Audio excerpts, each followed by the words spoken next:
welcome everybody to the playoffs of EPL season, or EPL second division season. I think it is 16, if I'm correct. Oh, yeah, well, it says 21, but I think it's season 16 in total. It's always a bit confusing. Season 16, yes. And we enter the playoffs with quite a surprising entry. LNG taking the top seed out of Group A over Navi Junior. Something that I don't think many, including me, did really expect. Copenhagen Wolves having some struggle in their own group, but eventually managing to qualify nonetheless after losing out to Viperio. Viperio, who finally have a bit of a decent run with their UK roster. It never really got going in the European Pro League playoffs, but now they are here and they're here to play. Well, let's look at this LNG roster. Malkis and Marat 2K, two of the maybe more knowable names, more of the familiar names. But again, it's a young Ukrainian team, up and coming. We do have a couple of famous names in here, which is Andu, on loan from Gamer Legion. Magila, who has been playing really well. I think officially still as a stand-in. And then, of course, Tapeware, Sheehan, and Era. So, let's see the veto. I don't think we'll see anything surprising. The one thing that is surprising, as we've seen Anubis be picked by LNG, is that currently, at least on HLTV, we have a full 100% map win rate on Mirage for LNG. It's only 4 matches. I think other games they kind of lost out, but they beat some very strong teams very dominantly on Mirage. So keeping that to float, possibly a sign of just wanting that security and wanting the challenge. Maybe Ancient and Anubis. We start in the jungle. Magila's gonna be the one on B lane as the lurk. And hello everybody. Welcome. We got Slingshot back in. We got Vinicius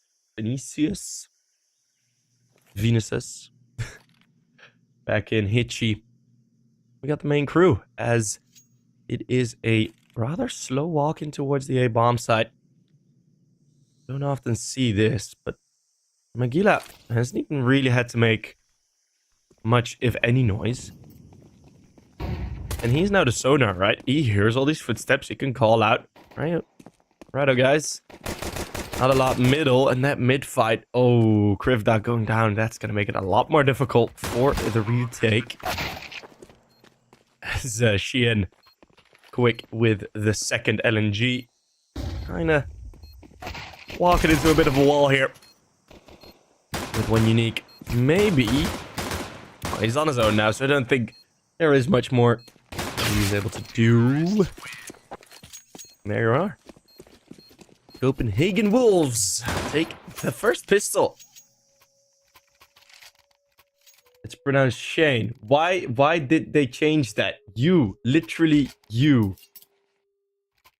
told me it was Sheehan. Like 3 weeks back. Yes, you did. You said it's pronounced this.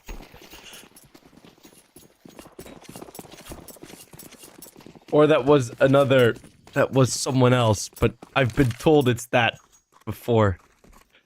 Why make difficult names? I swear to God.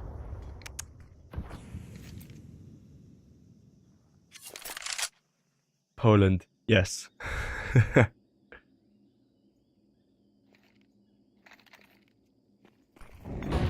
Magila with the Molotov. Well, at least isolate Marcus a bit. The Zeus. What? Ah, CS2 Zeus.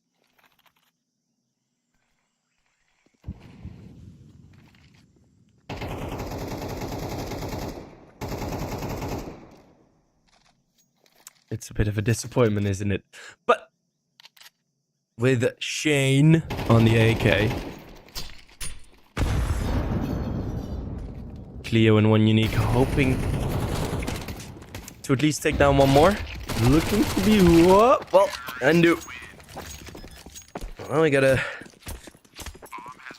strong contender here in the server, and Andu might be what Copenhagen Wolves needed. So still on loan, but nice triple kill with the Mech 10.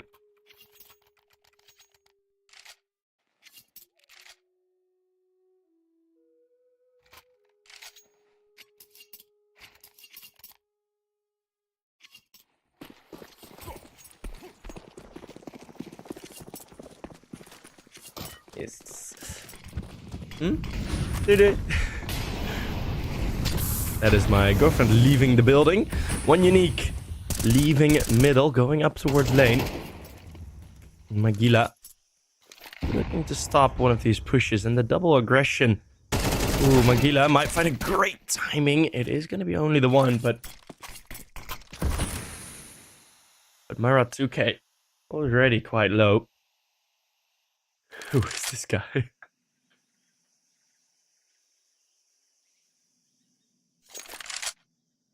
Maybe 4 versus 4. Mara 2K with 19 HP. He is decently wounded. Era still in with a nade. Still the possibility of a wallbang. There is some danger for Marat. Over towards this bomb site. He's going to group up. Looking to be bait for Malkis. But yeah, there you go. That's the nade. A bit too common of a position. And Copenhagen Wolves, they are not making any rush of this. They have not moved. They've just thrown util. Tapeware is now going to challenge forwards. And a great flick onto Malkis. It's going to be the final 2 players over towards the B bomb site. The rotates are in.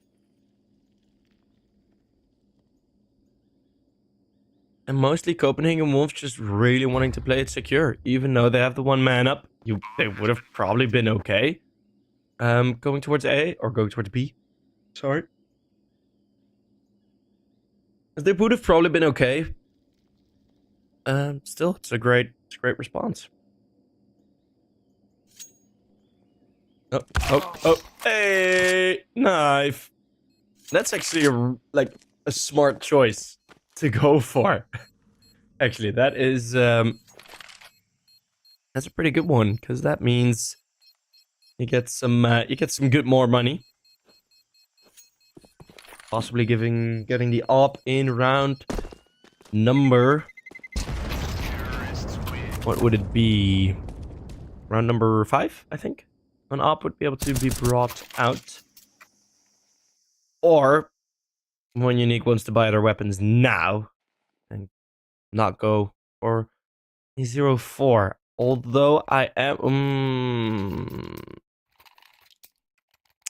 Well, there you go. Okay, this is... Yeah, kind of. This is kind of a good enough buy, facilitated partly by that knife, to go for this. Because you wouldn't normally buy in this round. Like, that is something that deserves to be noted.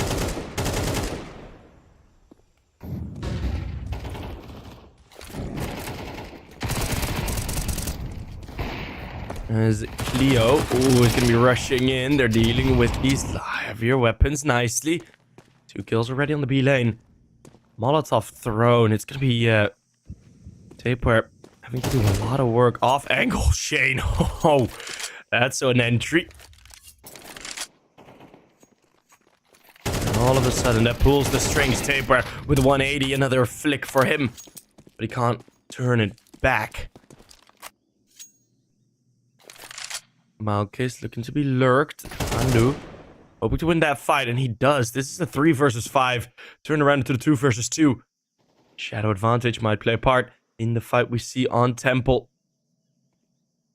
But Andu, the read. He has it. Now he knows exactly where Mara 2K is. Still on 100 HP. Ooh, just gets out. Sticks for the fight, but the bullets are empty. It's a 1 versus 1 for the new edition.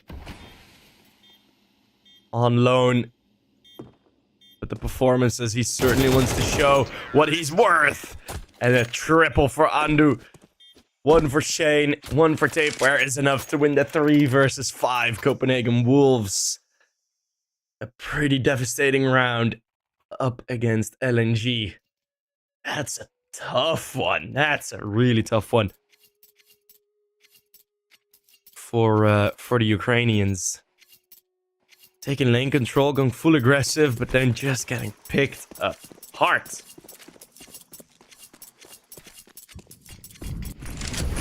Can they please play all games after 1 p.m. from now on? Well, I'll be streaming tonight on ESL, so that's after 1 p.m. A single trade over towards lane, control given up by Copenhagen Wolves. Flashbangs doing all of the work. Shane just has to kind of dot their eyes. And Malkus actually finding a pretty correct timing. Move himself out of the temple position. Ooh. Half buy from LNG.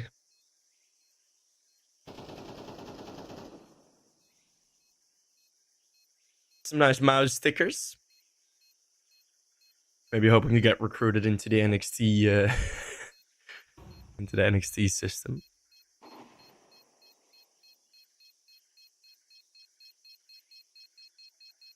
Cleo's not going to find much more. Just going to be saving. And we are getting a great start from Copenhagen Wolves. 5 rounds. 5 rounds on the board already.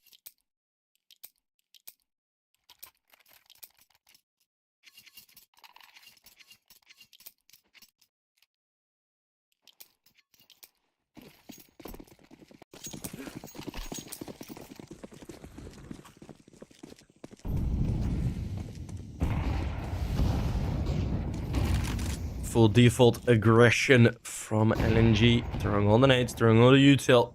Lots of util used at the start on one unique. Ooh. It's in a bit of a scary position. They are very much aggressive, and what a kill. Hearing the footsteps of the Mali throne. That's an easy pick. Now double aggression out of cave, and the timing is wonderful with the flashbang to boot. Shane all alone. LNG, what a round. Textbook aggression on Ancient. And even after the opening kill, not slowing it down. Flashbang, wonderful work.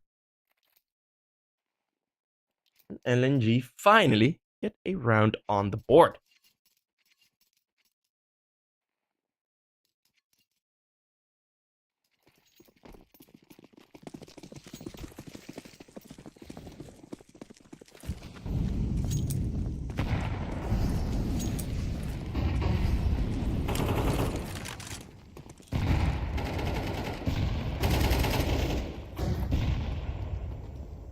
Good util, they pass it though. Malkus with the op. And this is his opening opportunity. Shane taking the opening kill. Like in this mid fight, LNG starting to put a bit more distance on it.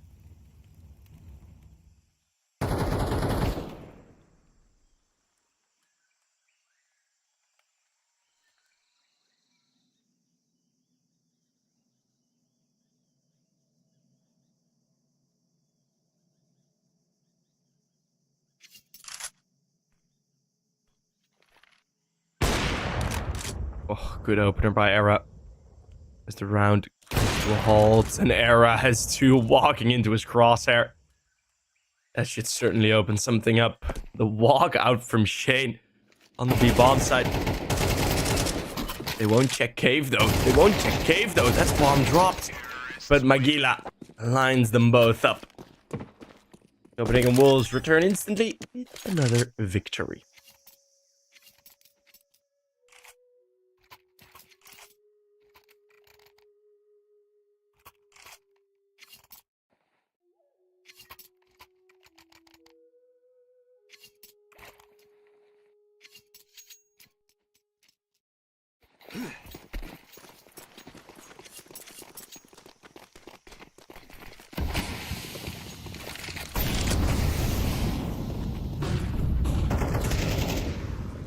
And another opener, and again on middle. This time one unique falling first. And LNG, they had one very powerful round, but that it feels like that has kind of lost, like they've kind of lost their strength in that round. Or from that round. Like they've used all their mana. It's not really much to go for anymore. Now it's just slowly the map control being dug away by Copenhagen Wolves.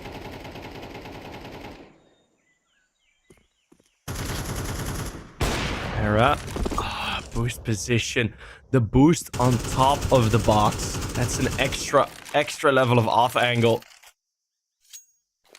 And that certainly is surprising.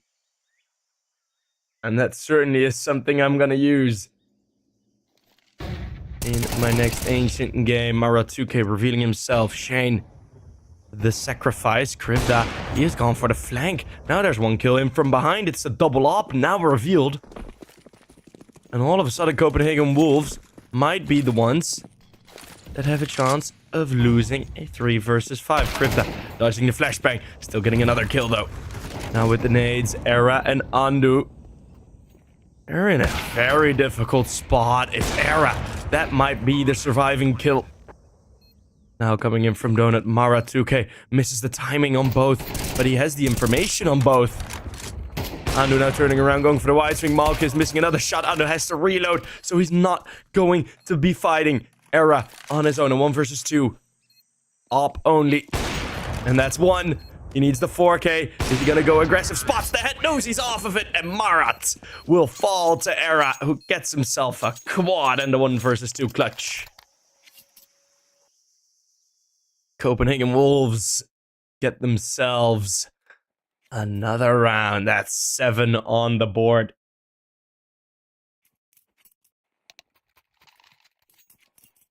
And a timeout called by the Wolves. They want to let it simmer. On the other side, you nearly threw away a 3 versus 5. Or 5 versus 3. So, hey, you know, I do understand that they go for a timeout. Because that is something that you need to talk about. Like, okay, hey guys, like, openings, yeah, let's keep doing that again. The mid-round, let's not keep doing that again.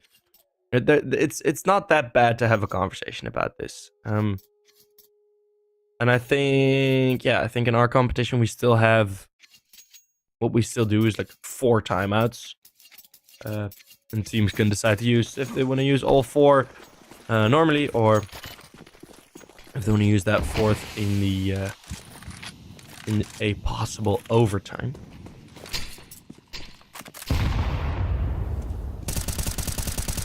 We've seen teams use 2 of their timeouts in overtime, and we've seen teams use all 4 in regulation. How many rounds is CS2 per match? That will be 24. Well, it's 12 per half, and it's the first to 13.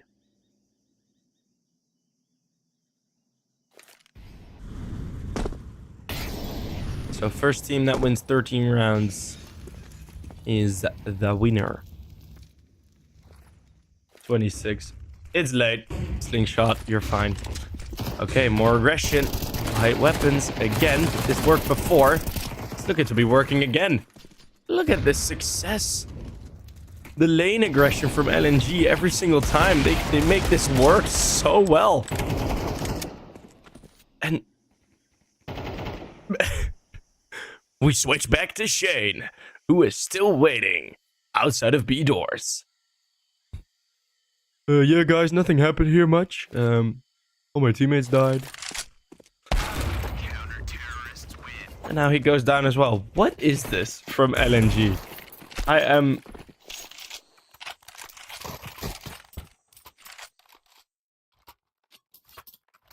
Why not do this every round? It's round number 10 already. It took you a while. But money's been broken.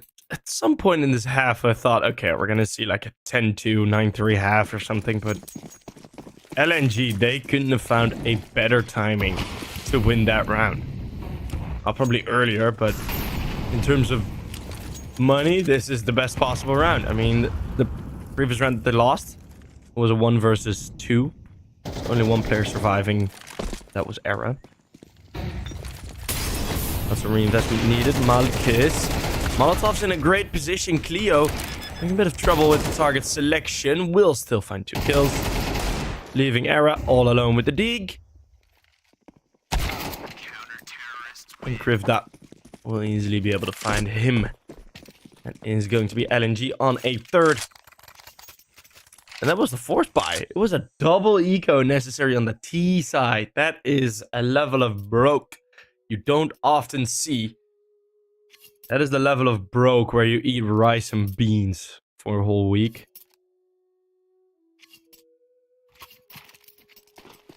I would know. But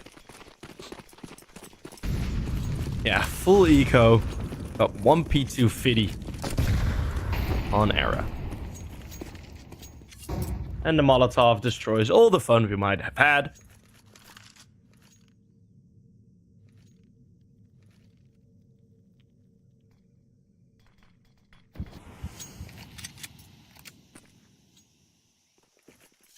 Yeah.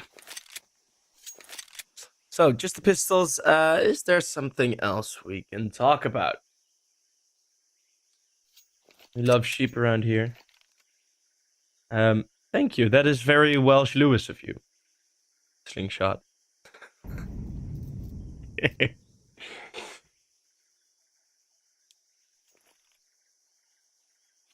I want to see the previous matches of LNG on Ancient. Losing against Navi Jr. Lots of United 21 played.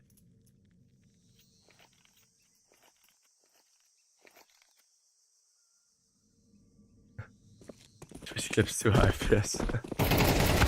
Well, let's see if they can get a bomb plant here. They might. Why? Magila, I think the call came through. Go for the plant! Oh, that's a nade raining over. It's actually, boah, Malkis. That is mean. There's one way to completely shut out the round. Magila. Oh, well, maybe if he had the first headshot. That camera angle. Oh, beautiful camera angle. But yeah, that was actually quite a successful full eco round. Well, let's see. Navi Jr. Big loss against Unity, a big win. Yeah, LNG just like destroyed Unity, which is pretty insane. Like they're gonna go to the majors, right? The LNG beat some decent major going teams.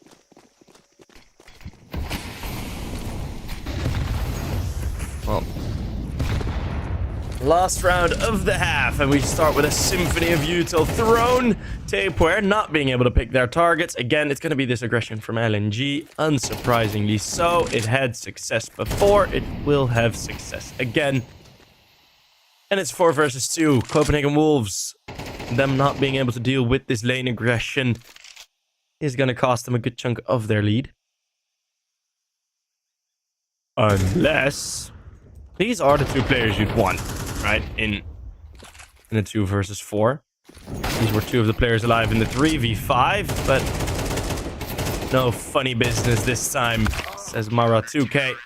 And one unique coming in with flank to secure. It is Mara 2K with 14 kills. That lane aggression really doing him well. Copenhagen Wolves, them not finding a solution, them not being prepared for something that is a quite obvious response to losing map. Like, they were losing control over their own CT side. What do you do then? Take middle, take lane. So after a timeout, I find it a bit sad that Copenhagen Wolves didn't seem as prepared as I was hoping. They might have been fully prepared and still just got wrecked. You know, that happens. But Yeah, it's a bit weird how that response time went.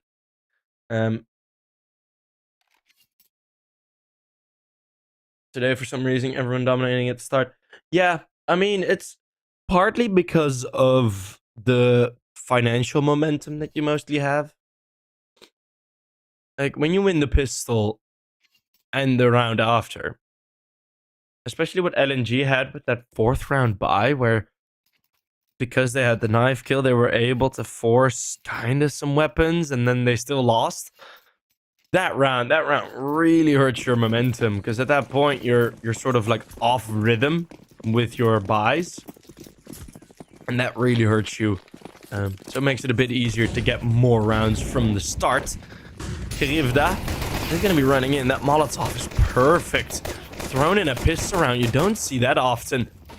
But it's a strong position to negate. And Copenhagen Wolves in tough situation. A dig on it to Era. That buzz cut getting a bit extra buzzed.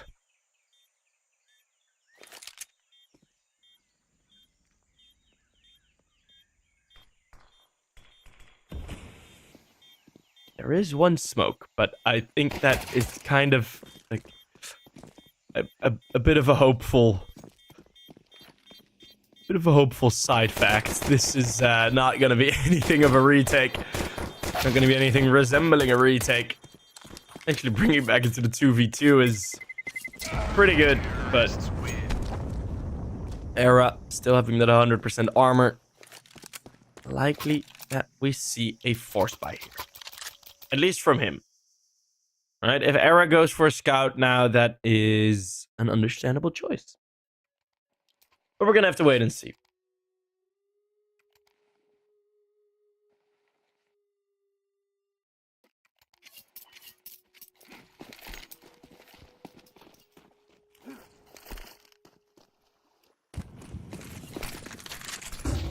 LNG closing the gap to 6. There is not the force buy.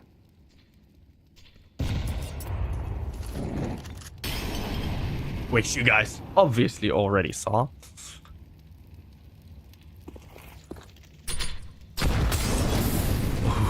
Tapeware.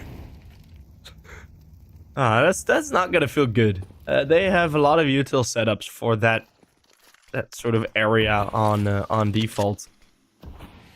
On pillar on the bomb side. LNG, if they are able to deal with that in more ways than one, that poses a bit of a threat for the later rounds. We're gonna go to 7-all.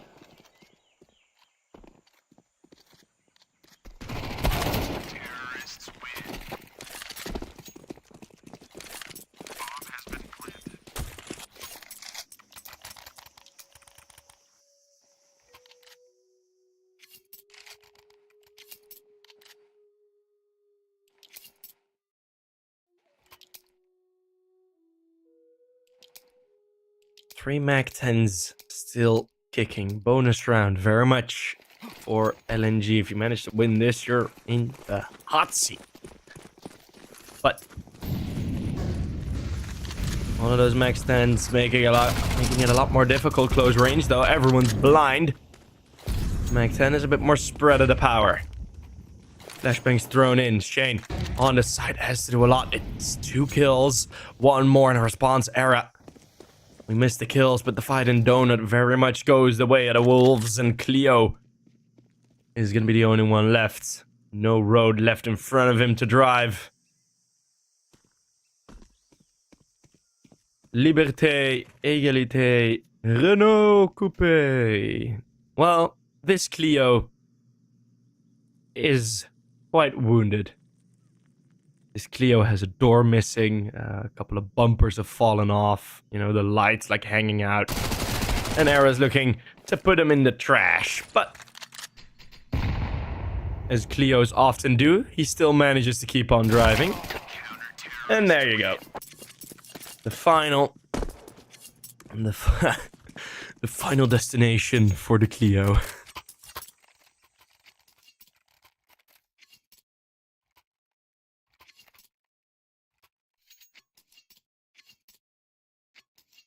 Copenhagen Wolves take back the lead.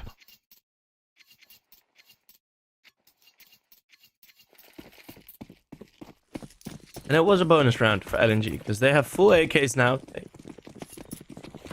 They're fine with losing the previous. Doesn't change much yet. This round is going to be changing a lot. Such as the Molotov, that is heard.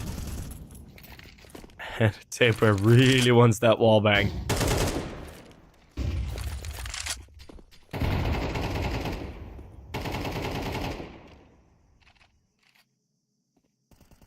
I've taken the bottom lane. Look at the horizontal that LNG are set up at. In the crossfires, any pushes will be stopped.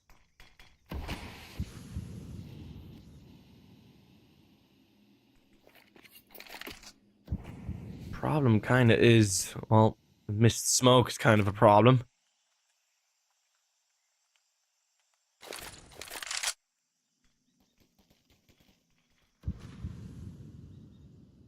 Oh, and the rotate, if they want to go late towards A, there's not a lot to stop them. Well, it's under with a smoke. That's going to give them about 25 seconds where they want to go through Donut. And now, oh, look at this massive fight about to happen on lane. How ready are Copenhagen Wolves for the rest of the whole team to be there? Not that ready as Krivda barges into cave. There is coverage from Era. But how much coverage? Because Shane, he's in trouble here. Krivda, an opening pick. And Shane falls on the bomb site. Wants to check Donut. Or Cave. Wants to check Cave and does go down to jump across. Distraction from Andu.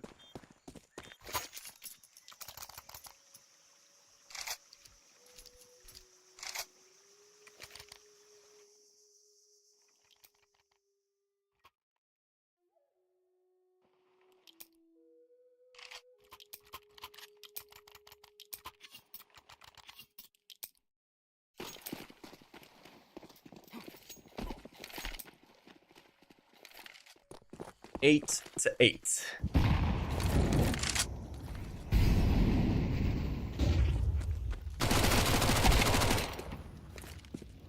It's Cleo with the opening kills. This is gonna be the pistols.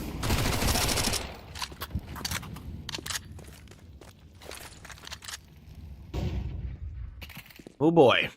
Oh boy. LNG, are we gonna go one by one every single round? LNG going for the Mac 10s, knowing the financial situation. They want to build some mank for themselves.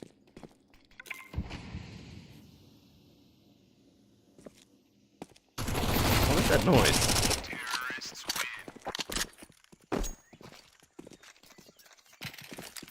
There was like a Counter-Strike noise there that I didn't quite clue in as to what it was. It was like the Half-Life thing. I'm confused. Was I the only one that heard that? No, it's... I am unable to replicate it properly, but... Huh. Well... Copenhagen Wolves having some struggles recently. Well, they were playing some good opposition. Losing against 9 in alternate attacks. I don't really consider that bad. G2 RS, though, I would see Copenhagen Wolves to win that game. Then they had a good result versus ITB. So that's nice. Now, 2 kills up. 1 in cave. 1 all the way from Shane down in T spawn. They are going to fight it towards Donut. They don't know that that's the bomb carried. 1 unique, fails to retrieve it. Nate goes in, but they're so stuck. And Shane is right behind them. Another fresh find from Andu.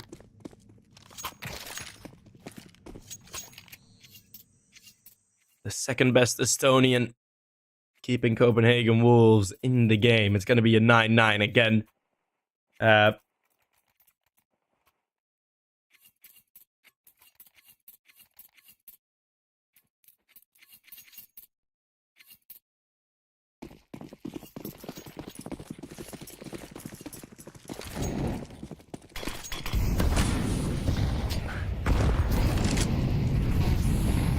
Some nades thrown up, only hitting Shane. Andu is so blind.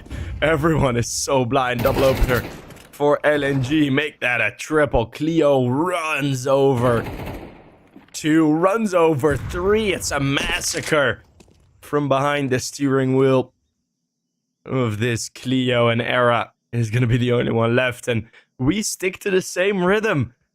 We stick to trading 1 win each.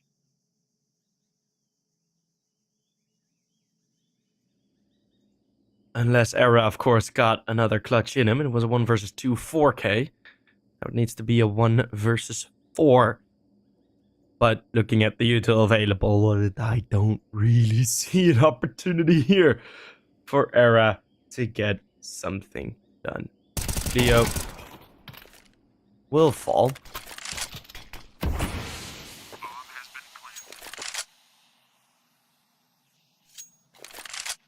So Era at least able to park that car, but he does kind of have the valet look, doesn't he? Right, with the mustache and the buzz cut. I don't know. But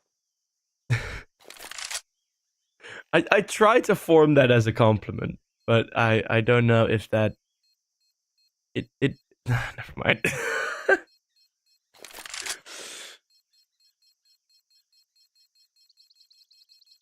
It's gonna be the bomb exploding. AK saved. Terrorists win. LNG.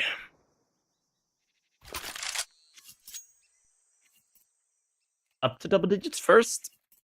Oh, baby.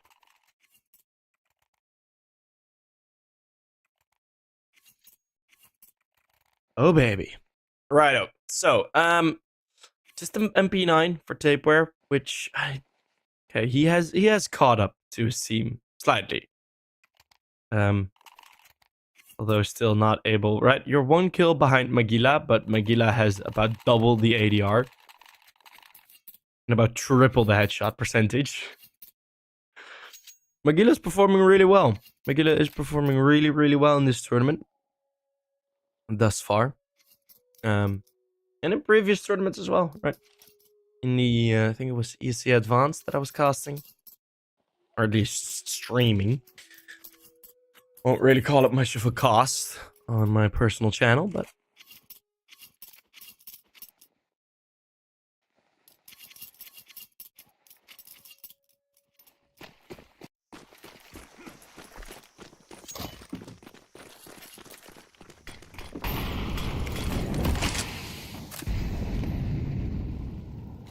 let's see what Copenhagen Wolves will be able to get. It's going to be the mid play. Cleo hoping to be a late push up on the lane. Tapeware both blocking him and giving him safe passage. That's a very threatening smoke. I think Brawlon or Mouse at least together used to throw this smoke from spawn. At some point they kind of realized, does really help the opponents, does it?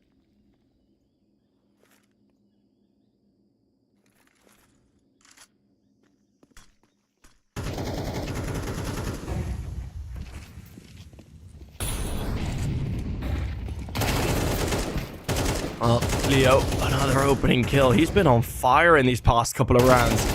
Krivda also with a find. Era. Ooh, the only one to get a kill thus far. They want to get the spray through the smoke, but Magila is not accurate. Shane goes down. Cleo with another triple. Having Era in another clutch. And if they lose this, the money's going to be broke again.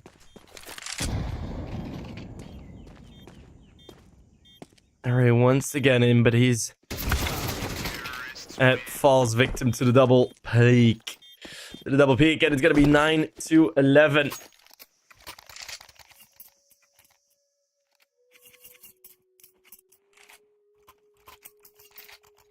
LNG looking to win the first map of these playoffs. Looking to win the first map of this best of 3. The map pick of the Wolves.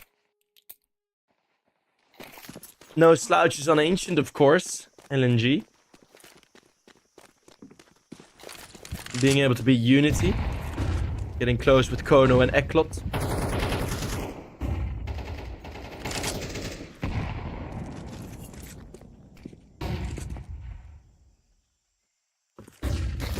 So some really good performances from LNG. Of course, some loss in between it as well, but this was never going to be 100% settled. Malkis. I'm going to clean one more up.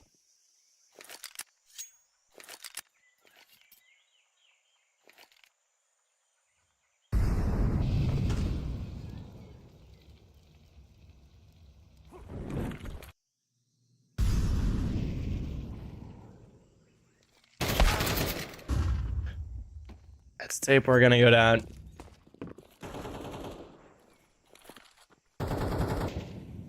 Era yet again. We've seen him last alive quite a lot.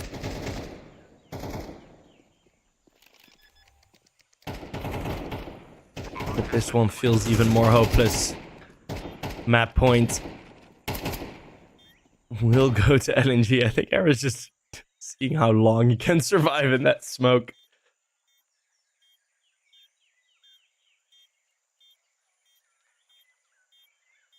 But I don't think there's going to be much more available for these boys. It's going to be Malkis with the triple. Cleo has done so much in these past gun rounds.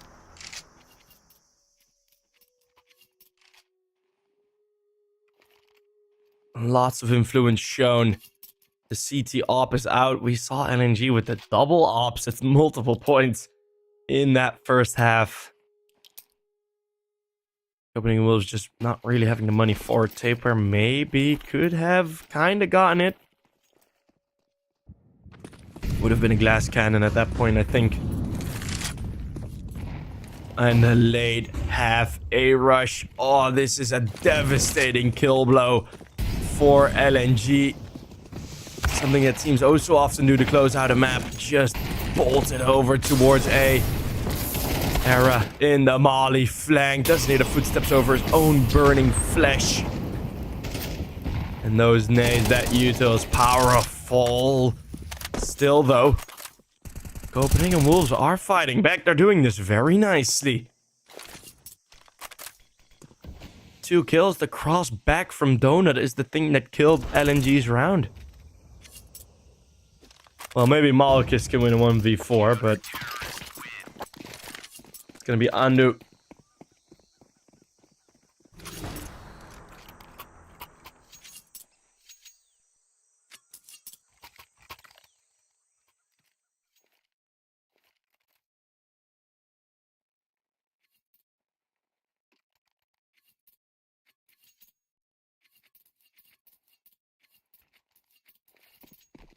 Ten to 12.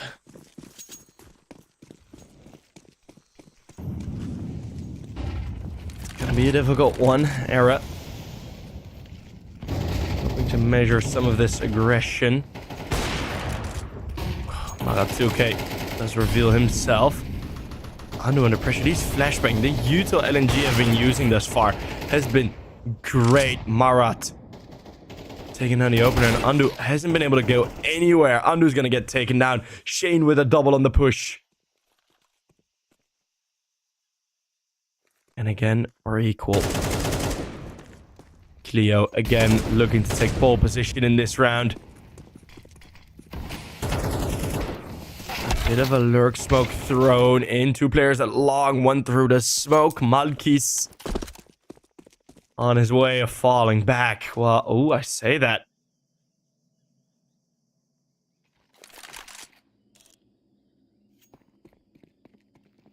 Now he zooms in. They must have heard him, right? Right.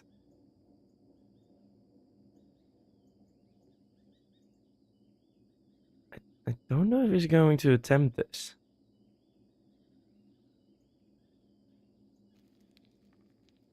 He can get the bomb down. That's for sure. If he takes down Shane from behind.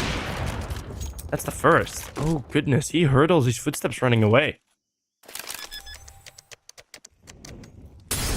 Malchus, could this really be the end? Could this really be the clutch? We go one more. Magila is able to find the final one. Copenhagen Wolves, 11. And LNG might not be out of it just yet.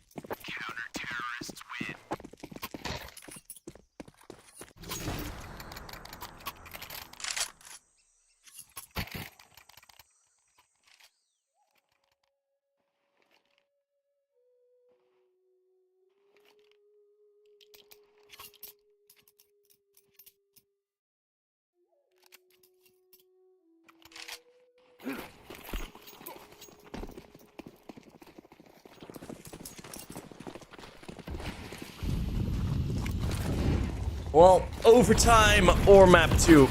That's going to be the decision. Martuke, I think that smoke kind of missed the mark. But the aggression from Copenhagen Wolves at the back of lane. LNG looking to roar into this B bomb side. A short range burst. Cleo gets the first. And Era, he's able to stop them for now. The bomb forced to be planted out in the open by the double Molotov. So forced to be delayed is the decision that LNG go for. Smoke is or the nade. Blows open a bit too shallow. A 2 versus 4 for the win. Who else than Cleo in it? Krivda there to help. Can they do it here? Can LNG finish it off? That's Shane with the opening pick. The tap fire. Cleo under pressure. But the smoke is down. He gets the lineup again. It's nearly the double spray. It is overtime. And on 7 HP manages to stay sticking on that defuse. And we got OT in map number 1 of today.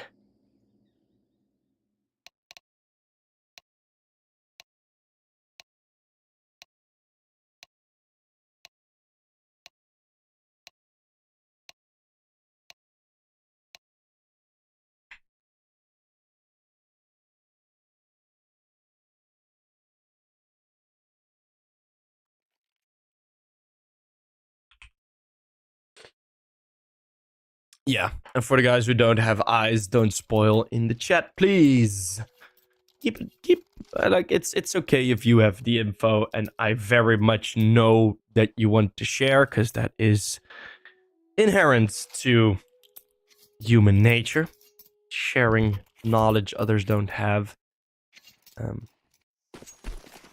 But please keep it respectful, okay? Thank you very much.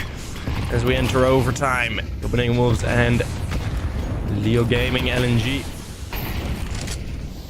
A great flash combo towards middle again. Anu and Shane having a similar setup. This time it's Anu and Donut. An extra smoke thrown in.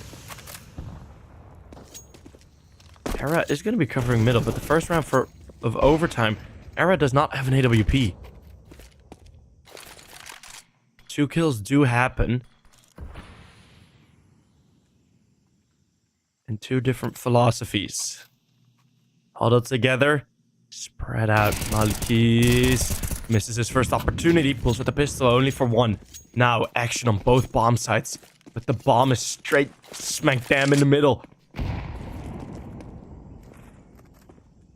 You can't get around here. There's you need to get back. And how do you time this as LNG? You don't know to what side they mostly are. Oh my goodness, what a shot from Krivda. That's certainly a way back in. And Marot spots the timing. Oh boy. Magila, he's gonna get a difficult task holding on in the 1 versus 2. And there's a Molotov left. Marat using the flashbang for short. That's 1 molly. 2 mollies available. Magila still alive and fighting. Repositions. The nade is good, but the bomb has been picked up. All these footsteps coming in. Magila going for the hunt. Will this be a fake plant? No, Krivda sticks it. Magila able to close the distance. Which side is he gonna peek? Krivda revealing himself. Now both players, it's equalized. Magila with the dance, the tango, a Lithuanian song. It is Copenhagen Wolves, 13th on the board in a beautiful 1 versus 2. nearly throwing that away, the Wolves, but Magila keeps the bone to himself. It's 13 on the board.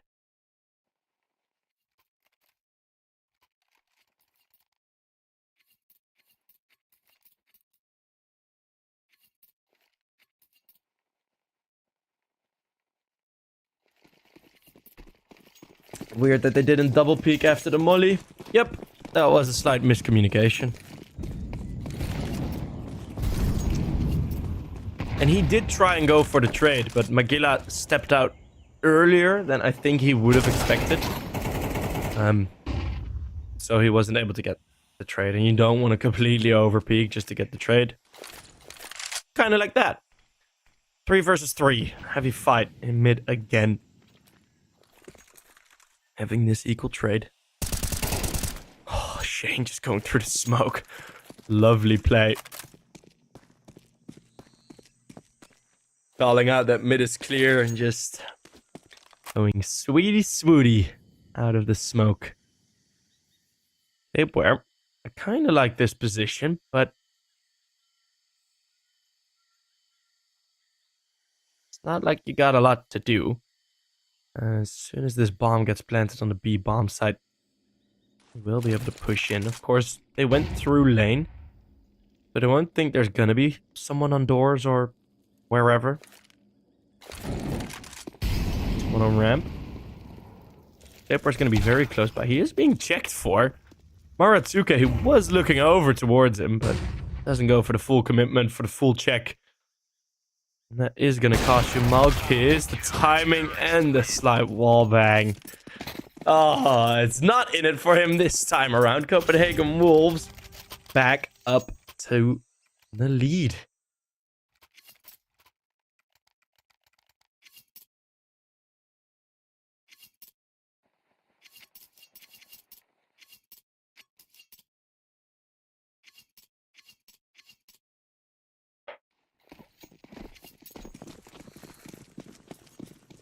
And lots of trouble, like, early on throughout the CT half for Copenhagen Wolves, mostly because of their financials as well. Like, every single round win was like 2 for LNG at a minimum. Now LNG is fighting to keep this from going 3-0 in the first half of overtime, and I think they will be quite successful. It is the 2v5. Shane is able to take the opening pick. Let's criv that down. One Unique is still waiting in spawn. What a nasty angle. You look at that smirk on his picture. He knows what he did.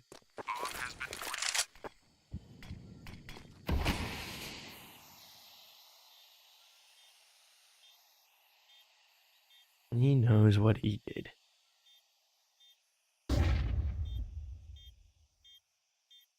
And gonna try and attempt.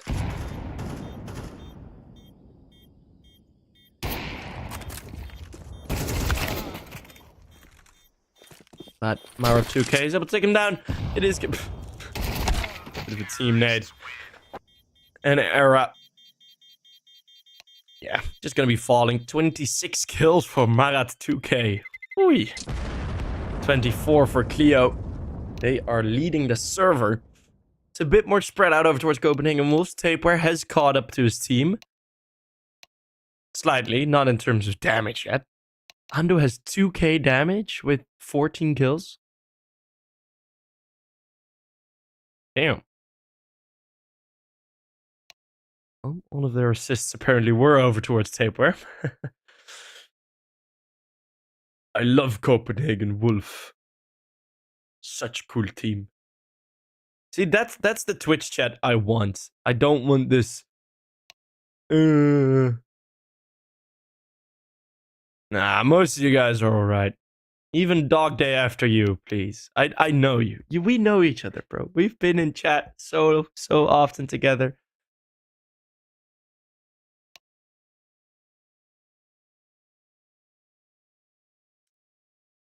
Yeah, the word noob is allowed or is not allowed, I think. So yeah, you can't call someone a noob in chat. which is really interesting because you can say a lot worse things. Let's go the timeout of the half.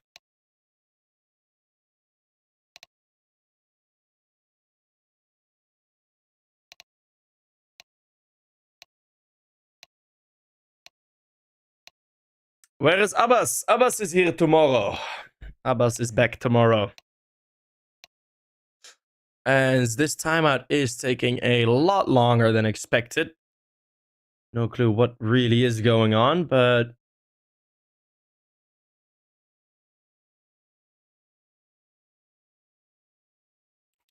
I guess we're gonna have to wait and see. Send sheep to Vertigo, please no. When Abbas casts, I always win my bets. I'm sorry, brother. I see it tomorrow then, because then Abbas is casting. Well, 2 more rounds to be won by Copenhagen Wolves to win it.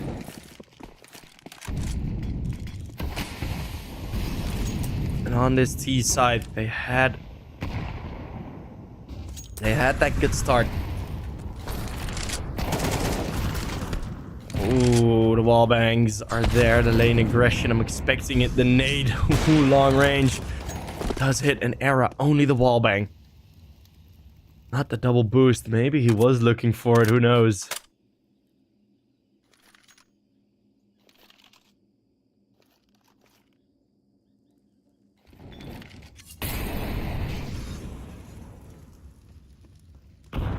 Four versus 5.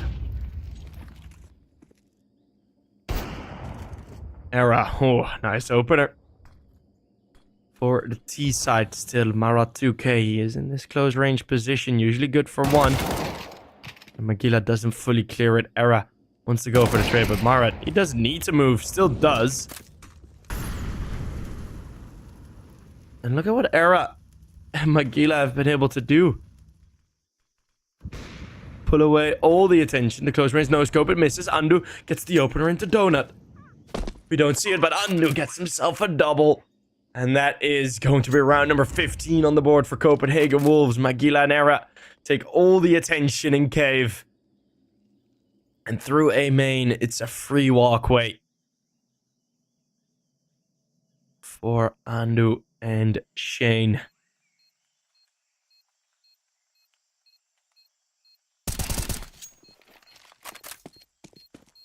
Cleo will find a couple of more kills. Andu will get another headshot. 17th on the board for the lone man, the lone player.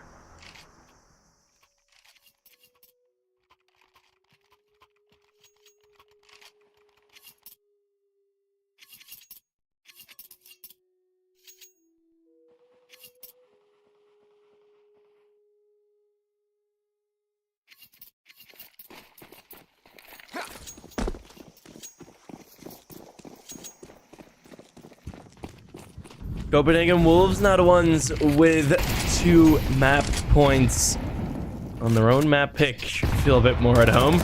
But on this T side, we've seen how good LNG can be. But not the aggression.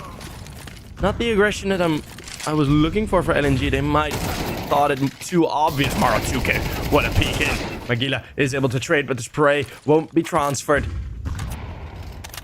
That's a bank error. Magila's card not working there.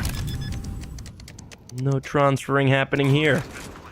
Going through middle, it's Shane. But if he doesn't win the fight, it's gonna be over because it's 14 on the board for the Lions. And the Lions versus Wolves. It do be like a 12-year-old's YouTube search. Lions fighting Wolves. Epic compilation. Who's more at home in the jungle? Both do not live in the jungle.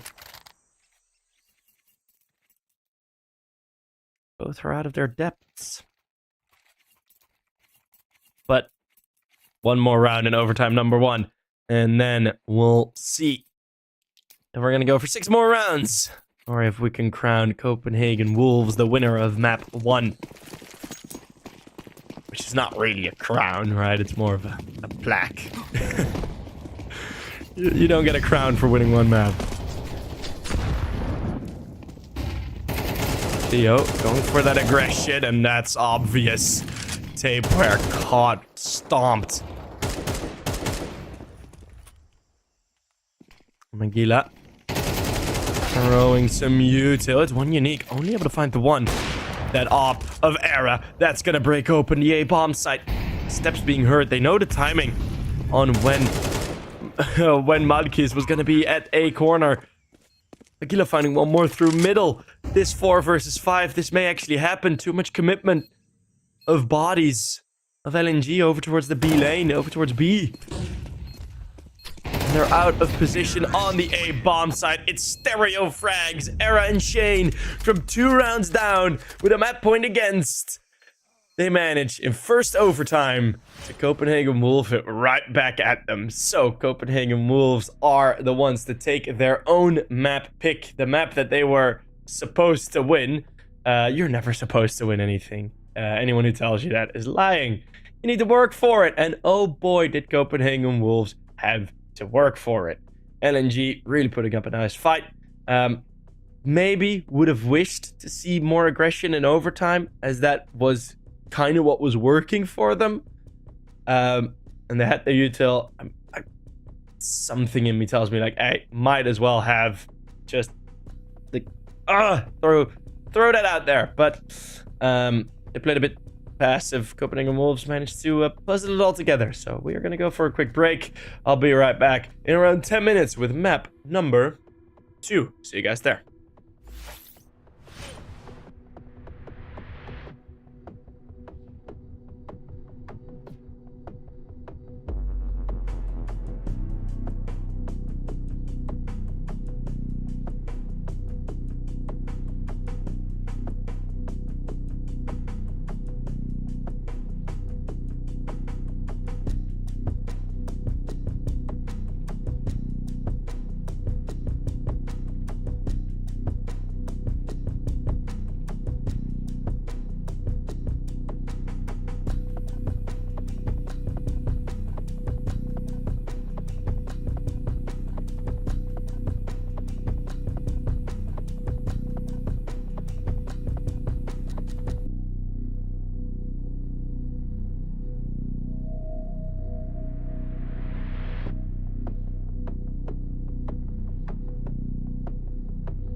Welcome back, everybody. It is map number 2. We had Ancient, now we have Anubis.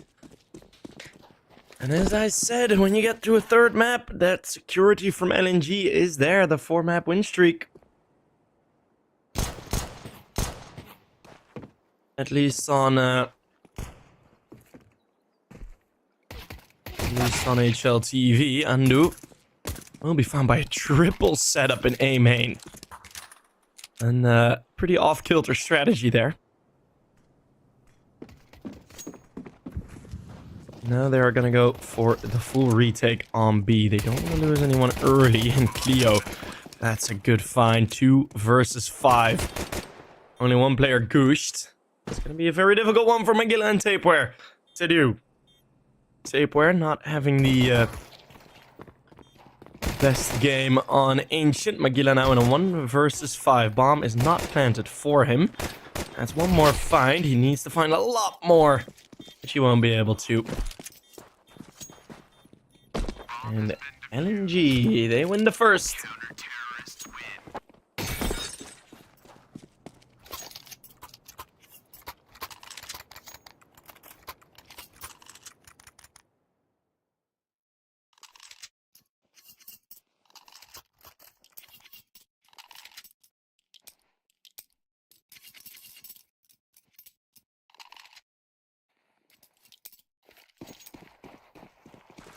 But with the bomb plant, of course, we are going to see the full force buy. Andu has been given the AK.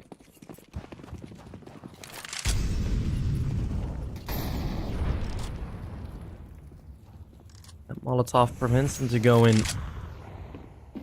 full speed. Another nade thrown in. Able to catch someone walk through that smoke. Support coming over towards that A bomb site, as you can see now. We have Mara 2K tucking in and making a couple steps. They go for the fake one unique. He's already very fast in behind. None of those Deagle bullets seem to connect. And it's another headshot. One unique is just going to be stopping them. Over here towards T main. Well, lots of sprays. 3v4 is now the result.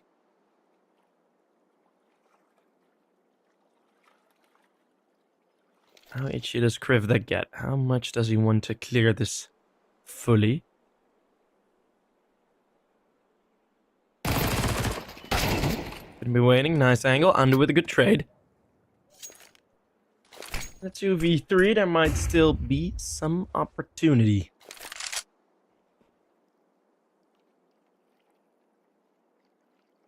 One footstep heard in middle. Andu knows that now. If they can get onto the B bomb site without taking a casualty, opening and wolves are in this. It's gonna need to be a hard clear. A full 100% commitment clear. And Shane will go for it. Andu's able to trade, but taking damage. Rounds up. Rounds done. No time. And the AK. Oh, after time, Andu goes down.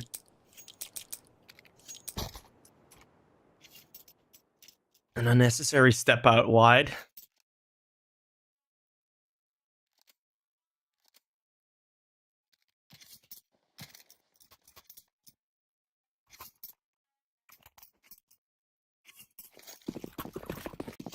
Put up rap debates. Hell yeah.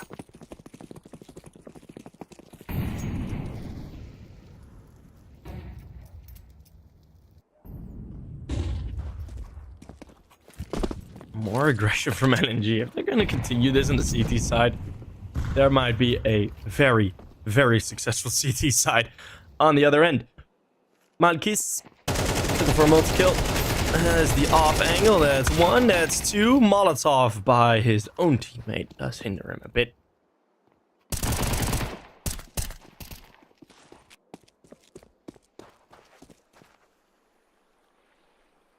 And Shane with the Deagle hoping to find something.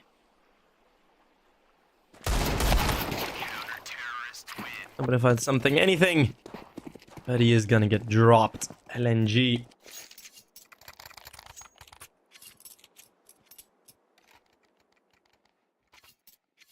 find one more. 3-0. We're gonna get another bye.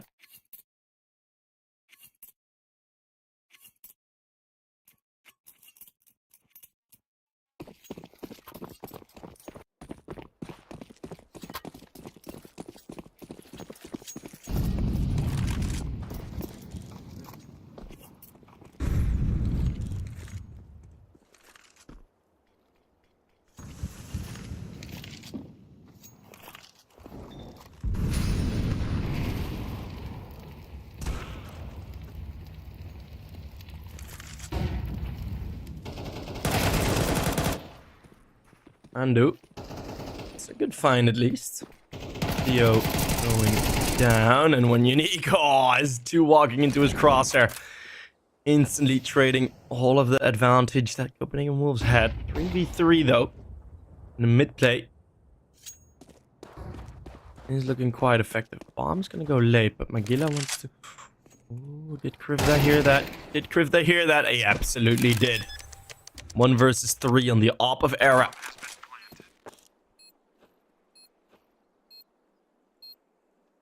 Let's see if he can clutch. No one's coming in from CT. All 3 from middle. Era completely ignoring it. Completely ignoring it.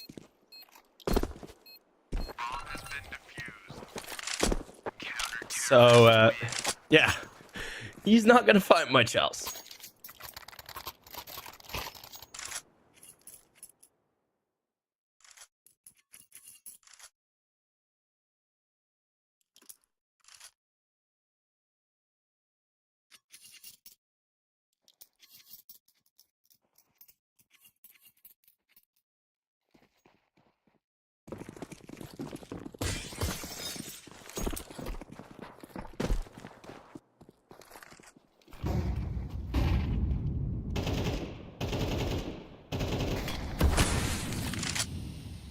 Again, high up position. Over here in A main, the flashbang gets dodged. Krivda playing anti-flash just at the right point. Double setup, good for 1. Now the mid play. What's gonna be happening there? Break open the smoke. Era wants to control his spray. Does eventually. Magilla facing 2. Krivda's active.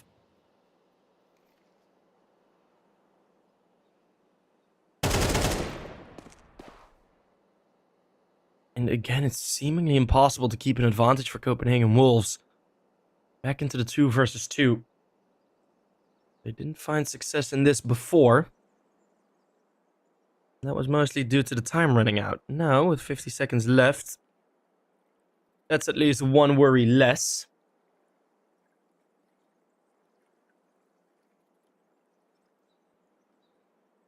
But there's a lot of control. Cleo.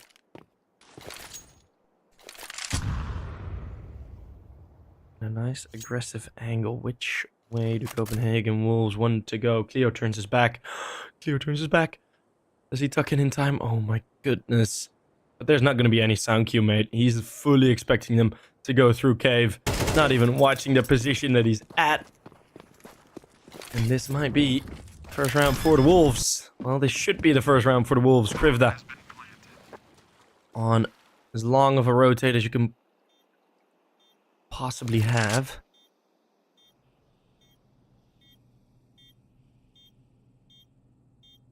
Tapeware. He's right at the other end of this smoke. There is a Molotov. Krivda shaking his crosshair and knowing that he's there. Molotov thrown towards the wrong direction, and he peeks out too wide for Shane.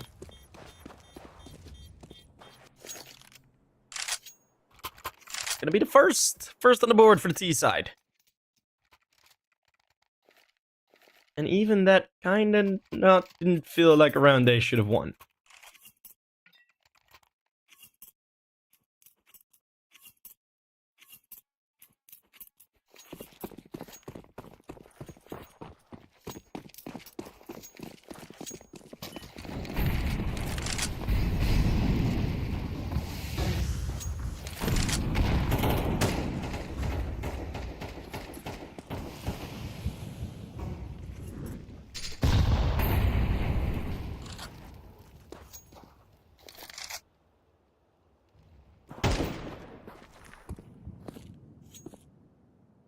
Nothing happening yet in these fights.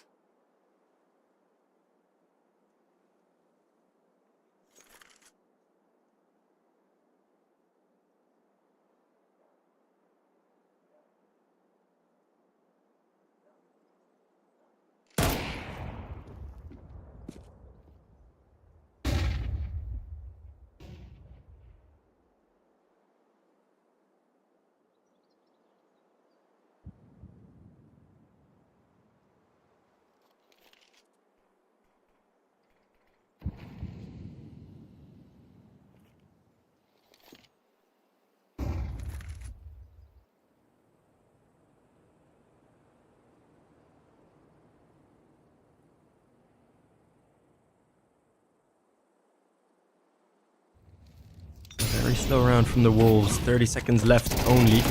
They enter the B bomb site. On the bomb site, the SMG of Cleo not able to find a single thing. Now you got a tough rotate coming in. Magilla's still in middle.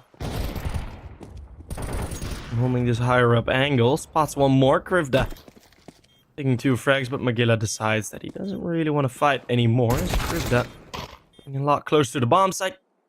No threats anymore. It is Copenhagen Wolves winning their second.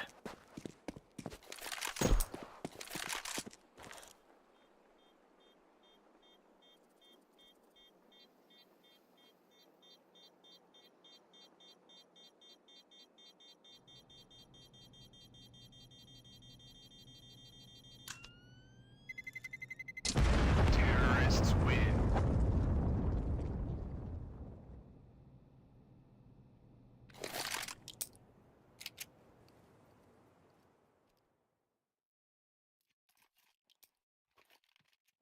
Hopefully my op sells soon. Lol.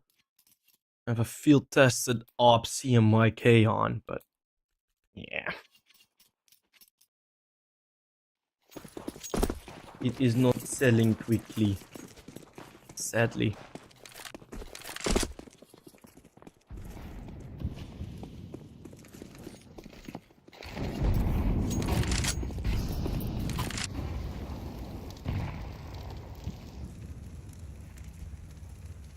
As we're gonna see the hero AWP saved for Malkis.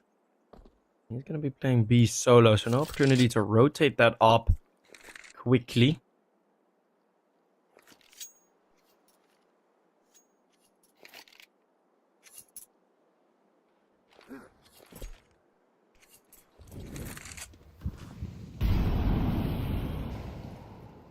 But at least I can move some bodies over towards this bomb site. Flashbangs, hopefully going over.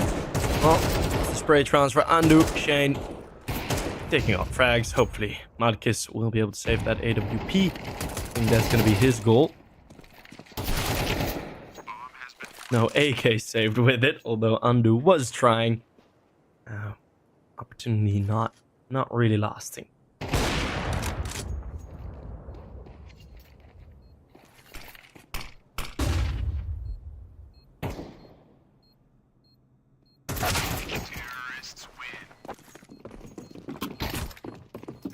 Magilla wrecking Malkis, so also not the op saved Copenhagen Wolves. Might have found their stride here on the T side.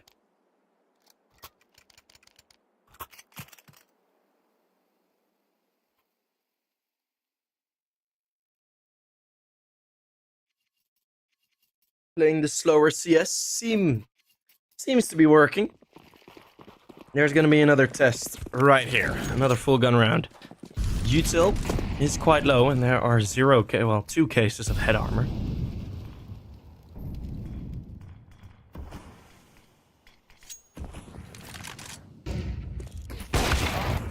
Era doesn't even know he was aiming right at him, and he can't get his crosshair settled. On this push, and LNG again, aggression on this CT side. And when I mentioned, if they keep this aggression up the entire CT half, we might see a big blue score for LNG. For the Leos, and something in me tells me that that will continue.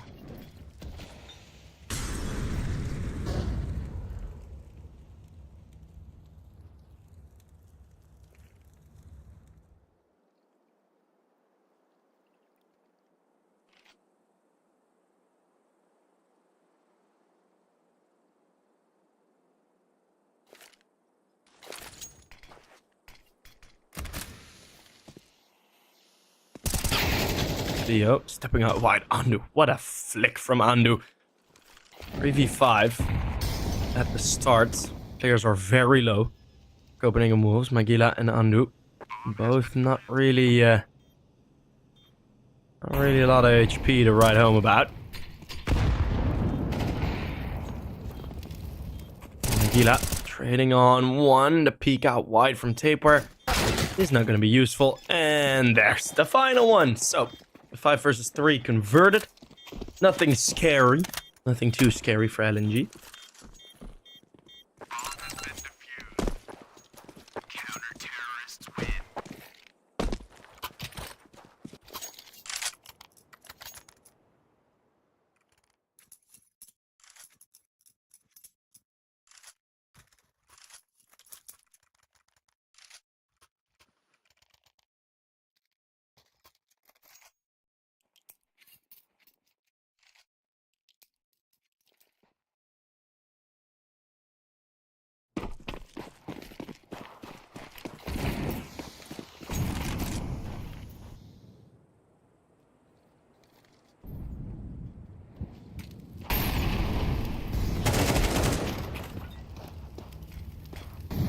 Leo could find onto Magila again. This time they want to take control. It's not really there.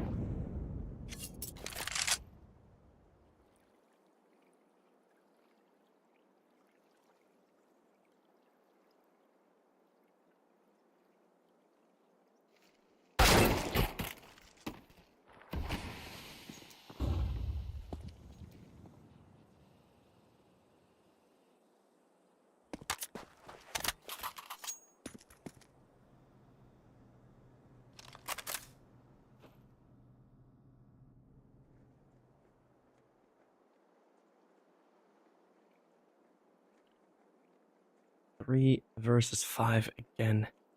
One unique, finding one more frag. And that's Malkis with one more. LNG, this CT side is looking real strong.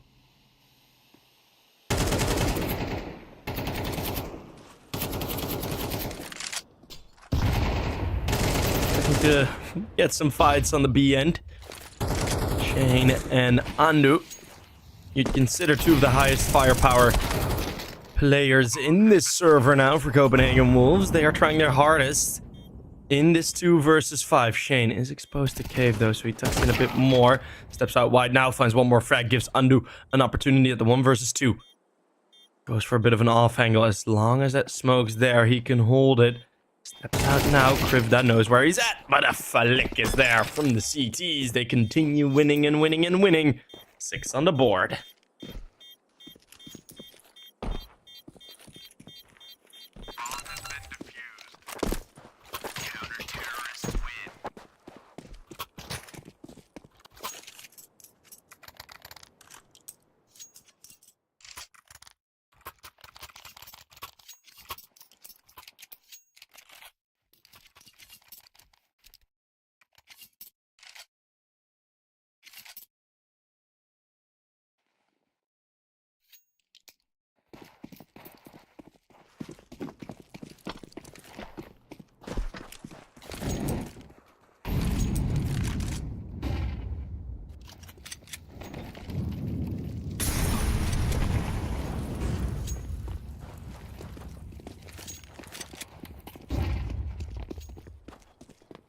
And now the hero AK only. That's a bit of trouble. Magila. I just haven't seen Copenhagen Wolves really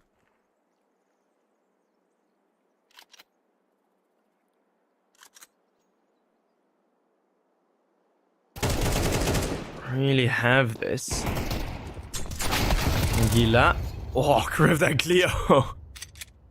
Mow them down. I mean, the threats of a hero AK just have not really been there, right? It's not been a game for Copenhagen Wolves where I can see a single AK and be like, oh, you know, maybe there's a round in here, you know. It just doesn't feel like that type of game.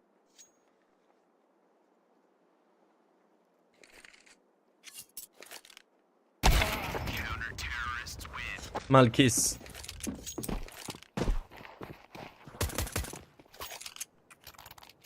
Able to take down one more. And yeah, that's going to be the final one.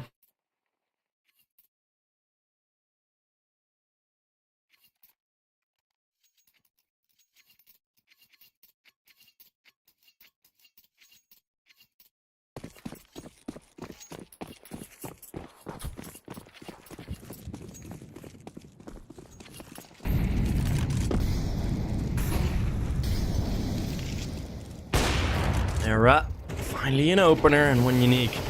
Chooses wisely not to re-peek that, but an instant trade for Marat 2K. The top performer of his team in the previous map. Now Krivda certainly takes that title.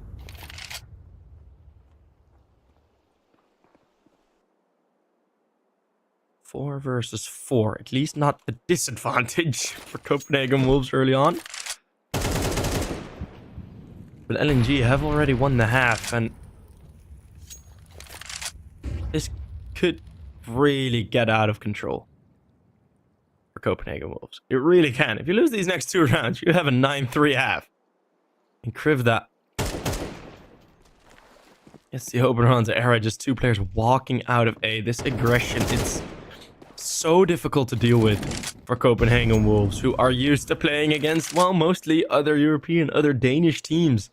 They aren't used to just go and push all the time. They want to play it a bit more tactical, but they just simply cannot.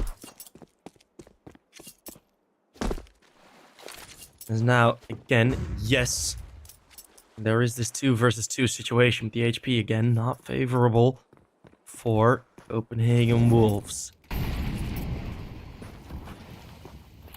One unique, he does have a nade if he measures that nicely. Wallbang doesn't connect. Nade. Oof. Nearly able to take down Taper, but Taper exposed themselves nonetheless. So that smoke had a bit of a gap.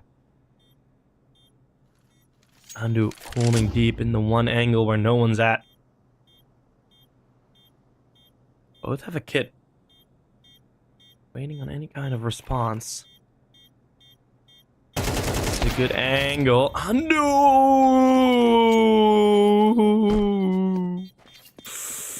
Hey, that's a miss and a half. One unique with the op stepping across the angle and able to shoot him right in the arm. Oi, that's a rough one. That looked a bit goofy, didn't it?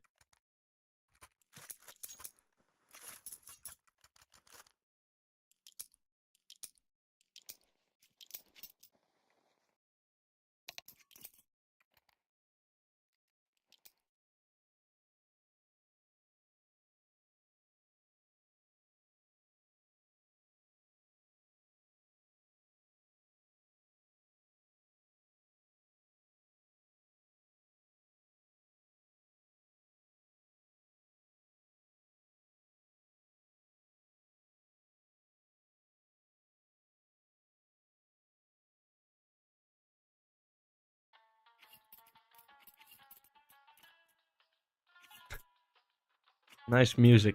Thanks, Plant. My favorite artist, Plant. Beautiful.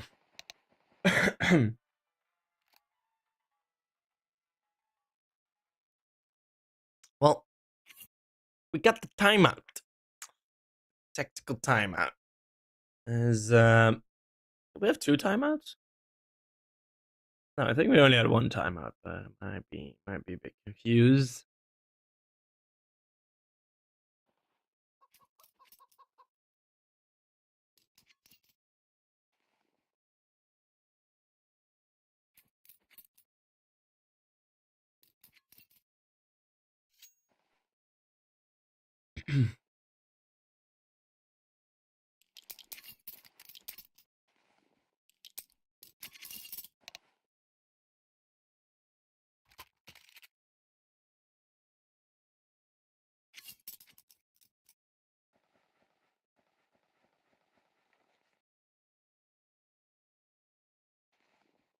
Okay, so apparently IGN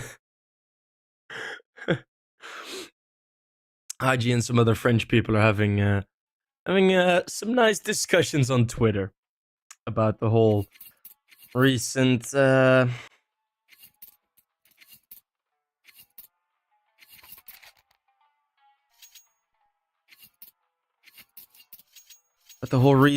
change of the Drillers team, which, yeah, that is a bit sketchy in and of itself. Another tactical timeout. Isn't this just a technical timeout? Am I supposed to do the Dougie now? Teach me how to Dougie. Teach me how to Dougie. Teach me how to Dougie. Teach me how to Dougie.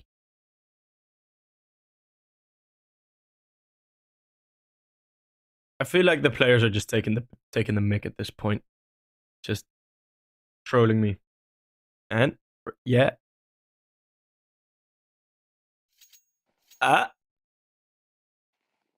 Oh, we're not playing yet.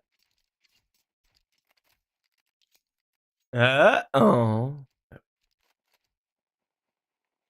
Alright guys, we're starting back up again. The last round of the half. Okay, hopefully that pranked some of you. Yay! We are starting now.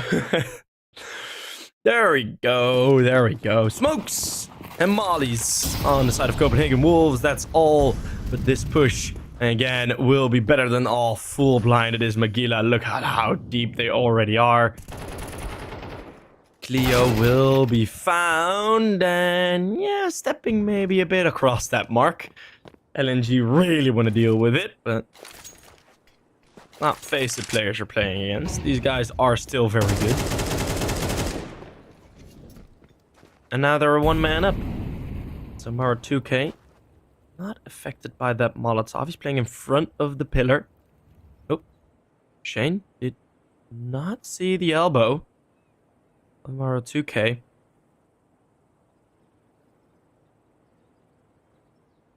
This is a nice off angle though. They'll Shane. They will pick the fight with him. Smoke Marat. Unaware of the possibility. Undo traded quick. 2 versus 3. First time in what feels like forever. There's a man down situation for LNG, and Shane taking so much attention away that the A bomb site is fully open. If Shane just sticks around here, Malchus can't do anything, right? But they can, like, sort of elect to ignore him. Krivda giving up, not making noise. Gonna make as much noise as possible. Malchus just have to go a bit faster, don't you? He has to get in a bit quicker. One player facing him, that's Shane. Malchus won't be able to find this. It's an 8-4 half, but on the CT side of Anubis, that is very impressive from the Copenhagen Wolves. Final kill to half is from Tapeware. We are gonna go towards the 8-4 half. Damn.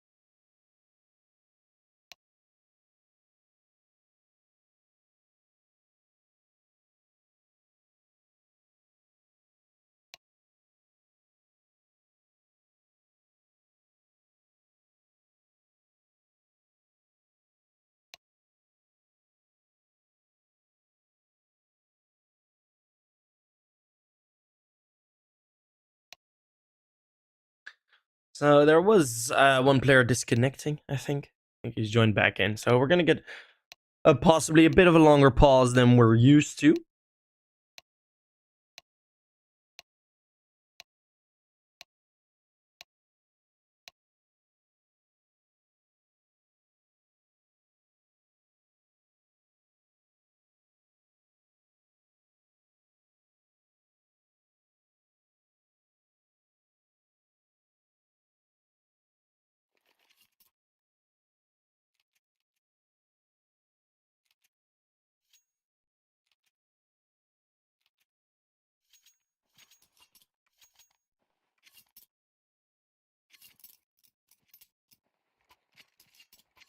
And there we go. Finally, we're going to start off with the second half. LNG, 8 rounds. And that's what you start your T-side half with. That is luxury. Undo. Can make it a bit more difficult for them at least to get it with Magila. No damage done yet after, well, up until that one kill from one unique. These CTs, oh my goodness, this pistol is going fresh and Krivda. If he starts bolting it. They know he can't have gone far, but that's a triple kill for Krivda! 9 on the board, they just run him down and they run into a wall. Booby trapped. The water. Krivda gets himself a triple kill. They knew he was there. Oh, 2 players didn't reload and oh my god. Krivda wins the round. Oh goodness, that's the 9th. That should have been Copenhagen Wolves round every day of the week. I was already thinking like, oh yeah, if Copenhagen Wolves let them plant, that's gonna be devastating. Haha. They just lose the round. Gonna go for a mid push.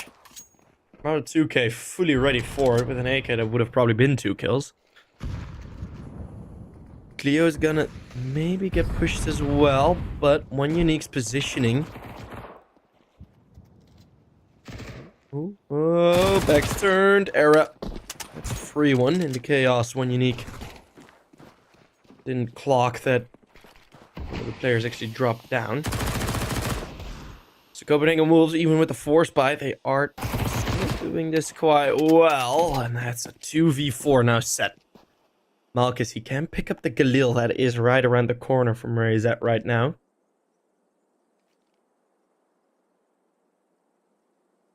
Doesn't go for it. I think that would have been worth wasting a second or so. Picking up the Galil.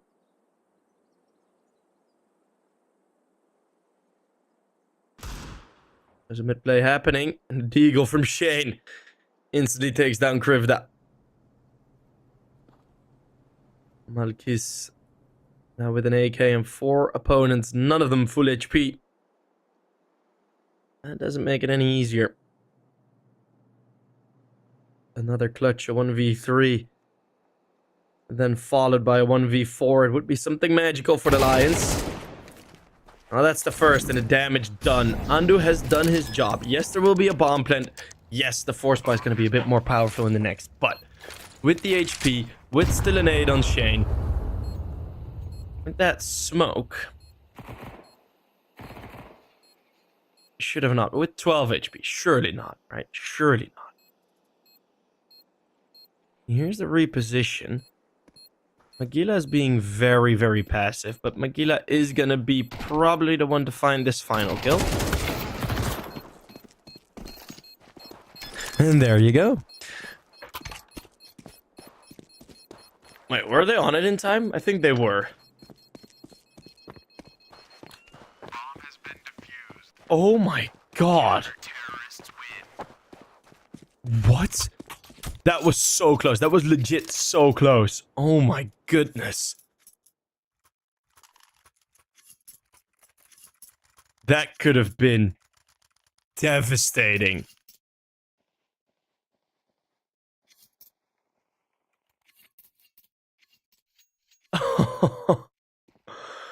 Whew. Copenhagen Wolves get away with one there. Imagine if that kill just comes a bit later. Jesus.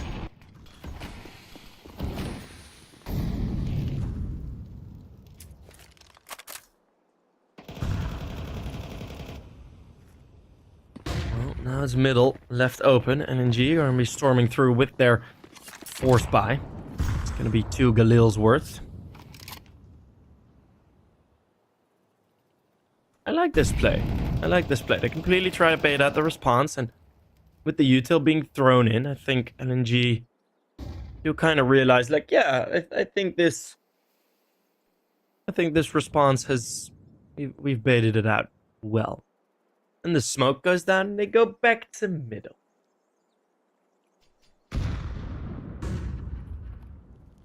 Or they go back to B again. Looking at the minimap's quite a funny situation there. Malkis being pressured and then 2 kills at the same time. The mowdowns start happening. Era has a bit of struggle. We'll find it eventually. Nothing too surprising. Copenhagen Wolves.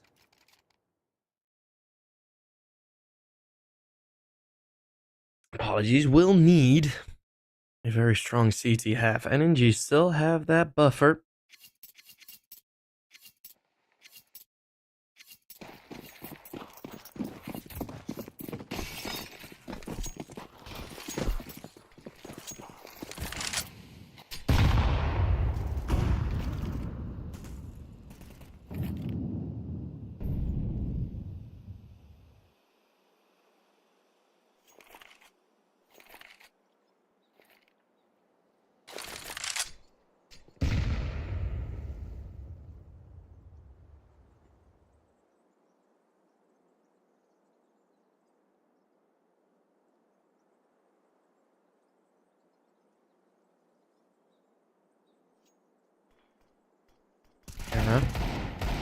Close range with that op.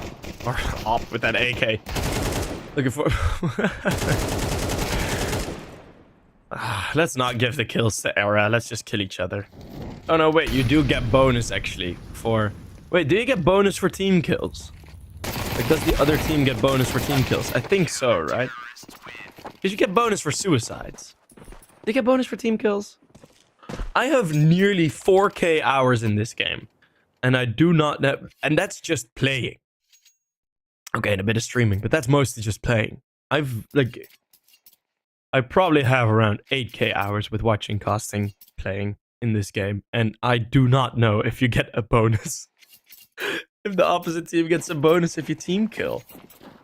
How did I forget that? And no one in chat is being helpful. But hey, we're used to that in map 2. Second mapper's always a bit quiet.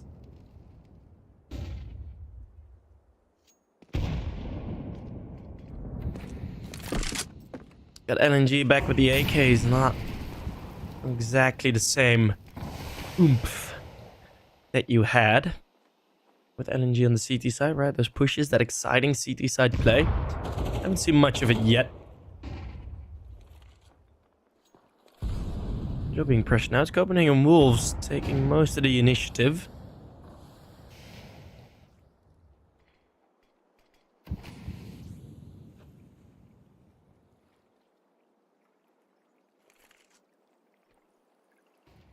Another flash. Magila is able to get one. Theo trading. That's the bomb spotted, so...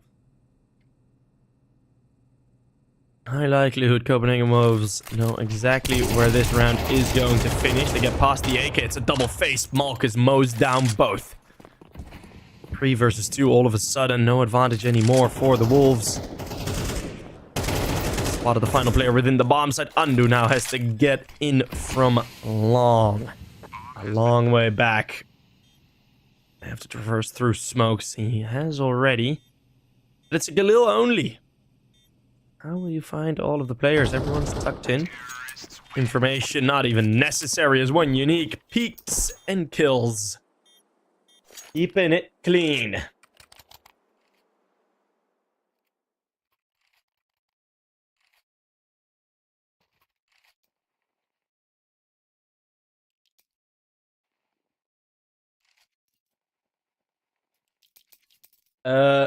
Nemiga versus Aurora currently is Aurora winning map 1-13-11. Nemiga is now up 10-7 also on Anubis. There you go. That's the score on Nemiga versus Aurora as Krivda finds another opener. Flashbang, but still finding one more. But then Shane as the second player out of A.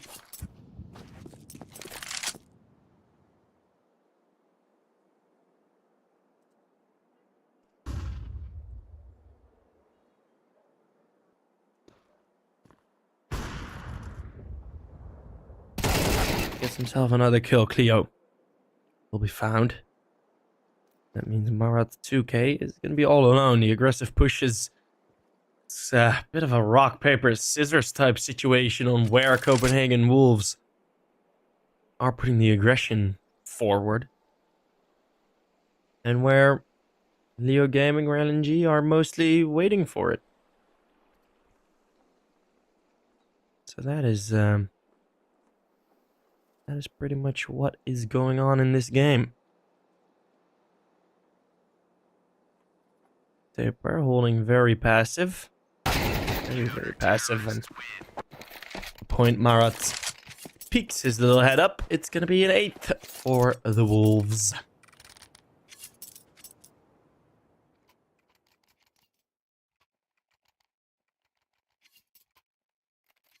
Ren XXX14 in chat. Slingshot is not betting. Slingshot works for Wolves, so nice try though at being mean. Nice try.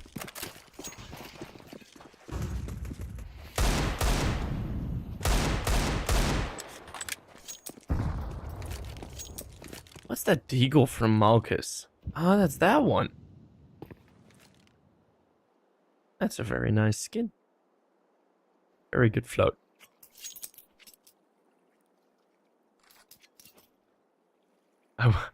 I wouldn't say that, Slingshot. Gonna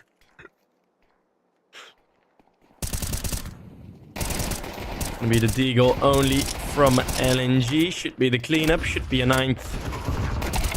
Getting the bomb down is something. Andu, bit of aim practice. Kill gets stolen by Tupperware.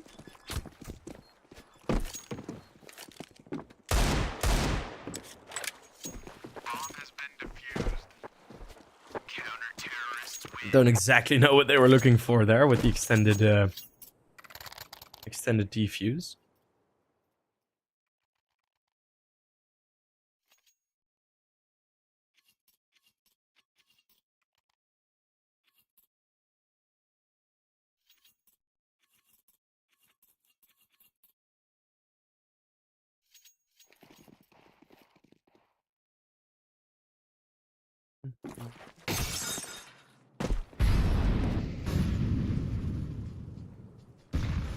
Malkis waiting for the push again. Will they have a flash ready? Go for the boost. Oh, it seemingly fails. Actually, they're gonna be pretty alright. Tapeware. Oh, it drops down RKO out of nowhere. One unique, the victim, and he falls all the way back towards A. What a lovely play. Andu holding this off angle. We'll find one more frag. Copenhagen Wolves. They are closing that gap. They are mending this gap fully. It's gonna be CT sides winning it mostly for both teams. One dink delivered, so much util left, so much opportunities to take this offer down. The bomb is even dropped.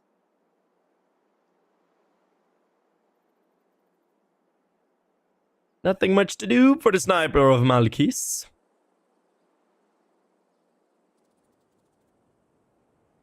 You know what Malchus stands for, you know? You may all kiss my ass.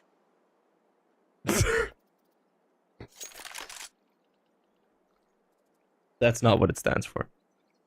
Well, maybe if he clutches this 1 versus 3, that may become what it stands for. But no, he's gonna get found by Shane. As it is 10-10. Tactical pause from LNG. This time a real one. The previous ones were a bit of a doozy, bit of a woozy, bit of a wazy.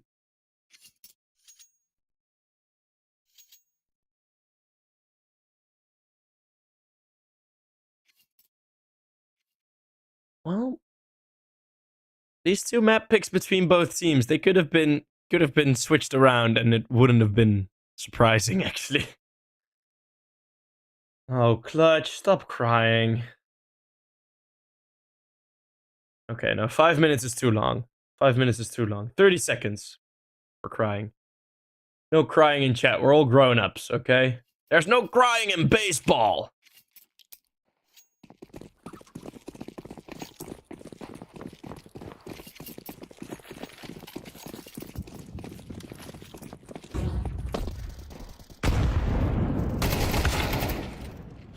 Well, Magila, another great push. Doing the same as, going for the same recept. Yeah. Going for the same recept, Is it reset? My translation brain is falling apart, but there is going to be a bomb plant. 4 versus 4. They've gone in quick towards the A bomb site. The aggression over towards cave. Pretty much negated by the fast play of LNG. Oh, all 4 through CT. That's going to be scary. As it is the... Well, it is the advantage. P250 and Tech 9 now only when Unique and Malkis not finding the opportunities to pick up weapons. When Unique spotted butt. Copenhagen Wolves getting the defuse. All through CT it works out this time.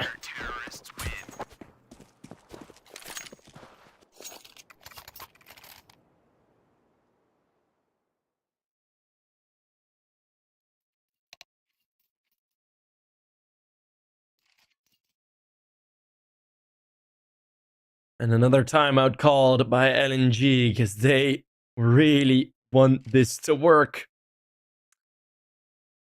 They are now losing their opportunity to play Mirage, which I really did not know why they'd pick.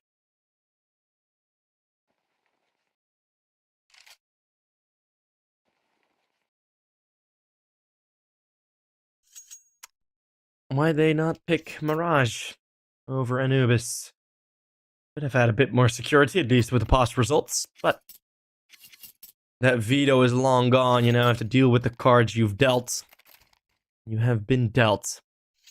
And that was an 8-4 lead on the T side. A Krivda that is finding 25 frags. But Marat is lacking behind. Cleo, who had a massive performance on Ancient, just not really getting there on this Anubis game.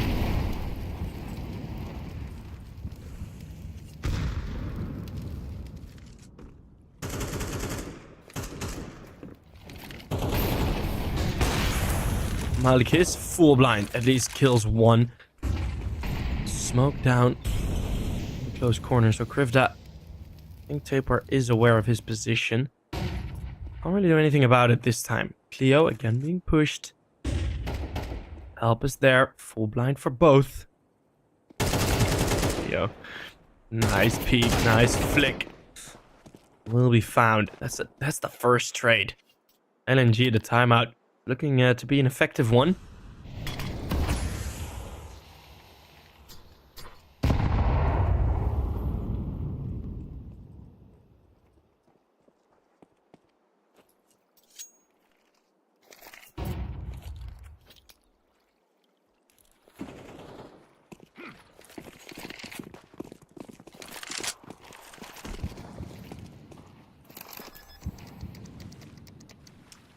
Copenhagen Wolves not going to get ready for the retake with this 3 versus 4. And we're quite far away. They are making haste. We've seen how close some of these retakes have been. Marcus with the AWP repositioning. And that's going to cost him Tapeware a double. Opening up this entire round. Krivda and Marat. Top and bottom fragger. And the top falls first. That's usually how buildings go down. That's usually how lions will fall as well. The wolves, the wolf pack will hunt them down. And that's 12. That's map points for the Copenhagens. Oi, oi, oi. That is going to be 2 map points in a row.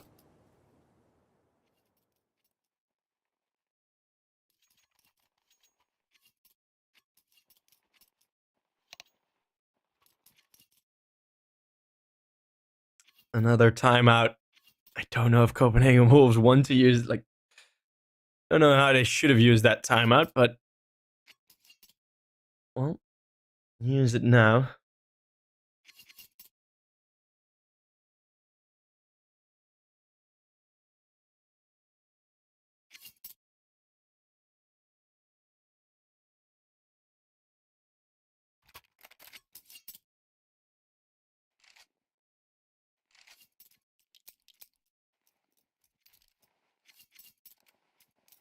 A great win from the Copenhagen Wolves, and that puts them... Yeah, that's pole position. You don't need to buy again.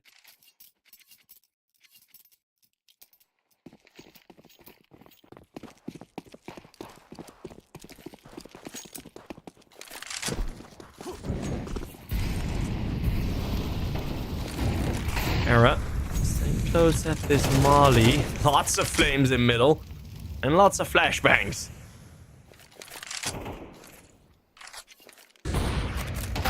Tape, we're holding on. Ooh. Malkus spotting a couple of pixels, and he's able to take down the Norwegian. Oh, double push. Look at this on the minimap. We don't see it on the screen. It's Cleo that finds 2. And in a 2 versus 5, it is going to be quite unlikely.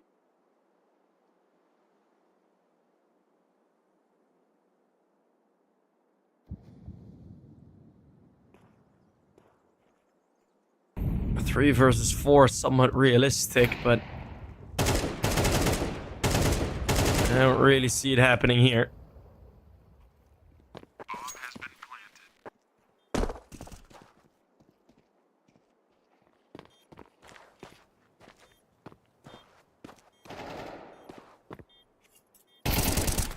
Krivda able to take down Era. Andu finding a couple more frags.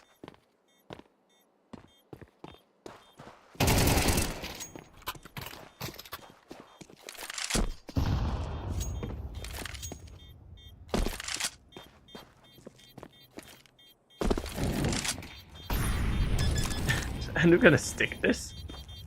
Alright, wants to bait out some bodies, wants to do some damage. Not that it's gonna be the most effective. Really would have liked to see him try and stick it. But...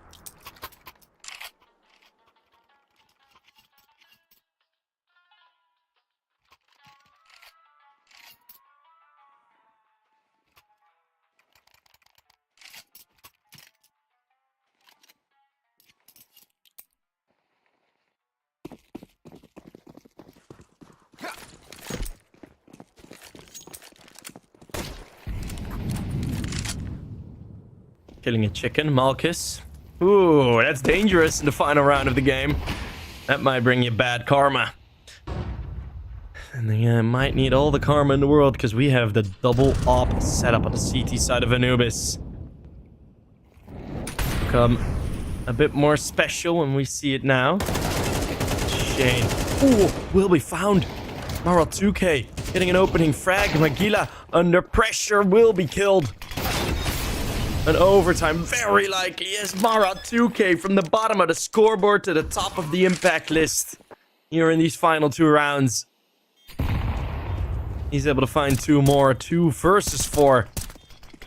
Onto an Era. I just don't see them having this. Fumbling with util and needing to check where every nade is landing, and it's just not really going well. There's no smoke for the defuse. There are kits, but Molly on the bomb. Down one in cave. They need to get on the bomb right now, and there's just no time left. They do get 3 frags, but all that we end up with is overtime.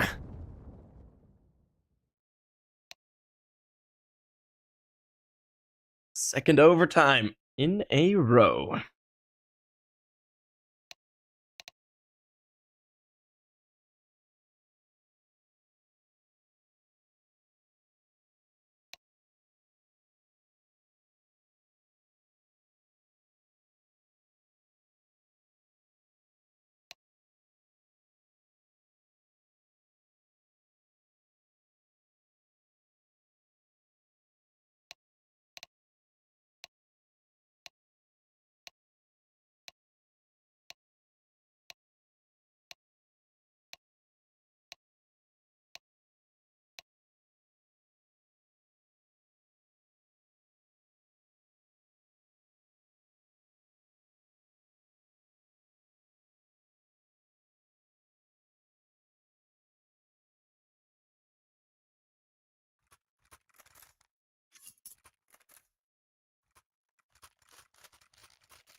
as the teams have gotten a bit of a rest. We are going to head into 6 more rounds. Well, at least 4, depending on how it goes. 12 to 12 at the start. None of the aggression expected from Copenhagen Wolves.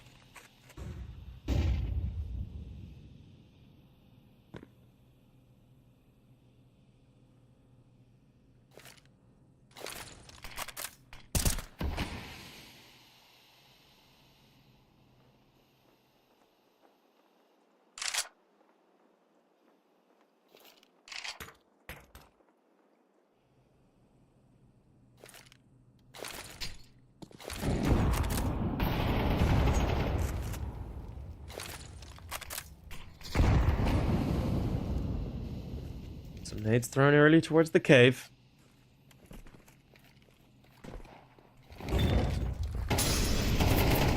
Magila holding on, and that nade really blowing open the smoke. One unique.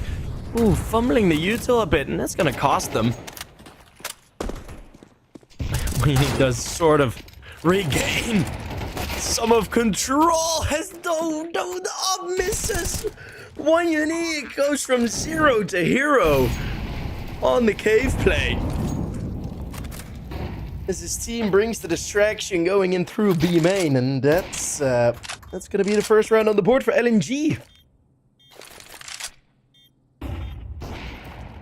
Terrorists win.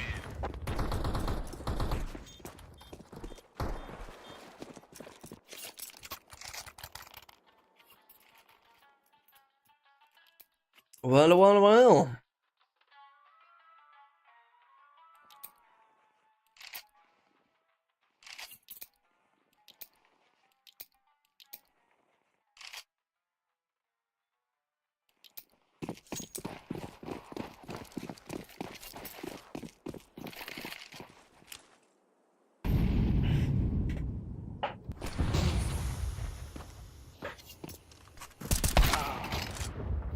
Malkis opening kill on the aggression, a bit of a flat aggression. Not really the overwhelming flashbangs and util that you would need to see on a mid play like that. But some more aggression. Krivda will go for the same flashbang to get himself out of there. Well, actually no, to keep himself in there. Mirage is looking for this kill and finds only a wall bang. 98 in 1. Or a bit less, because Krivda was already damaged by the molly, but 2 HP left. Malki's another opener. That T-side op bringing the influence.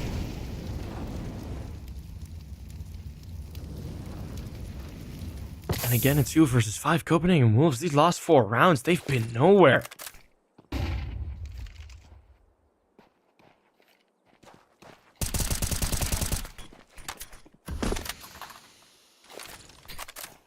Nagila with one more. That's a good nade. That's a good spray.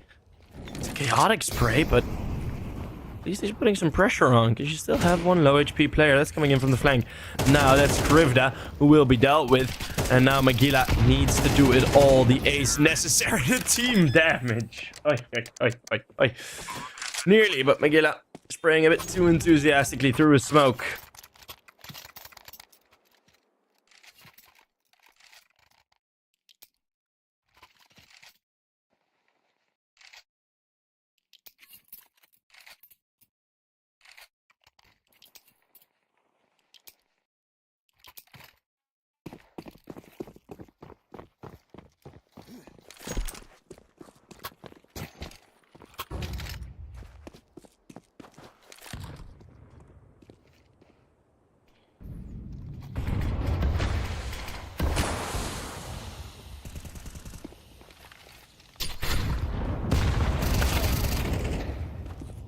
Shen.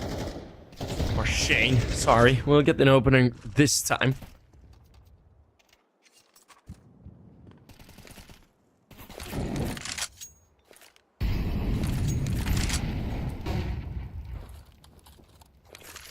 and an opener that's not traded, so that's been a while.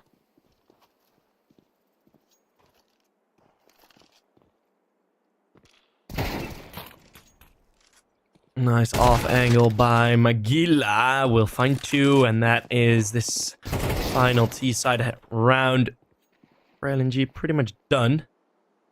But LNG were very successful on their CT side. Copenhagen Wolves would need... Oop. Nice timing. Magila, couple of big frags here.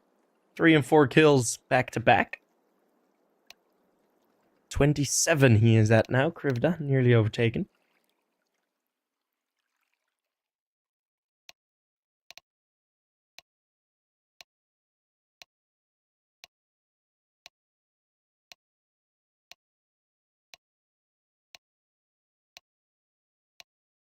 As Copenhagen Wolves would need to have a full clean T-side 3 rounds in a row to win it. Or we're going to see Leo Gaming win 2 out of the 3. Depending.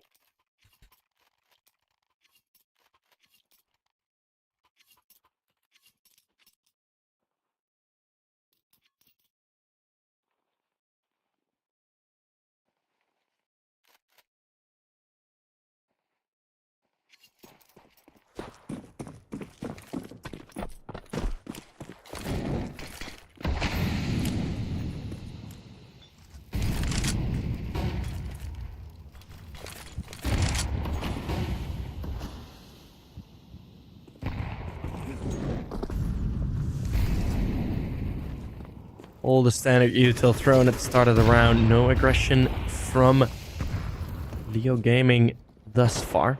For LNG.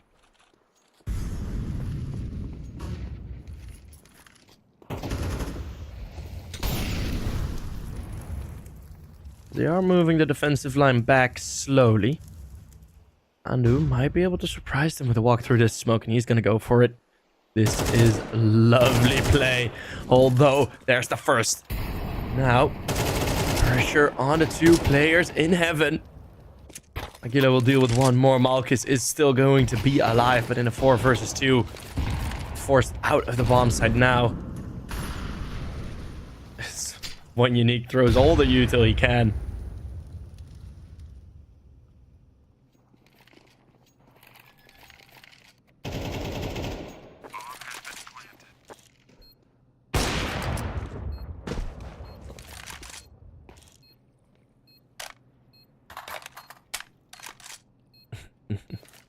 Andu nearly wanting to go on the reload. Malchus making it very difficult for himself. Copenhagen Wolves, a convincing first T-side round, but we are not playing 12.5k OTs. We're playing 16k overtimes. Which means that there is quite the ample opportunity to go for the buys. Even an extra AK left as we get a double op on the T side. Okay. I don't know if One Unique was planning on facing that fight, but it's not even like Magilla has been throwing his like his AK is like easily retrievable. And edging that smoke. Oh, that flashbang's perfect. The double play. Magilla missing his op shot. And now the CTs have a double op. Tapeware, he's looking to trade this. Finds the spray nearly on the low HP Malchus. But suddenly they're 1 man down after that beautiful cave play. Kilo tucking in just in time. Oh, it's a wonderful timing he catches. Flashbang goes high, but error full blind. We'll find a frag. Era running in, shots missed. One Unique with that AWP, but through the smoke, it's LNG that will have 1 map point.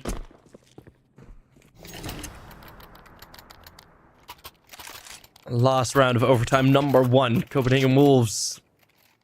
Bring it back. Bring it to more OT. Finish it off in 2. It is a possibility. It's a possibility that gets kind of heightened with this timeout called in. Get some extra time. Do I think the double op buy on the T side was a smart decision? Absolutely not. But...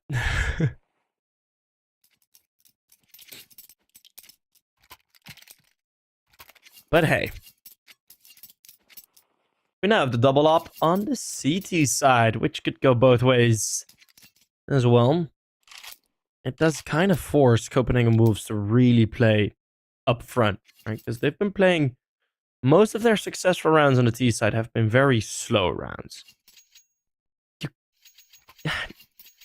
You can't really do that anymore, right? You've got, like, playing against 2 ops, you just don't really have the opportunity to be a bit slow, because you're gonna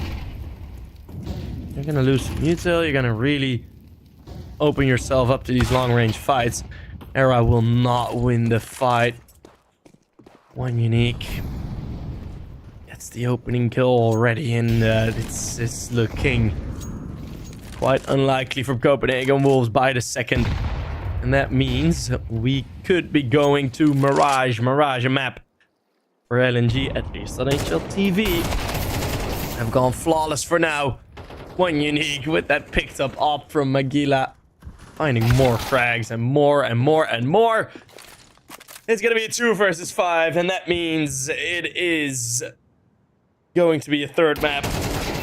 Andu won't be able to find anything, and Shane, with his biggest fan watching, won't get a single kill in the 1 versus 5. There you go. The comeback going both ways. It's a 30 bomb for Krivda, and we shall head into Mirage. What a fight there on Anubis.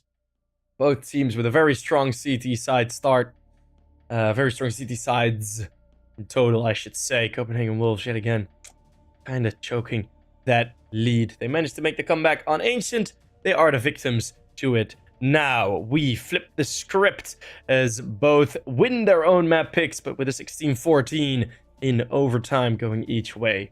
We'll head to the dusty desert of Mirage. We'll see you guys there in a couple minutes.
welcome, welcome, as we enter map 3.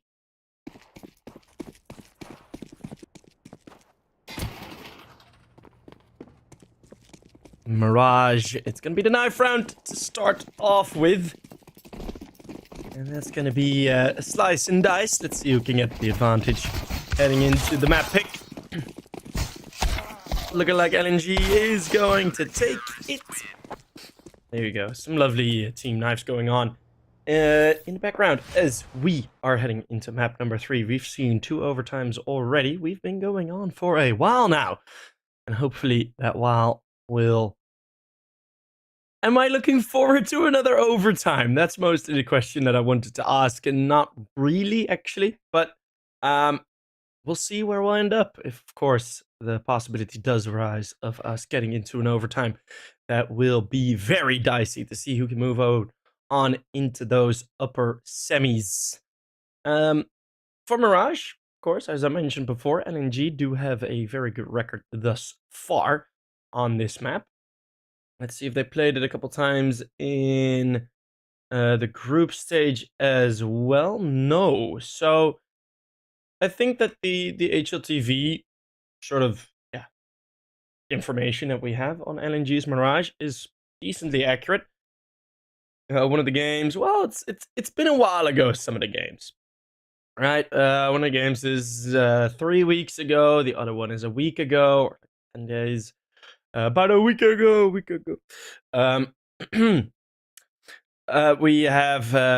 do have 4 victories in a row. They've beaten Copenhagen Wolves in the ECA season.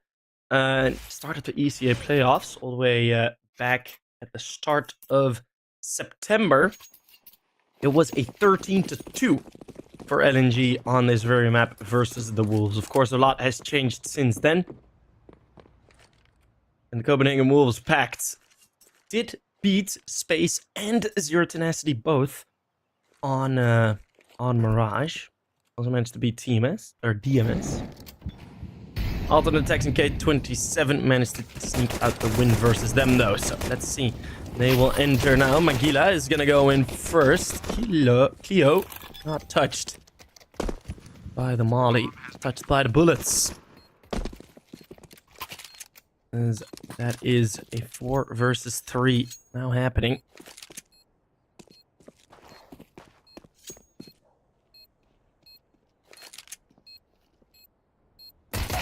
Shen. Oh, close range. Quick flick. Getting the connection. And there's a bit of a fight happening. Malikis able to take down Andu, but I don't really see this retake going anywhere. Especially not with Era on the flank. And he gets both. Copenhagen Wolves pick up the pistol.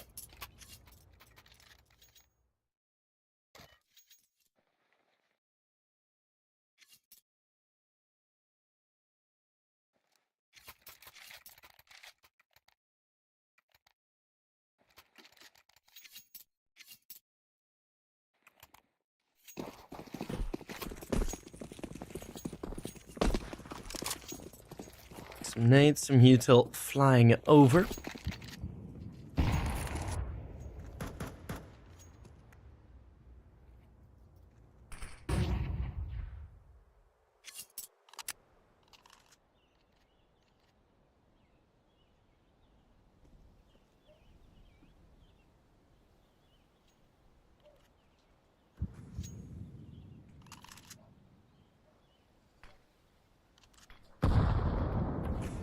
Gonna be a bit of a push with the force buy of LNG.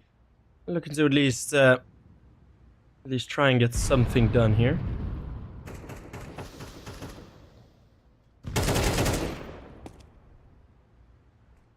It's at least 1 kill on the push from Shane. And that pretty much negates the rest of the push. Cleo. We'll find one more, though. This is still a bit of a dicey situation. Taper is still low. And the Scout finding one more. Scout not able to get anything else, though. And that leaves Cleo with an AK all by himself. Good spray through, but a likely 0-3 scoreline now with a full eco coming up.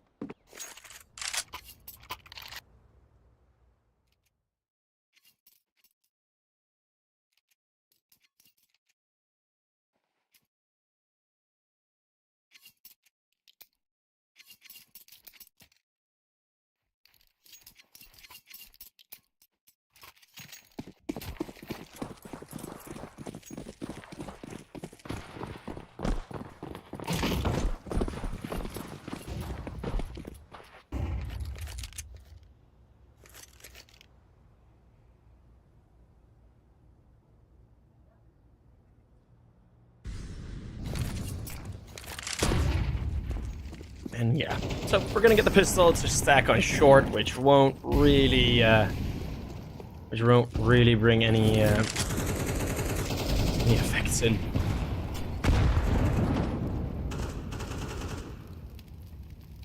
Bomb has been planted. Got the Zeus from Malchus.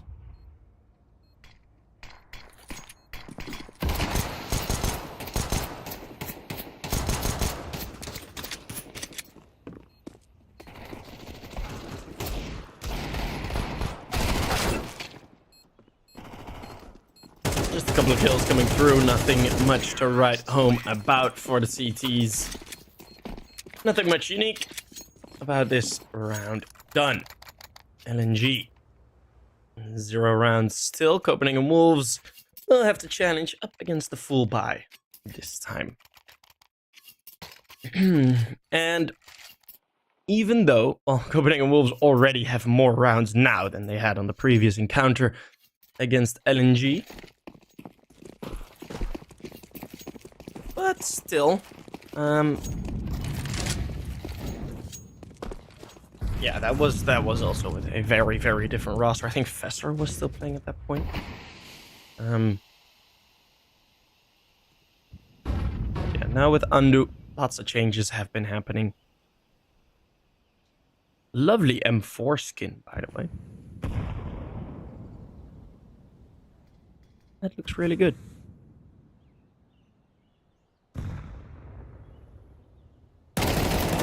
Cleo going out for the wide swing, getting himself ready.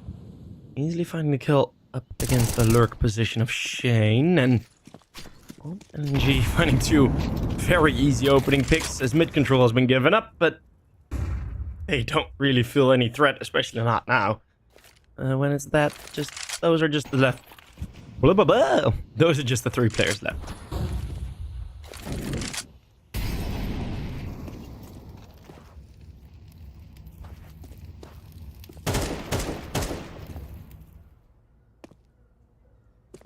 Some shots from Era, not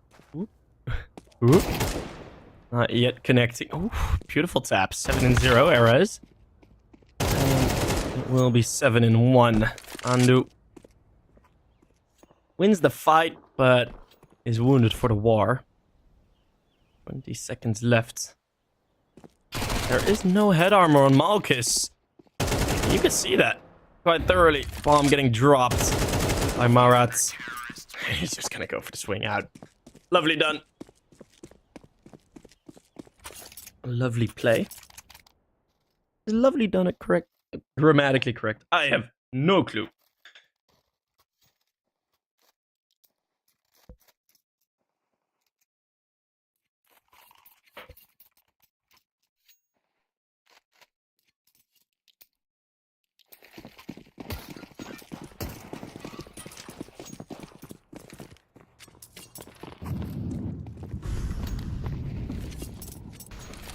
Alrighty, Copenhagen Wolves, this is your final buy before you're empty. So you better make it work, and Era looking likely to do that. Another great kill in middle through the smoke.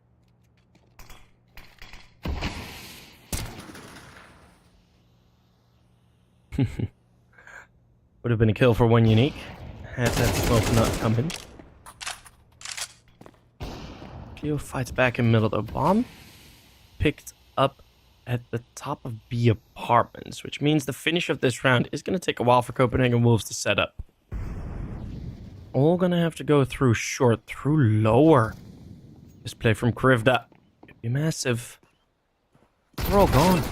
Everyone has escaped, except for Andu, who will be found now. And it's looking like the A play is going to be the finish from Copenhagen Wolves.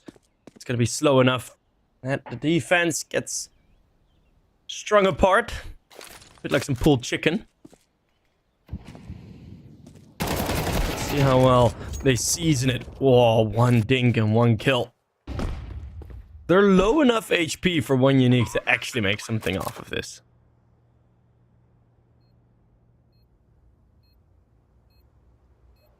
Era escapes into the smoke in apartments. That smoke soon fading. And there is a smoke for unique and a Molotov, but he wanted to get the kit. The kit was dropped in a very unfortunate position, which means LNG back to winning. Or sorry, LNG. Copenhagen Wolves back to winning. I got confused by the top left. Having LNG there being in the yellow. Yellow. Good song, by the way, from Rich Brian and Bacon, I think it is. Very good song.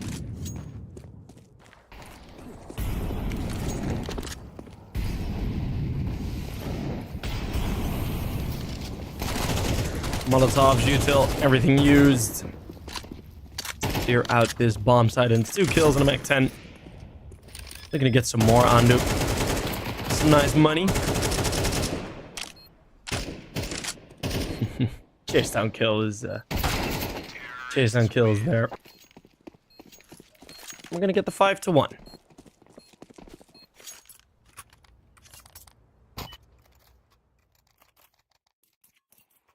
Spoilers? There aren't any spoilers here.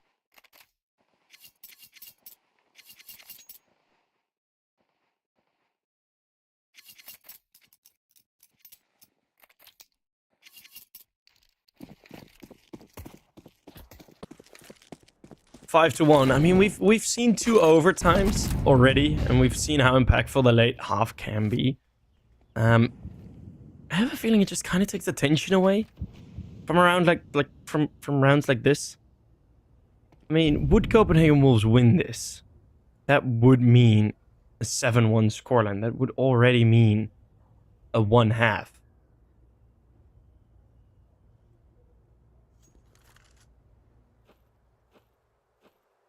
So LNG, they aren't looking as good on Mirage as the numbers would make it seem that they are. And I think Copenhagen Wolves with this newer setup is looking a lot better than they were back with Fessor. Just got so much firepower, so much experience with Andu. I think Andu himself would be slightly disappointed in himself, in fact that he doesn't really play in tier 2, top of tier 2, tier 1 anymore.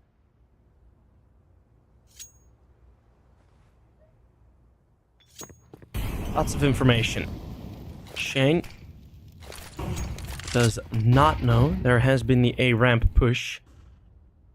Oh, it's not going to be of influence. As that walkthrough, that would mean like Malchus isn't holding anything right now. Malchus is holding nothing. He's there for no reason. Copenhagen Wolves have a pretty open B bomb site. 1 kill to open up. Tapar will go for the bomb stick.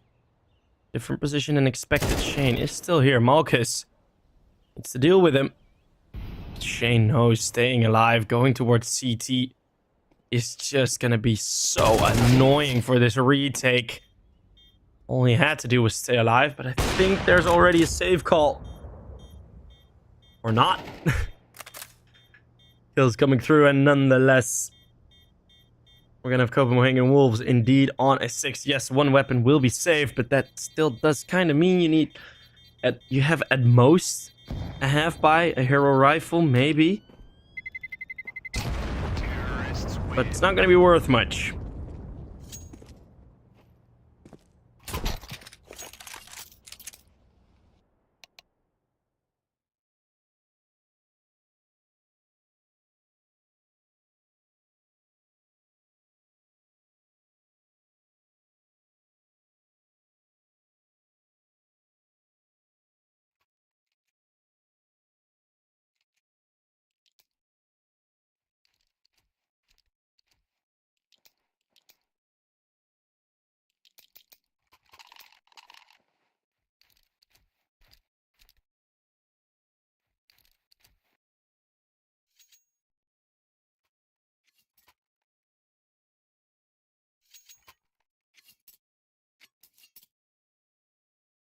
All right, what is the buy from LNG? Okay.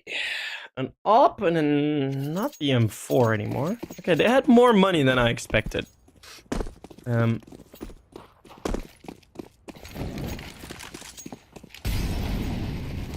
Where's Illuminar versus kONO? That's gonna be right after this game. Come on, ATM Ross, you've been around the block. We got a bit of a delay. This game's going long. But it will be right after. So, Magila. Oh, what an opener. That's the op. Instantly negated. Oh, 3 kills back to back for Copenhagen Wolves. And that investment quickly gets nullified. That's a very quick round. We haven't seen many of those. We haven't seen many of those at all. It's been a very slow T-side half thus far. No... Well, yeah. There was an AWP this round. There you go. But that top spot, that top graph that you see there with a whole bunch of yellow. Only a single moment where LNG have saved. Right? That was one M4, and they didn't even manage to save that one. Marat going for some middle aggression. That's looking a lot better. The boost over from Era. Found success before. Won't find success this time. Krivda. Kinda knew what was happening there. Nice find. Just his third only of this game, of this map. This game he has a lot more than 3, but this map he's been a bit slow. Unique forced to play forward. That smoke beautifully sections the opposition. And riggedy wrecked. LNG fight back.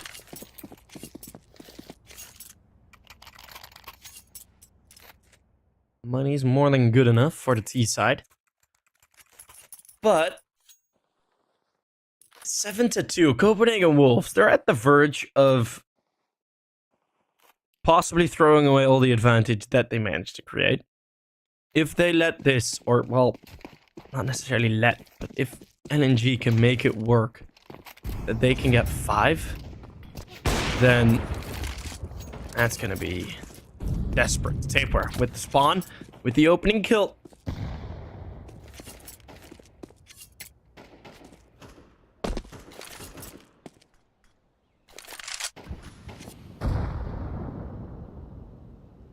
And then the op to Era. Again, it's this very upfront A-ramp play here from Malchus and Cleo. Getting in very close. Really standing on this line here, and I do think it makes the A defense a bit easier. It could still get wrecked.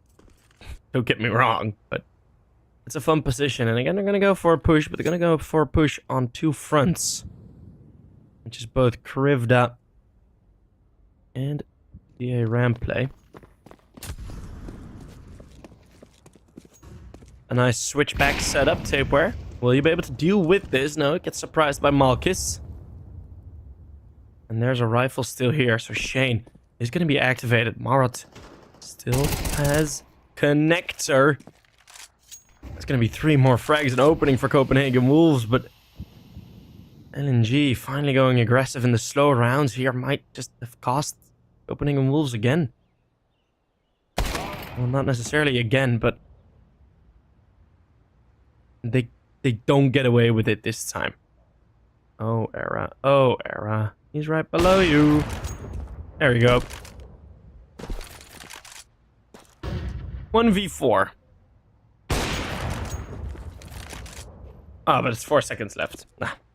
As a solo caster, it's very difficult to focus on casting and on the time. So you're like hyping up a round like this, and it's like, oh wait, there's nothing left to do for him. But yeah, that was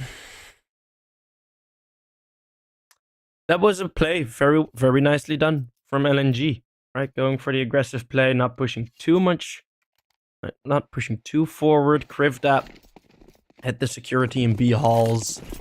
They were holding short. Marat was making sure of that, but such a loose play from Copenhagen Wolves. I don't really... Like, oh yeah, we're going to rotate to A and then rotate with about a 30-second space in between everyone. Yeah, bit of a disappointment. Oh, Shane. Could have been a whole lot more were he ready for the fight. If Shane picks up that op or even stays crouched close in the left corner, it's a lot more difficult for him to be found, a lot more difficult for him to be hit. You might end up out of that fight with an extra op and an extra player alive. Would have been a 2 versus 2 at that point. Won't be this time.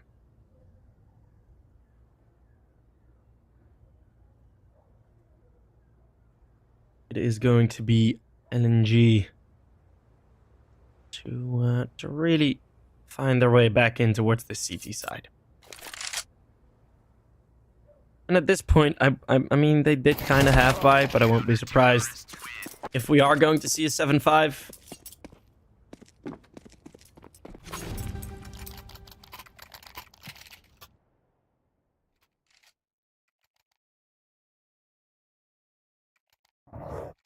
Oh, apologies. That was my sleeve rubbing up against the mic.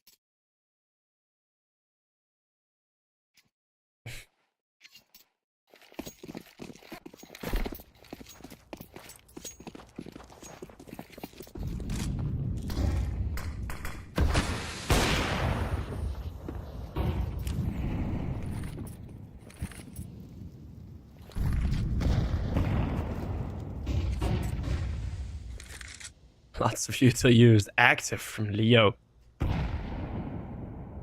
Good amount of movement. Looking to be an A split in the final round for the Wolves. Maybe a bit more pace on this one. Who knows? Depending on how that initial fight goes. Playing through Con. Tapeware is already making a move. Reloading Cleo. Magila able to trade one. Only one more on short. One more within the bomb site. But he's now down. 3v2. They know connector. Do they know jungle? No. Krivda equalizes. Final round would have 8-4 or 7-5. It's pretty substantial difference. 2 rounds, but you guys know what I mean. 2 versus 2.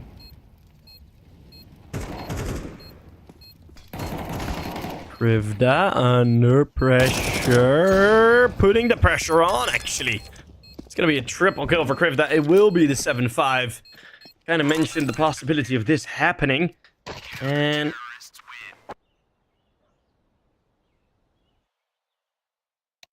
it will. That is going to be half number 1 done of Mirage.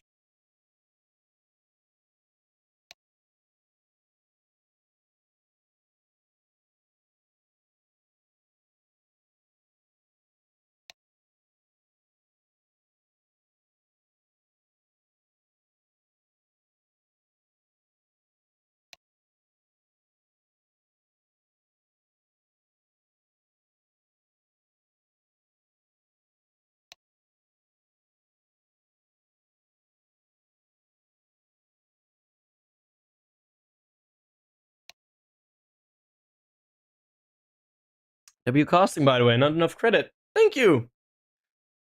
Thank you very much. I had to take a bit of a break in the break for myself, but yeah. If you want to hear more of my casting, I will be doing the ESL CSC stream, the 3rd stream of the Challenger playoffs tonight at, what is it, at 7. Tonight at 7 we'll be live, me and Vlad Wexen, my duo. So we'll be live for the Baboom. We'll be live for the tournament. And that's going to be tonight, which is very exciting. We were live as well yesterday, which was also very exciting. We had a great game. But for now, let's zoom back in towards European Pro League. And it is the opening quarterfinal. And it's the final map. This pistol round will really be of influence. There's Era spotting that he has a big fight coming up towards him in middle.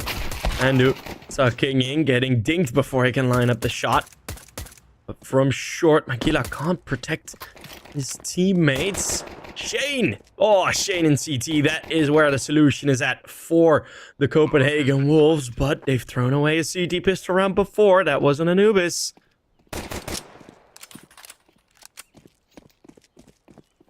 The bomb's planted at B. Oh my goodness, this has been a full fake. They're gonna wait to take down Malkus, but now Malkus, of course, he's not gonna fade. Era still hurt from the very first fight in the round. The fake, the classic pistol round fake. It works out for Leo Gaming. Unless Era with 5 HP can take down Krivda, but he doesn't even want to go for it. Doesn't even want to attempt it. It's 16 kills, 17 now for Era. But it's gonna be 6th round on the board. Era, bro, you okay? got some Parkinson in there.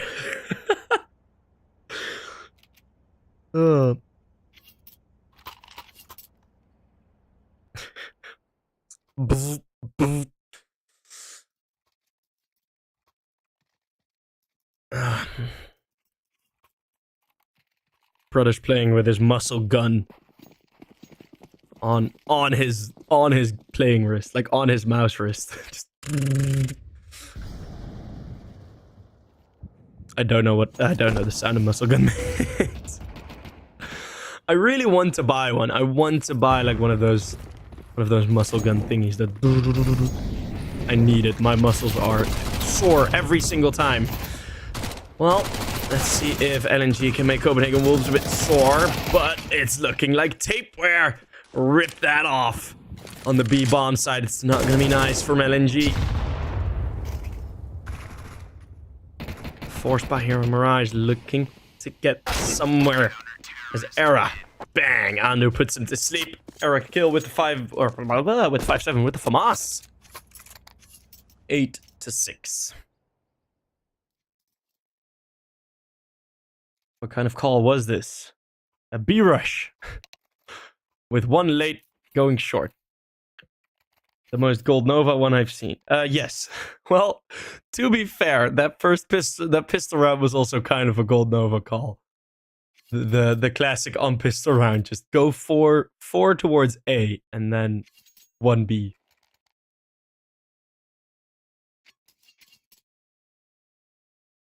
They're playing strat roulette, I think.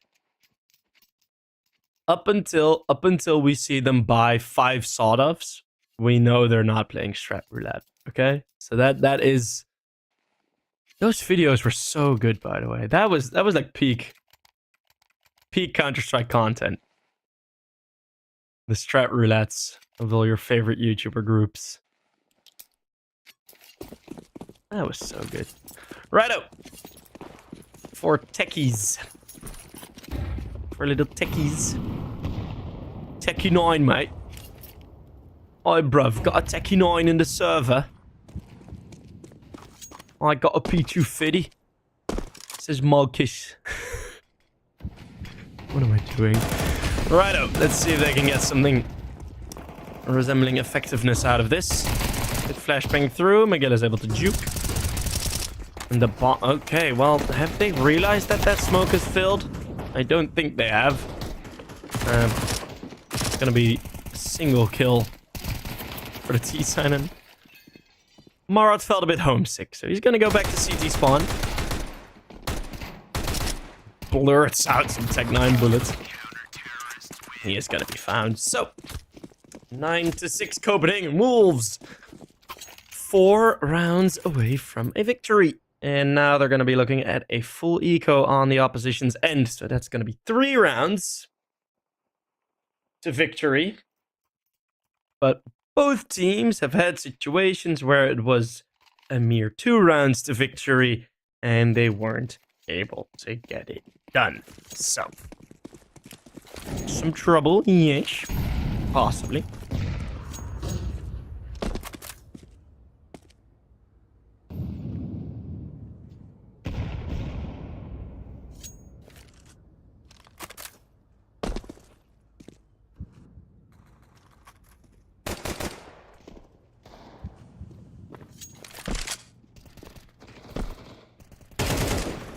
Nice play from Era, jumping up on the top.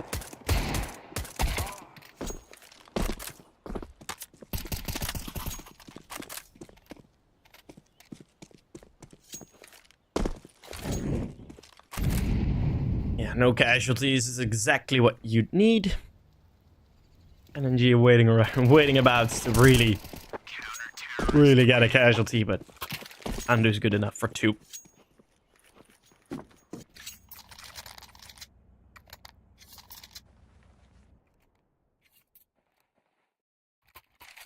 Ten to 6, 4 rounds difference, 3 for the victory. LNG low on money. It's going to be another half buy if they lose this one.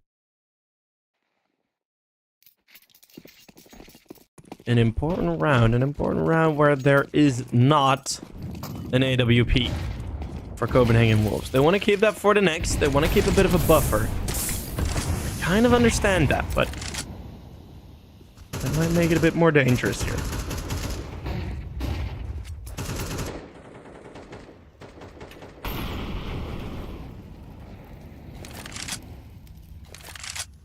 A very default start to the round. Just the mid presence. Trying to take some mid control with the util. Or at least make the mid control for the opposition a bit more difficult. It's going to be a late play through lowers. If this would happen to be an A split, Copenhagen Wolves are in the best position possible. But I have a bit of a feeling that there might be an infiltration and then across short. And that's why Tapar now moves up, throws that smoke, at least prevents them from crossing it. It's not like he's watching that smoke, but you're not Stewie 2K. Era holding one of the newer AKs in his hand.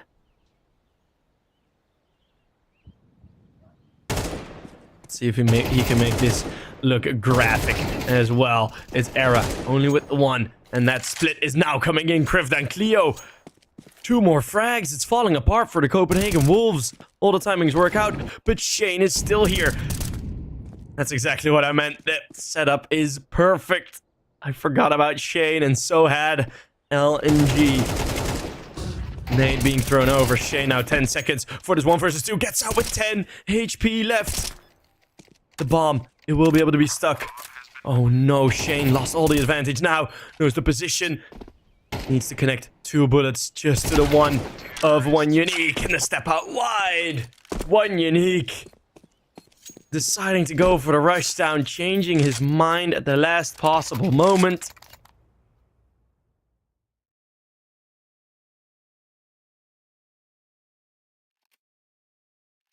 And we're gonna have that security for Copenhagen Wolves, right? We're gonna have that AWP still. They're not broken just yet. It's a very well done 1 versus 1. But financially, it hurts LNG more than it does Copenhagen Wolves. Going down to only 1 man. It's 2 Galils now. And the AWP gets an opening kill.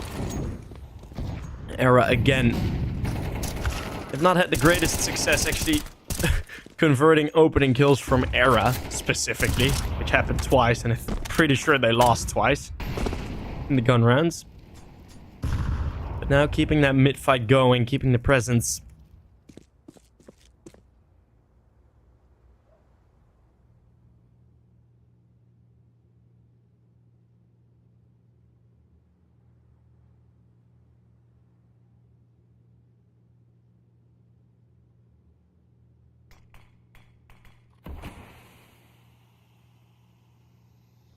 And now with 1 minute left, options going to dwindle for LNG. That's a great shot from Era. That AWP, what a moment to have a great performance. 23 in 5. He is feeling himself. 23 kills in 18 rounds, and we're not even done with this one yet. Cleo also from the apartments. Era might be surprised by Krivda here. He's just slowly walking out, but the flick down also connects. It's the Era of Era. 11 on the board for Wolves. He gets it over. Well, not over the line, but a lot closer to it. A Swedish Opper. There's been a bit up and down in terms of what teams he's been in and how he's been performing in those teams. He appears to feel quite comfortable in this Copenhagen Wolves project.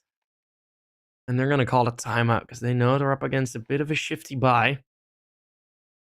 And especially LNG, we've seen them really win these rounds, right? This is threatening.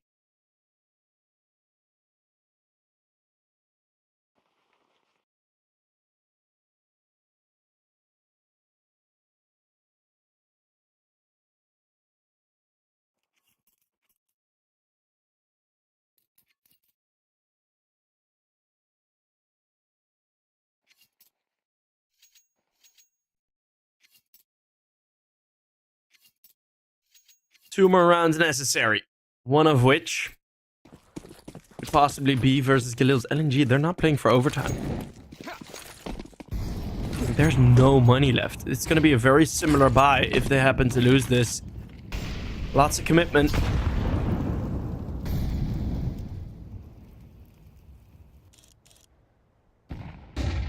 And Era set up and ready again. Not missing, as he hasn't done that often. Spotting another head. Ooh, difficult shot.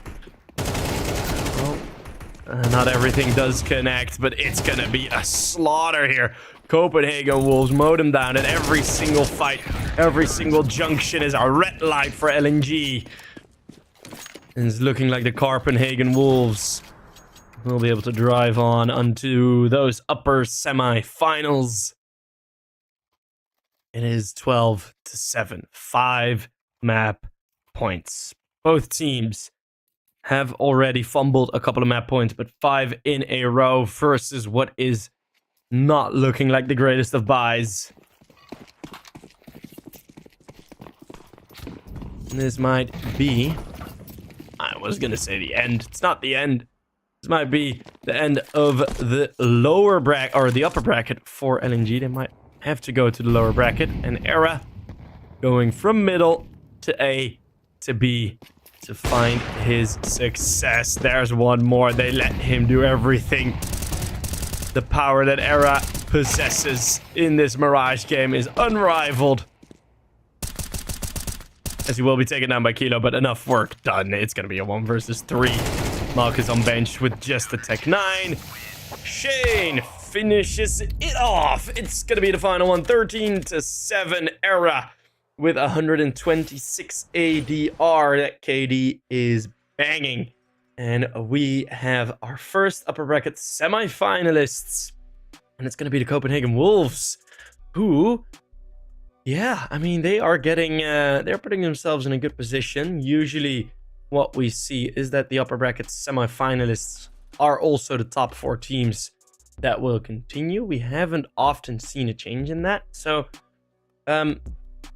it's not set in stone, but yes, confirming top 4 is very nice for Copenhagen Wolves. It was a hard-fought battle, and on Mirage, Era on that AWP brought in so much power. Enough power to bring us right into the second game, which is going to be Illuminar versus kONO, which will be the second semi-final. Big surprise. And we're going to get that going as soon as we're back. So I'm going to have a bit of spot of lunch. Hopefully you guys will have as well. We'll see each other back with game number 2 of today, Illuminar versus kONO, coming up.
Welcome everybody. We skipped the intro and we're gonna go straight into the game.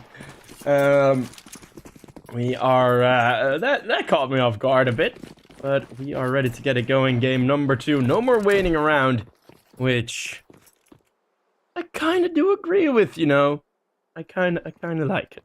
We're just gonna start on Dust 2. Map pick of Illuminar. They will be forced to start from the T side. Let's see how well they can get through that smoke. Seemingly missed. Don't know whose smoke that was supposed to be. I think it was the T side smoke. Don't know how you get it up there. Saltovsky coming in from the flank, and that's gonna be devastating. It's gonna be a double from him already. A 1 versus 3 necessary from Spavaku. One of the newer additions.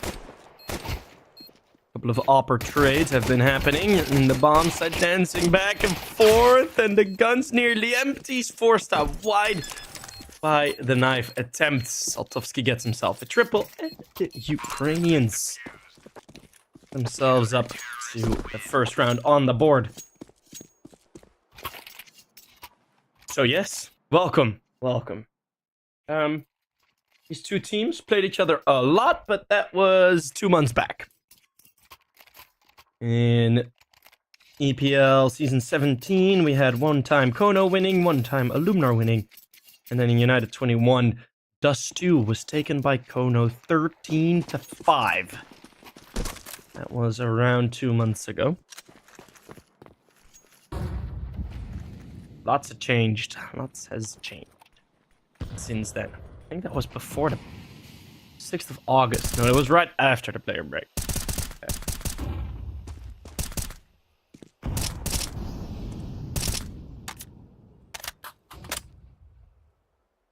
kONO's most recent game against LNG, a 0-2 loss. Illuminar actually also lost against LNG, but also had the opportunity. Oh my goodness, Amster with the mow down. Together with kenz's 2 through the tunnel. Yeah, no B-rush here for you, Illuminar. Oh, Illuminar most recently actually played against, or on HLTV at least.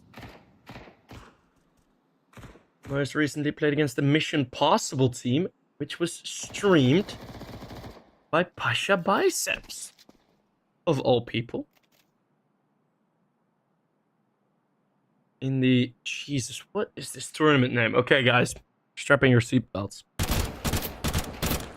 The tournament name where Illuminar and Permita finished first was the RTV Euro AGD Game Zone Masters 2024 closed qualifier.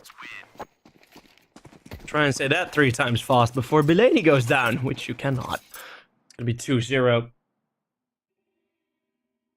But they qualified beating Mission Possible.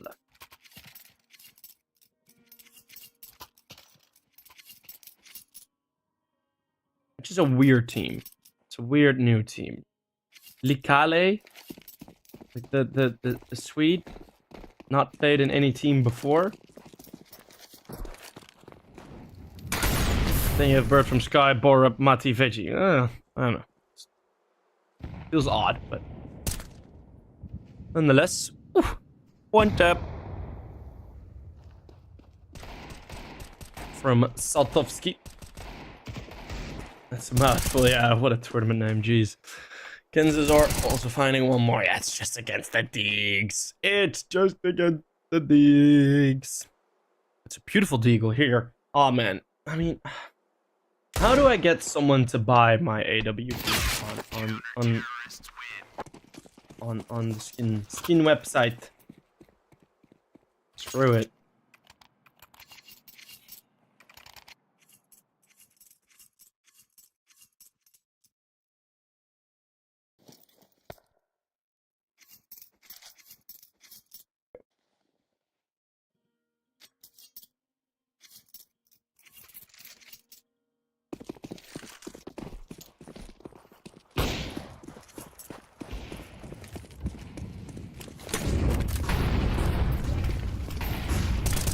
As flashbangs are perfect from Buria.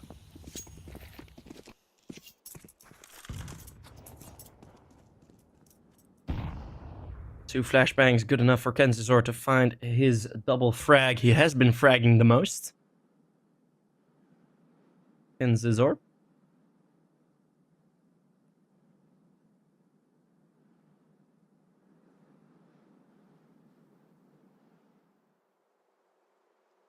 And Spavaq. Flashed. Oh. Left to bleed out in the middle of mid.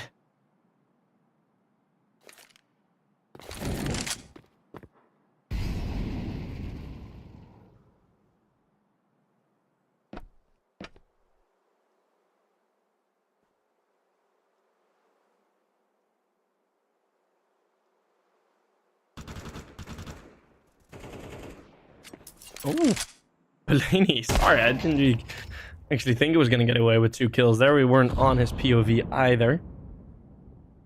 But he finds 2, then his teammate falls. So with a grand total of 4 HP. Fun fact, most people have more fingers than 4. Damn. Good shot at least. With it's 10 seconds left. I don't even think he would have been able to get the bomb plant. No. Too bad. Would have been nice. kenzor, I think, does him a favor there by killing him before time. Nope. It was a millisecond afterwards. Okay, so he screwed Blaney hard. I thought it was right before time ended that Blaney fell, but nope. So he's just becoming a util horse now.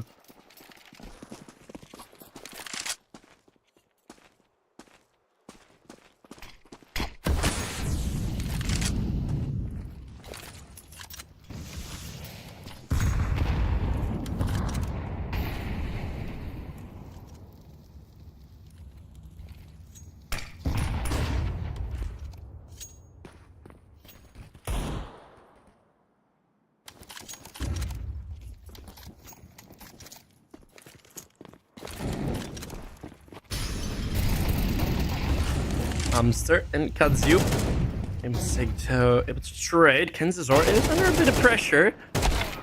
You know, these B rushes can bring a bit of a threat towards with them. Bombs dropped right in the middle. But in a 2 versus 3. kONO need to coordinate this actually like really well if they want to make this work. Like, if there's a slight mishap, you already give like quite a solid opportunity towards Illuminar to win this. The lurk smoke is nice, but there is a bit of a gap. Saltovsky with the AWP locks in Spavaq, but he still finds the first kill. That is that bit of a gap that I talked about. Now Blaney, he's going to be all by himself at the time. He's running so low, but he won't find the first frag. It's Bull Banana with a 180. 180. As kONO strike bullseye on the 5th. It is 5-0.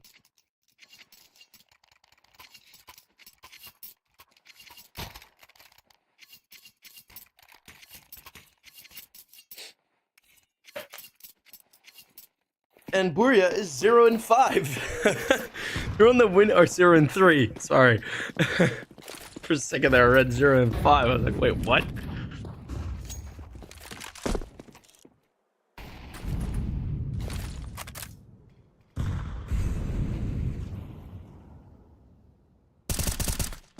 Oh, so perfect. It's so perfect. Knows exactly where he needs to hold his crosshair for the headshot height. Is it early for me? No, but it's been 4 hours of continuous casting, so.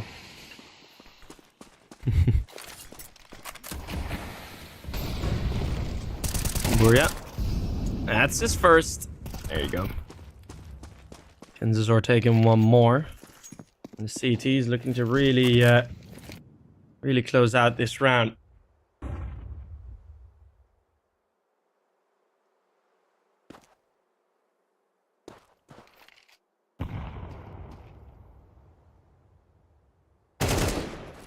CPH. I'm gonna find a couple more kills. But the Illuminar not gonna be looking for their first round win here. CPH, I mean, yeah, you can get the bomb down, but advancing it out in the corner. This would be a 1v5.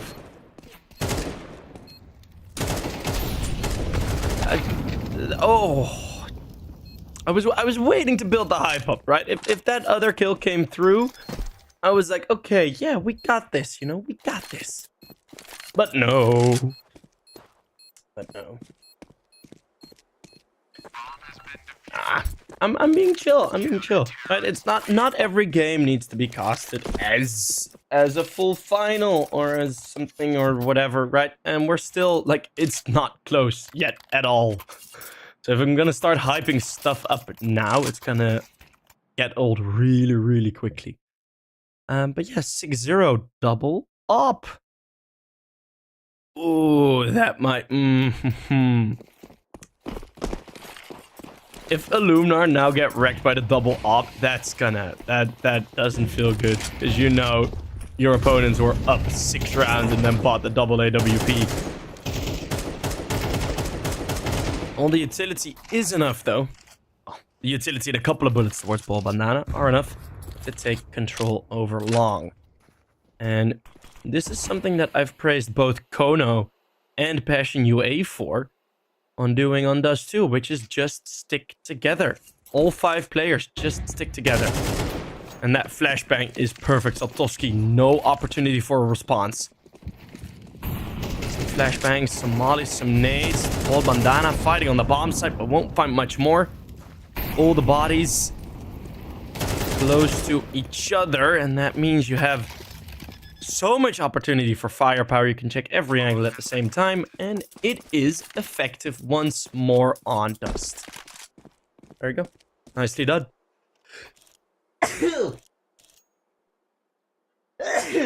Oh, goodness dear. Whew. I'm allergic for T-side round wins, I guess. They're going to save at least one AWP, which I do think it's okay. Why double up? Because it's... Because it's Dust 2. Of course you double up on Dust 2.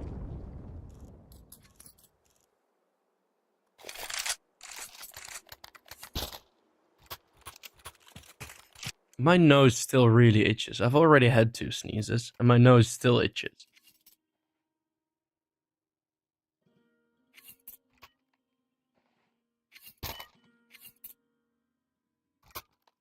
The Illuminar picking up the first round, and I don't think they will stay with the same sort of strat. It can be kONO with the first tag, at least.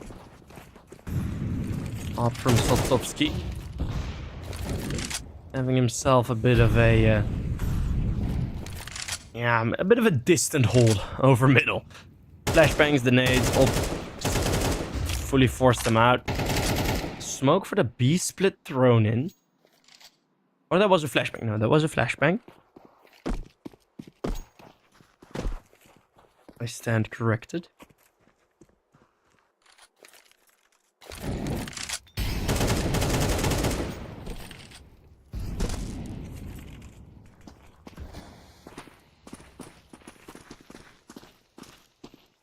Through middle now. The smoke is thrown. It doesn't cover the gap, and Amster spots all of them. Drops the smoke by himself. Bored out with a double. That is from Ramp. Just spotting that gap over the smoke. Saltovsky spawning Furlan with his util play. But it's going to be the 7-1. Very nicely done. Falling back and back and back. Until you can start that pincer. Until you can get the kills from A ramp.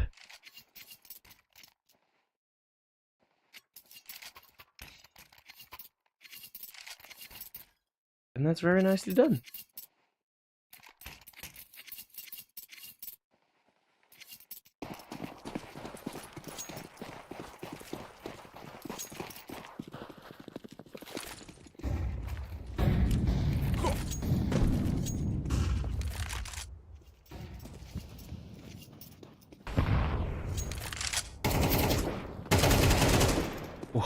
out wide going across the crosshair.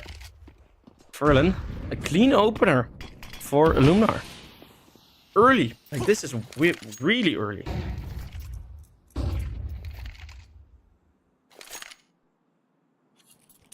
No emergency response yet called from kONO.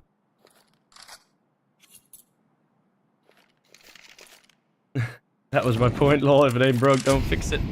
That is absolutely true. I also didn't mention that call. You were absolutely correct. I don't gotta respond to everything you guys say. Wink, wink. Well, I think this round is gone for kONO. 4-man save. And worst thing is, I fully agree. I really like this. The money on the CT side started to get not necessarily low, but in troublesome regions.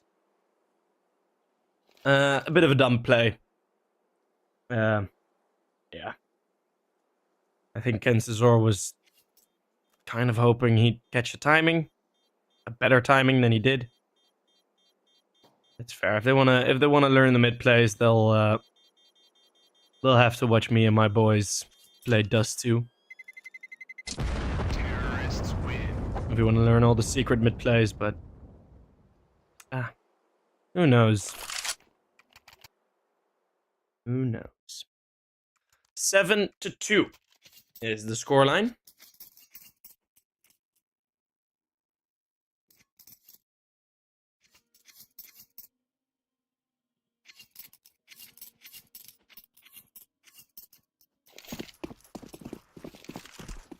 And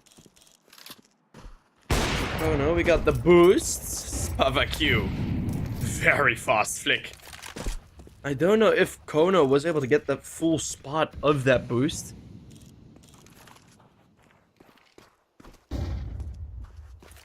Would have needed to be very fast comms. I don't think it was really played like that, which is a bit of a bummer for kONO, because with that jump across, you can actually spot that boost. Like, that is possible to be spotted. It is an opening kill onto the upper.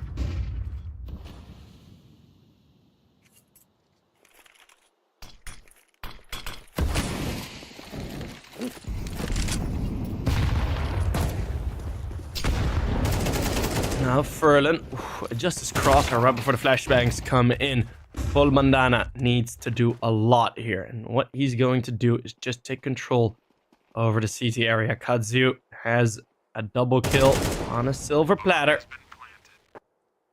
They know there was a lurk around here somewhere. kONO got nothing in this round again. Again, just a single kill. I mean, it's not much more than that. 7-3, the scoreline. Will kONO, similar as to what I think it was Copenhagen Wolves did, throw away a bit of a first half lead? You see it more often, right? Teams getting adjusted to each other in that first half on the play. Terrorists win. But yeah, 7-3. Oof. If this becomes 7-5, I do think Illuminar have gained more out of the half than so-called deserved.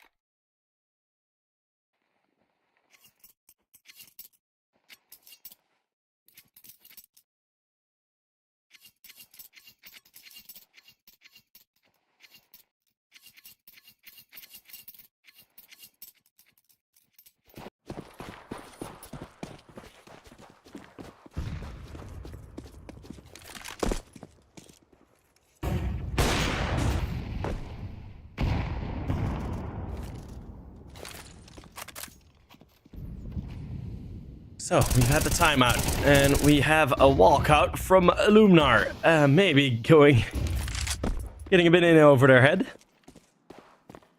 Bit too overconfident there with the walk out of B.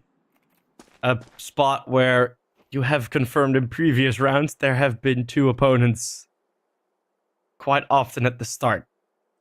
That's why Illuminar's success has mostly been over towards this A bomb site, because kONO kind of uncharacteristic, or well, not uncharacteristic, but unconventionally, aren't really leaving one B anchor.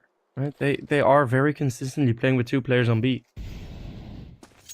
And now play through middle's happening, an extra flashbang. Hoping to make it a bit of a surprise.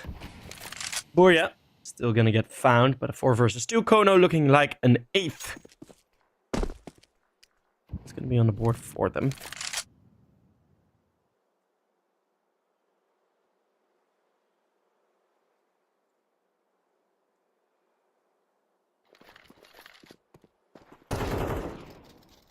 Ooh, walk in. If Kenzazor falls, there might be something here. Oh, kAZU. Oi, oi, oi. Well, that something is now here. There's a flash, a molly, and 2 smokes. For the CT side, the Molotov from kAZU misses 1G. And now there's only one left. Spavaq, can he be a G and save this round for kAZU with the double mowdown? 8 HP. Woohoo! That is something close. 8 on the board for kONO. Maybe with a bit more struggle than anticipated before, but or anticipated halfway into the round, but still looking good.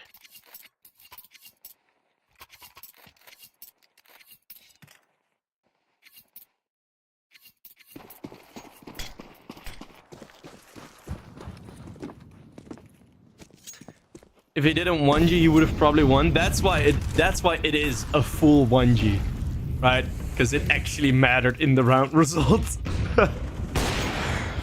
Sotovsky nutmegs the opponent, charging down short.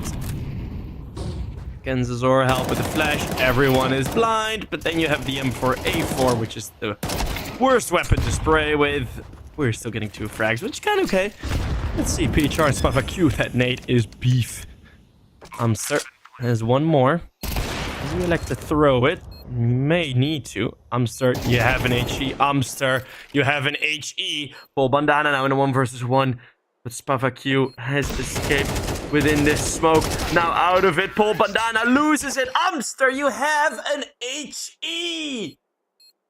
Oh my god, what a misplay. Oh, that is so disappointing. How do we see 2 back-to-back complete fumbles with the util from both sides?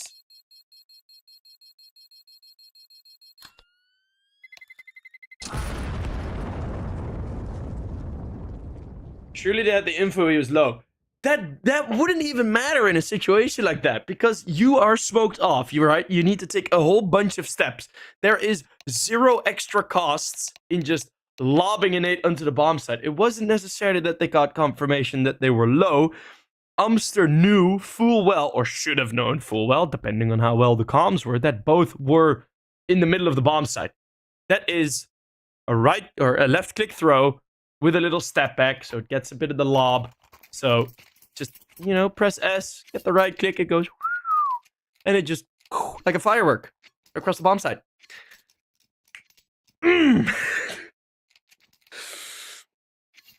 It's what nothing said, right? It's what Jordan said. I'm not gonna get mad if you lose a 1v1 by missing shots. I am gonna get mad if you don't throw a flashbang for me that you clearly had.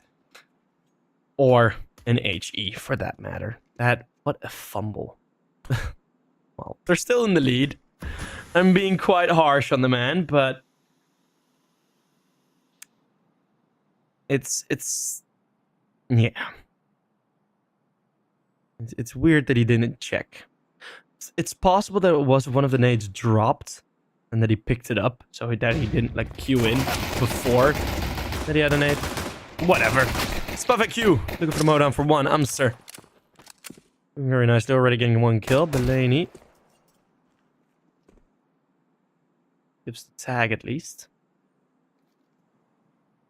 Amster, he's keeping a lot of this attention. Belaney is holding a smoke. Ooh, he's now hearing the footsteps of Belaney. What are kONO going to do? Oh, out in the open. Buria getting found through the smoke. Belaney now spots Amster. So that is going to be an important 1v1 fight. And Amster loses it, which means full focus now from Illuminar towards the A bomb site. Scope is set. Can the shots be taken though? 2 versus 2. Difficult angles, but the one-tap headshot potential is there. kONO again, too sharp. It's going to be Illuminar winning another pistol. Going for the kickflip. Hey, proud of you, kONO. 5-8.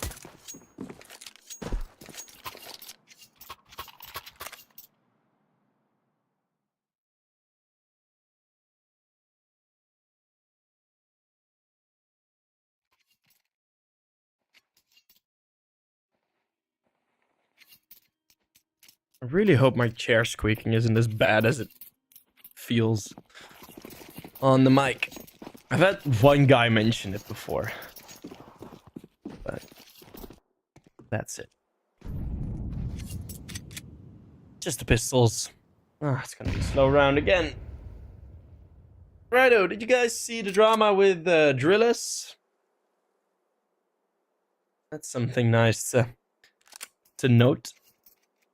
And Drillus went through the Middle Eastern closed qualifiers to qualify for the Asia RMR. So there was a Middle Eastern closed qualifier tournament for Middle Eastern RMR, or for the Asia RMR. What happened is they had Salem, an Israeli player, so continent Asia, and they replaced him now with their substitute Sereni, or Seneri, which means now the core that is actually playing in the server on the Asia RMR is, I think, 3 or 4 Europeans. Like 3 Europeans. Yeah. It's a bit sketchy. Buria and Furlan have a bit of a fight. Buria actually comes out on top. If this... Oh, gotta be kidding me. There's actually an opportunity for this round to go wrong. Got to realize you better not fight in headshot angle versus pistols. It's the only way they're effective.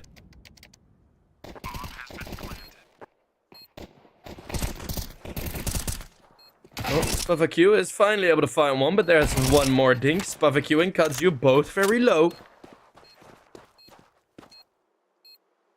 Paul Bandana, he's sitting in long. He has this very long range fight that he needs to take.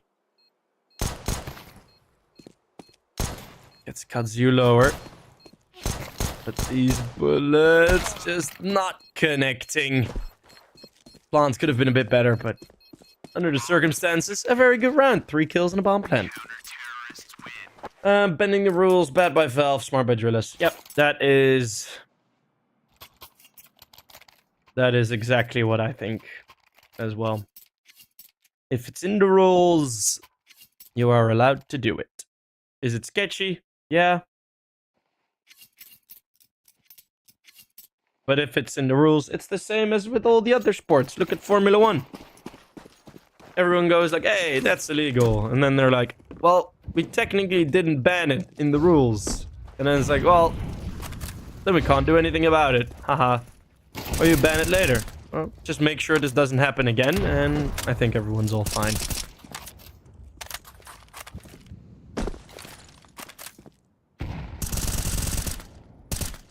This round goes nowhere for kONO. Oh my goodness. Just 2 guys fall in middle. I'm gonna go for the box boost. Which pretty much negates any possibility of a mid to B play.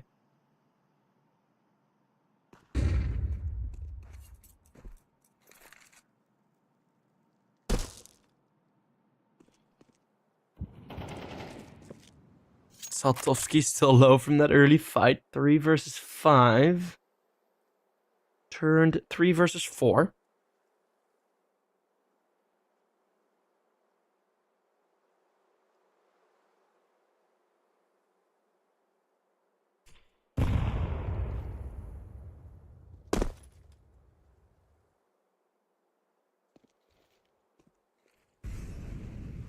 Very slow round. Furlan has left his post.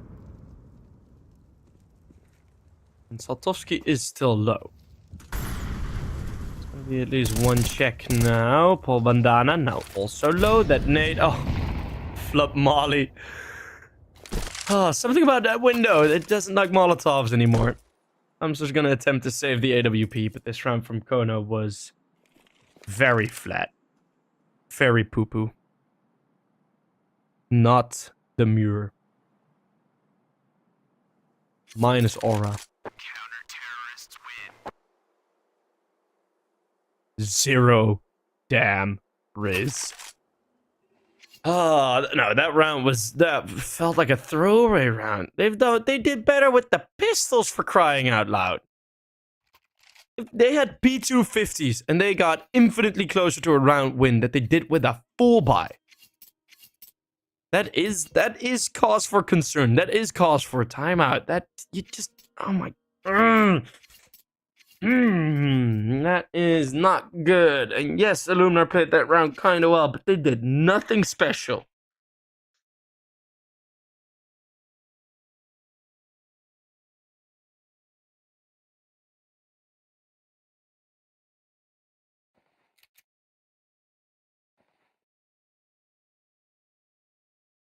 Angel, he wasn't talking about this game. We were talking about Drillus. What the Sigma? Fucking hell. What am I doing? Costing takes your sanity, man. It really does. Well, I'm a coster and I'm a goalie as well, so I'm like double messed up between the ears. Coster Cream Team or Squirt Squad? Squirtle Squad, baby. Give me one of those sunglasses. Squirtle, Squirtle.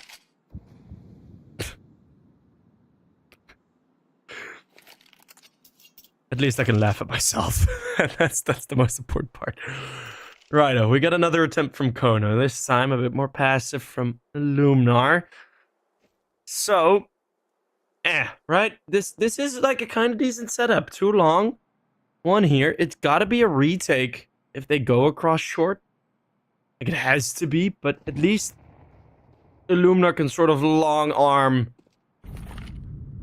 curb that bomb plan, curb that map control. Because yeah, you'd have short, but they are already fully aware. And long and CT is full control, so you do still have 2 avenues. And PHR able to take down one more kill. That Molotov does force Saltovsky back, who was outside of double door with the bomb as the opponents on the CT area line up. And now the A bomb site's fully fallen. This is the time for Illuminar to make the mistakes.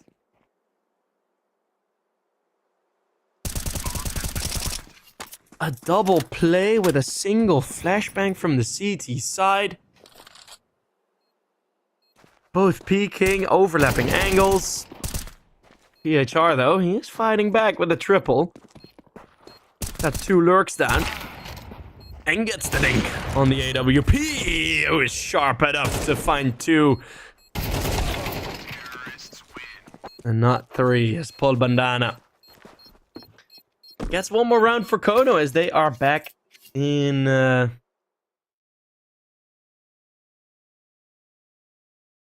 as they are back in contention. Nah, cuz what am I hearing? What are we talking about? I don't believe what you told that. On King David, are my ears deceiving me? What?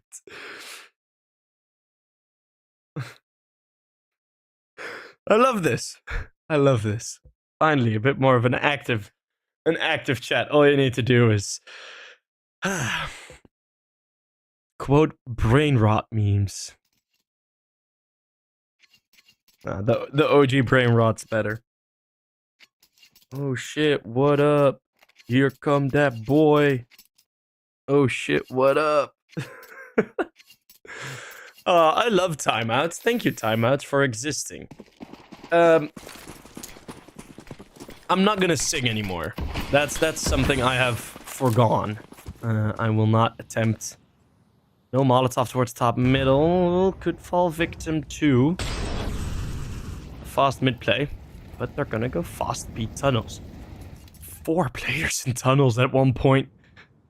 Oh, commitment, Illuminar. I like it. Gonna be mostly long.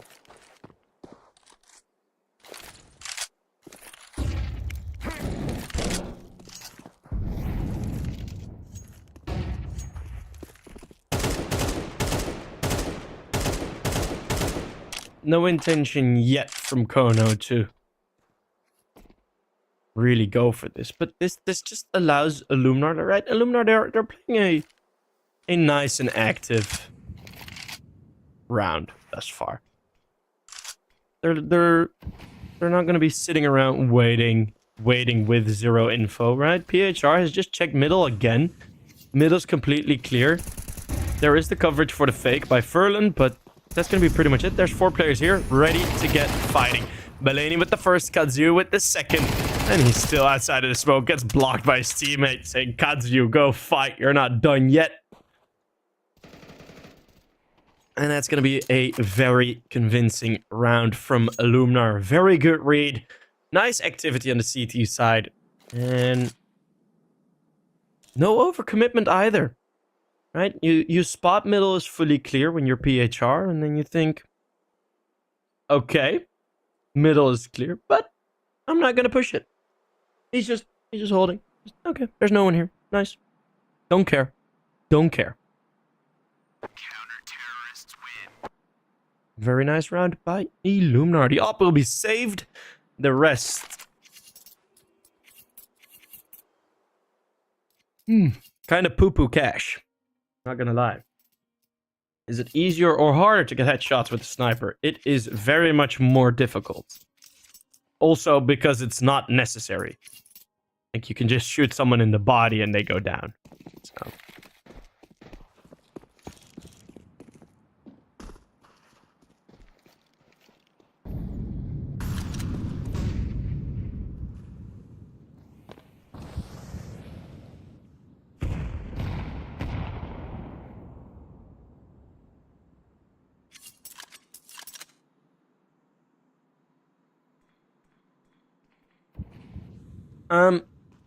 I'm a bit disappointed I haven't seen kONO go for like the connected 5 play, right? Just like, if you have a smoke and a couple of flashbangs, like you're all right. The only avenues that are like I guess too tight to be stopped by one molly is B tunnel. And only one part, like the A-long doors. Right, if you go out with all 5, trades are super easy. Like, super easy on Dust 2. Trading kills is... It's one of the easier maps for it, as all the angles are quite square, quite obvious. Everyone knows them like the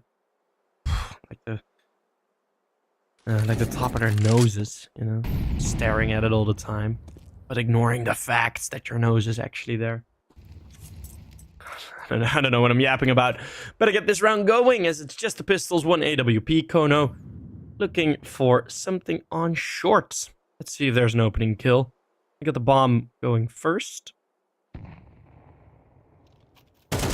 Q on the passive angle will now allow himself to get some more targets.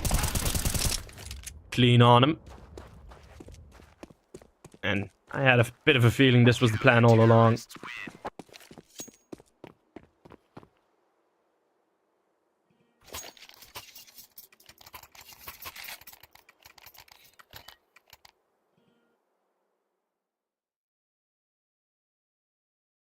Saving that up for the next 9-9 is the score. We're having a lot of close maps today.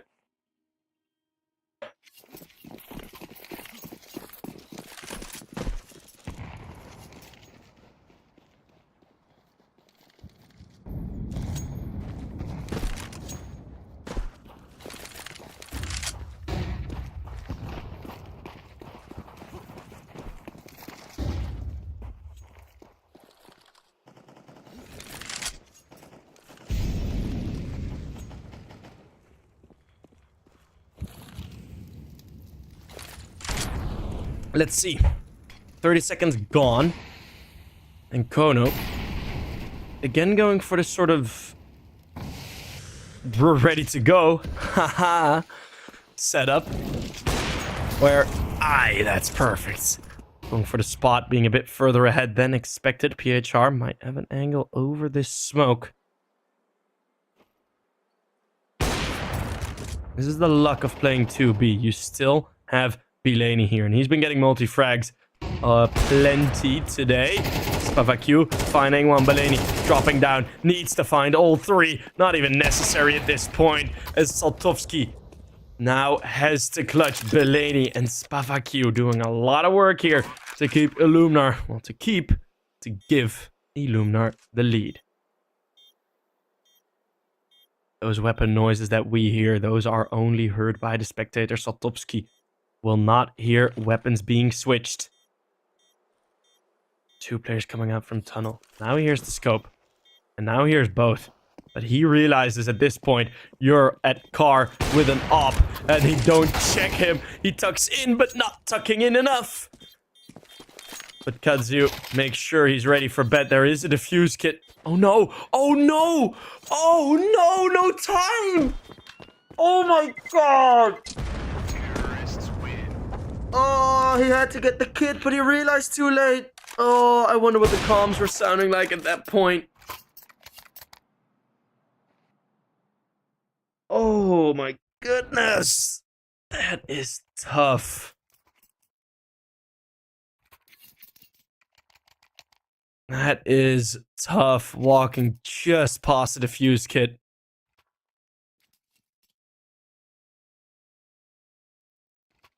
Ay, ay, ay. And kONO instantly go for the timeout. Well, not as aesthetic as clutching a 1 versus 3 with all 3 kills, but it's effective enough from Saltovsky.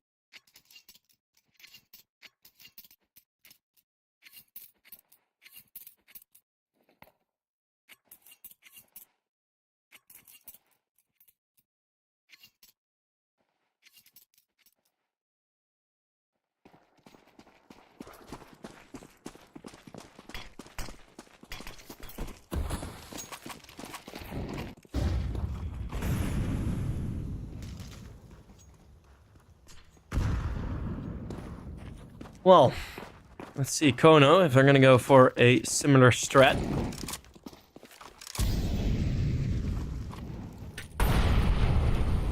Through the mid doors, the Molotov slightly mistimed.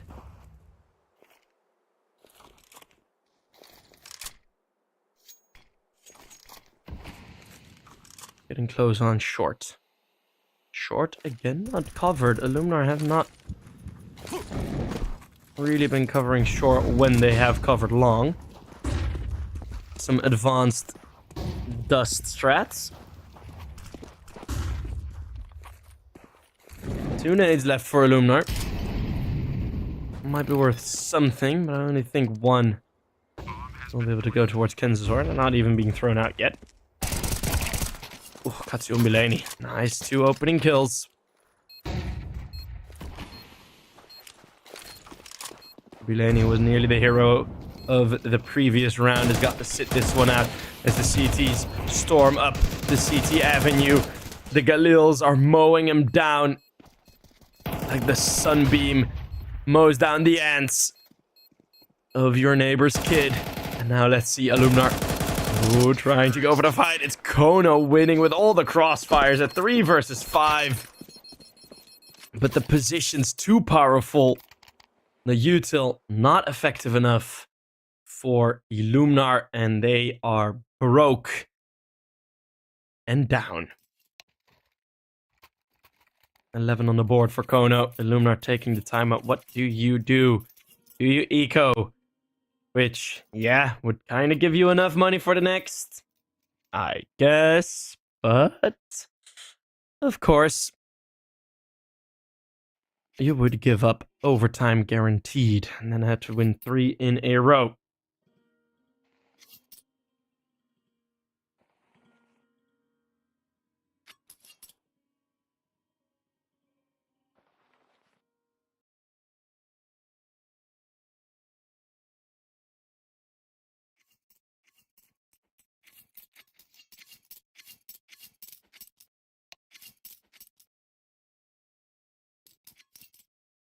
I'm not going for.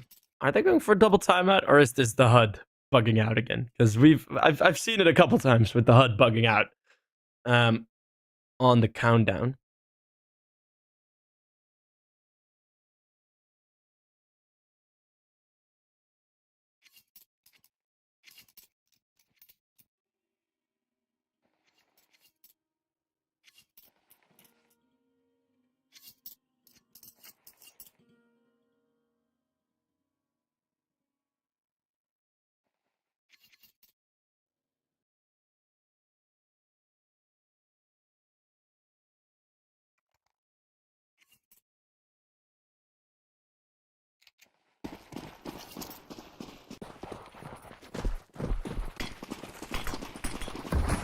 Going to be the full eco.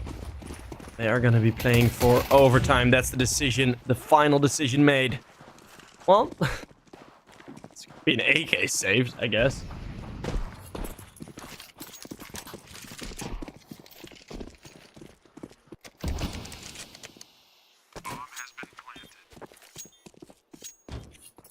I'm guessing that's fine. Saving an AK.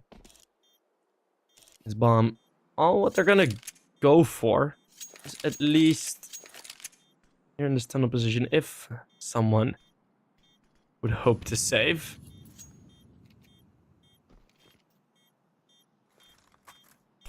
They're gonna try and deal with him. Maybe Spavaq would looking for some exit trades, but at this point they're all gonna be nice read from kONO. Throwing the molly in and planted safe. Oh, everybody's gonna be running in. Uh-oh. Some kills coming through here. Oh, everyone goes down for the T side.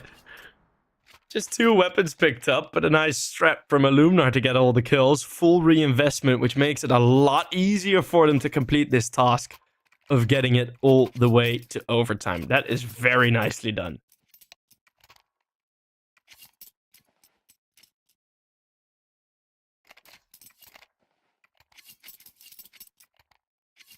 kONO now the ones taking the timeout because they realize, oh boy, we have just bought and we are broke with no loss bonus.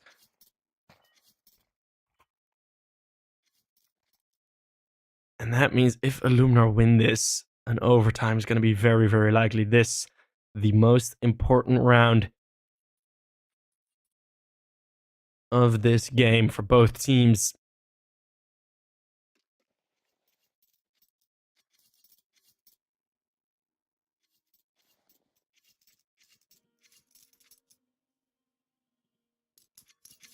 Everybody getting ready. Insta smoke in the hands of Saltovsky. No ops to fight with. I say that Spavaq actually has his fill to spot that one. And I have a feeling he's aiming towards suicide, where some jump shot, some jump peaks are happening by Saltovsky. Might be the final round of this map. And that would be a bit of an upsetting win for Illuminar, as they would lose their map pick to the Ukrainians.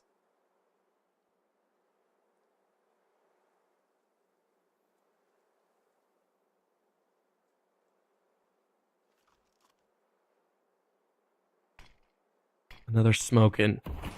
kONO playing a lot closer together. This time over towards long. Spavaq up, revealed in middle.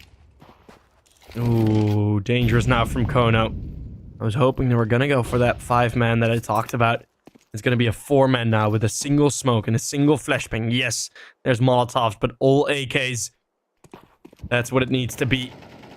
Headshots upon headshots. The op baited out for 1 shot. Slight delay as they can move forward.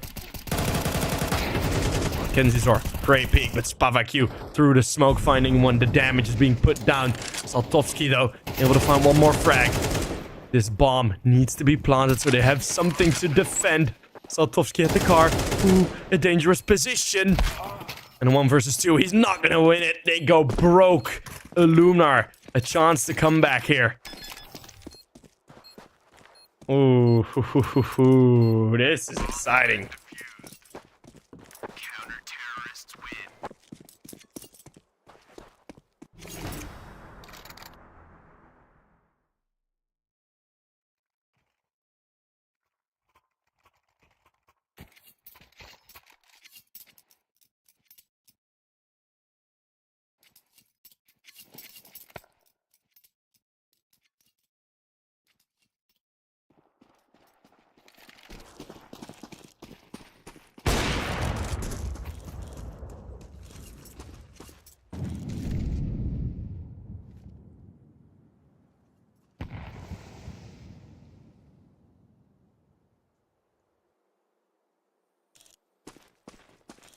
Full Glocks.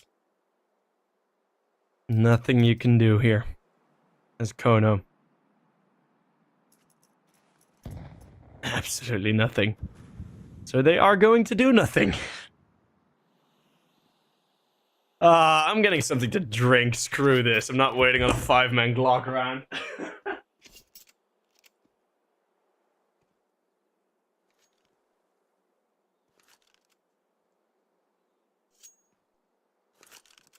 Something happened yet? Of course not. God damn it.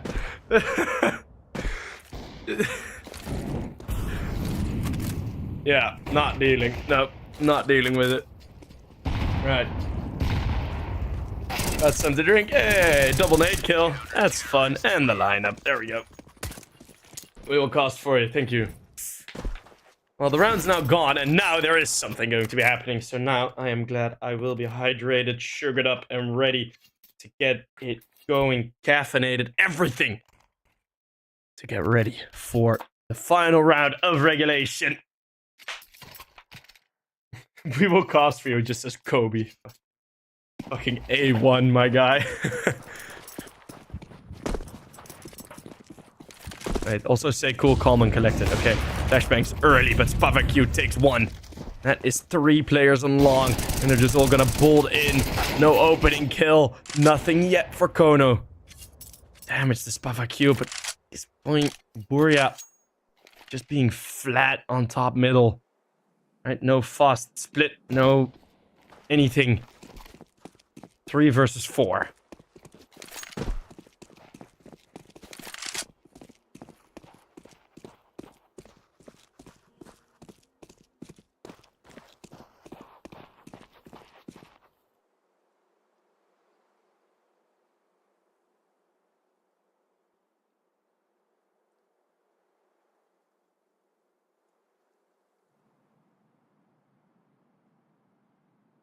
Laney is holding it from outside of B.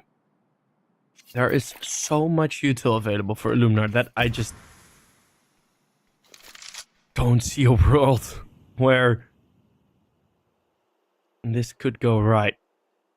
Spavaq is low HP, but he's so ready. He is so ready. 2 versus 4 with 30 seconds left. It would have to go bombastically wrong for Illuminar for this round to not go their way. Well, Going towards B. That might be the opportunity. It's a 2v4. Belaney getting in. Oh, not hearing the footsteps correctly. Maybe hoping that they were going towards the window. Turning his back. Throwing it possibly away. So much util still left. Still, an opportunity for Illuminar is very much there. Umster's low. The op train down. Another molly. Doesn't touch him. There's another nade on Spafaq, but he just can't throw it. He was low himself. It's kONO in a 2v4 that will take the W in map number 1. I'm really choking on my tongue there. Oh, what an ugly game for both. Boy, some crucial mistakes happening there from both sides. Some very, like, all the default rounds that we've seen from kONO that they were winning were most of the time kind of mistakes from Illuminar. But then on the other end, looking over towards some of the rounds kONO was losing, that was also kONO's fault, right? So a bit of an ugly dust, an ugly dustling. That's the reference. Ooh, bit of a burp. But yes, we are gonna go to our second map, and I have completely forgotten what our second map is going to be. It's going to be Inferno. So if you like long and slow drawn out games, get ready for one more. We'll head to Inferno to see who will join our good friends of Copenhagen Wolves in those upper bracket semifinals. We'll see you in a bit. See you guys, 10 minutes.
Welcome back, everybody. It is map number 2, and in the meantime, in the break, I've had a bit of a look at our teams, at our protagonists' previous results on this very map, and both look kind of poo-poo. Dust 2 for both teams is their first pick, usually, so that being picked first is fine. Illuminar did decide to float Inferno. Inferno, usually their first ban. They have 2 maps played in the past 3 months on this very map.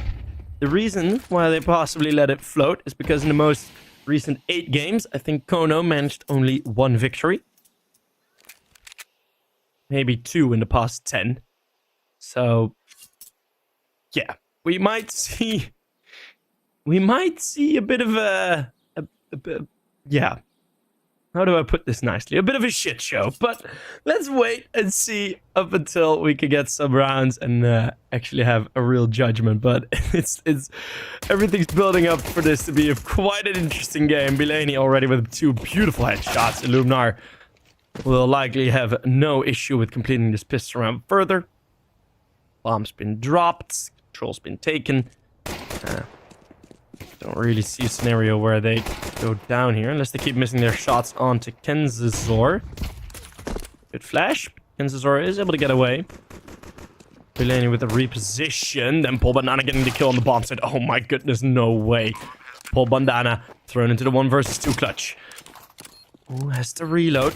Needs to find these frags. Slowly closing the distance is both. And he thought PHR was closer than he actually was. And that gives Bellany a big advantage in the gunfight. It is Illuminar that will convert after a bit of a scare. Bomb has been defused. Counter-terrorists win.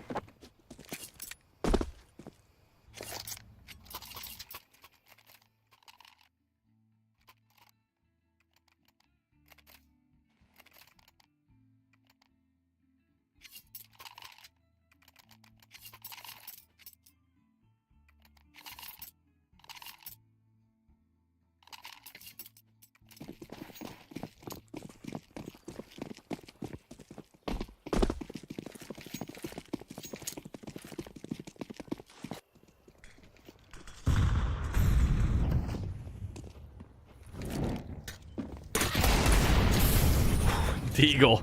Straight to the face. Adzu goes down to Kenzazor. Top rated player for kONO. Past 3 months has been performing really quite well. And he managed to pick up the FAMAS with it as well.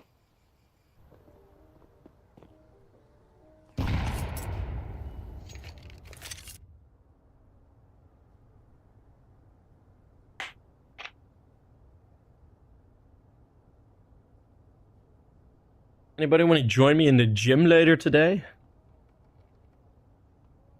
I'm going to the gym the first time. It feels like forever, but we're hype. Let's see if Illuminar can bench this low buy.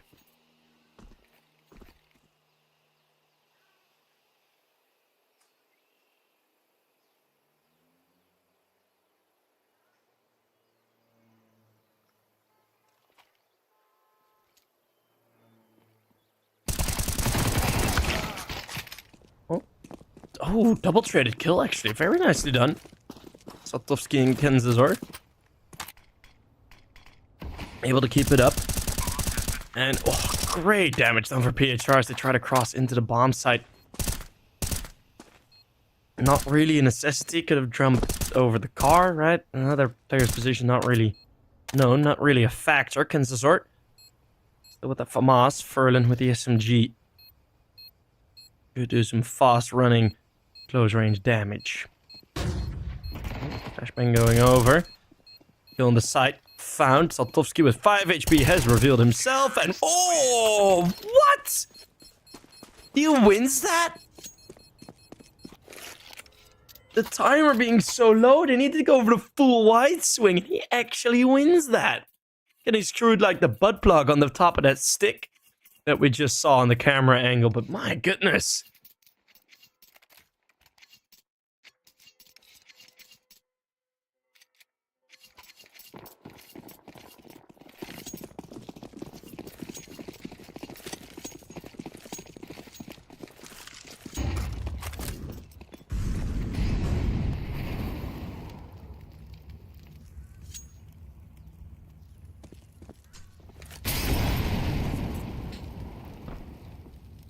That's going to be the fourth by round win from kONO.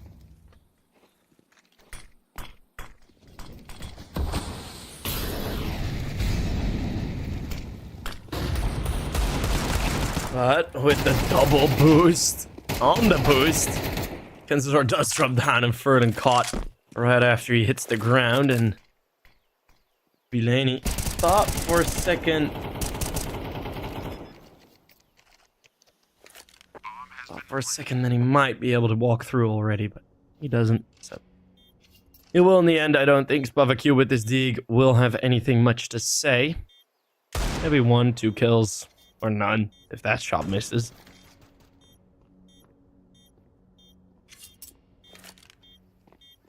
Terrorists win.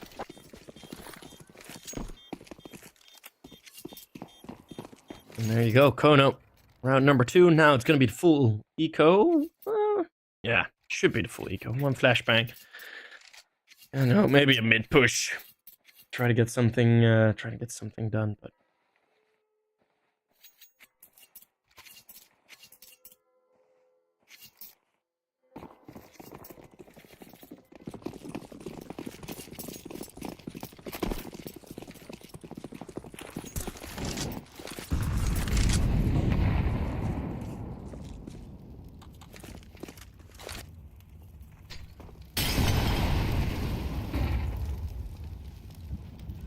people thrown forward. Furlan is ready with 1 nade. That leaves some damage to be desired. Loudness of the AKs very much around that top banana. So we're gonna get the 3-1. Terrorists win. And that will be it for now.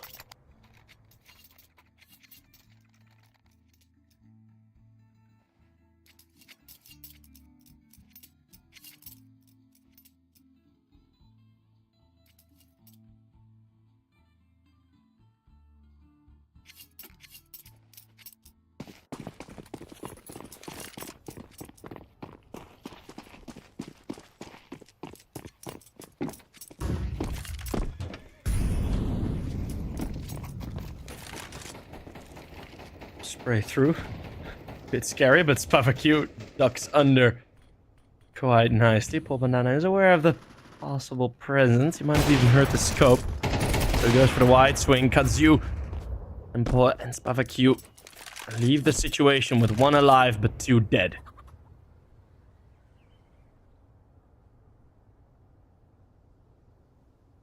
Three versus 4. Good start for Illuminar with the apps control.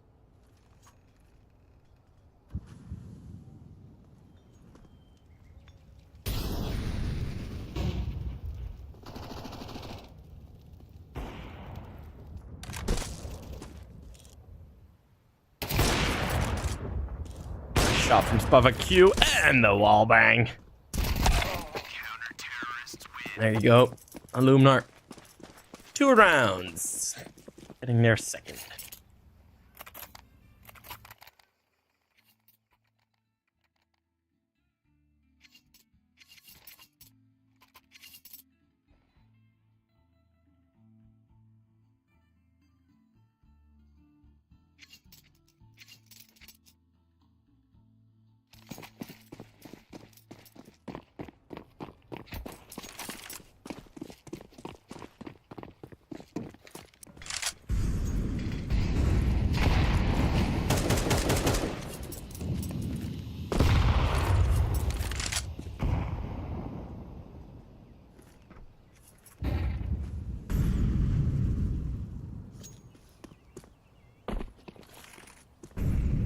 Another slow start to the round.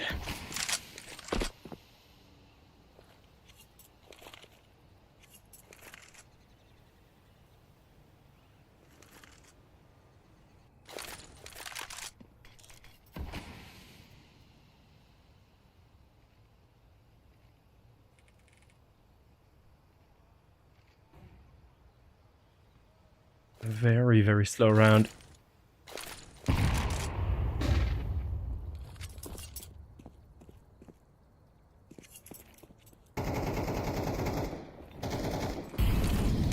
And 45 seconds left. They are going to start approaching this top middle area, but a reroute called. Nothing yet. They take the top control, but Spavaq, he's already re-clearing this. So he knows that there's no one left. Yeah, this peek from Pol Banana might matter, but oh, Spavaq's spidey senses started tingling.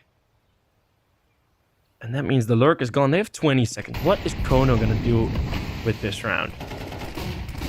14, 10 seconds now. Still need to get to the bomb site. Still need to get to the bomb site. Still need to get to the bomb site. There's just nothing you can do here. Not even a bomb plan. Playing from dark. PHR. Final nail in the coffin. Saltovsky. Half a second after his final kill, the round's already done. Huh? Ugh. Well.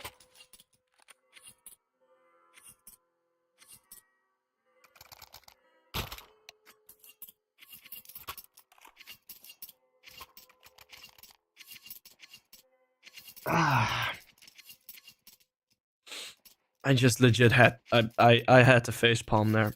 I felt that. I felt that go wrong very early. And I was hoping to be proven wrong, but that apparently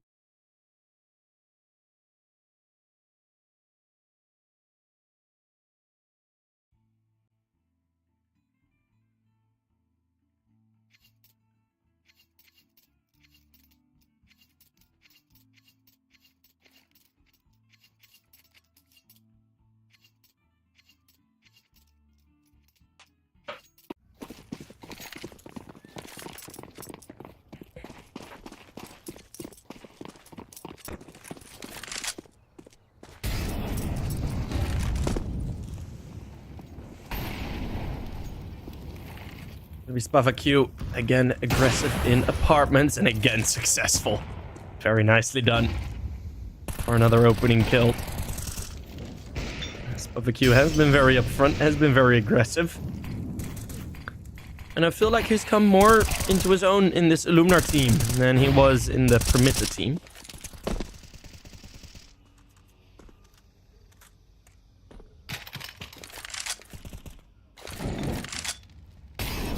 Free AK. I'll gladly pick that up as Buria tries to test the waters a bit, but will very quickly realize that it's not going to be worth it to challenge that smoke or challenge Banana at all in the rest of this round.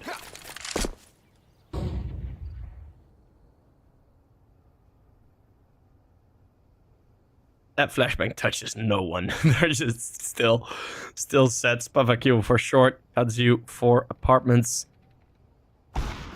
Spavaq is going to go forward. A bit too greedy. Kazu it's unlikely to not get a kill from this position. And, well, it's 2 HP. Dividing that being true. And that becoming a result that we see here. He does go down without a kill. But only 2 points for the Pol Bandana. 3 versus 3. What a peek from Saltovsky. Quick scope on sight. And now it's going to be Furlan in a 1 versus 3. Catches one through a smoke already. That was the low HP Pol Bandana. But Saltovsky S4. 4 kills. There you go. 11 and 2 for the T side Opper. And that's kONO taking a short lead again.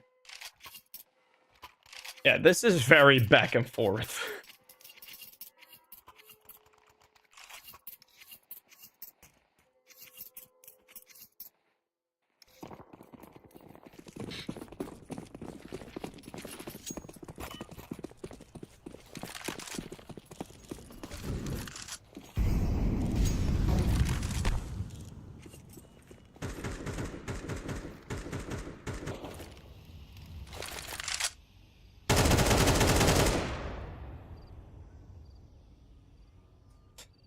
Ugh. Full pistols. Oh, that means I can actually just. Oh, but yeah. No, X and I just wing it. I'm gonna be honest.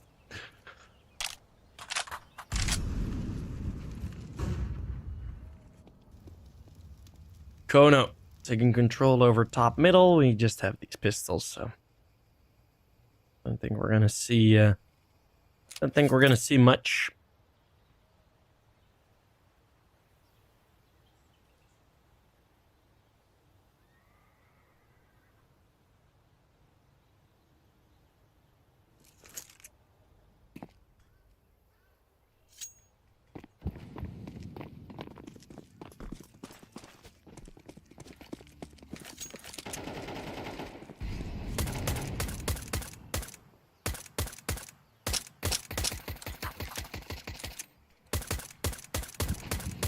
Some shots through, but they're not connecting for Illuminar. And then the AKs can finally start the fights.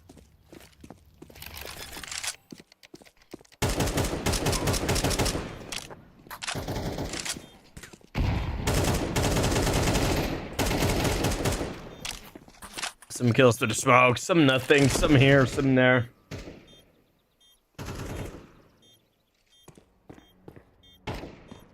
But, fifth round, that's confirmed.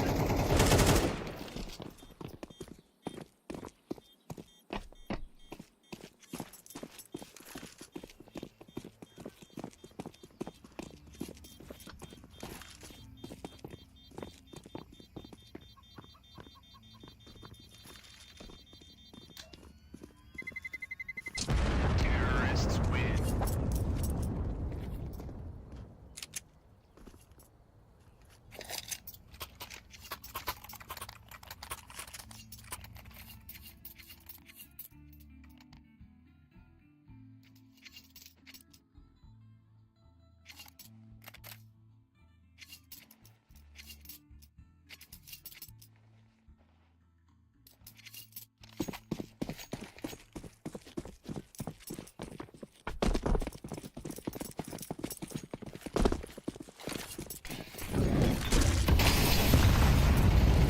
As we're back, good nades on to CPH as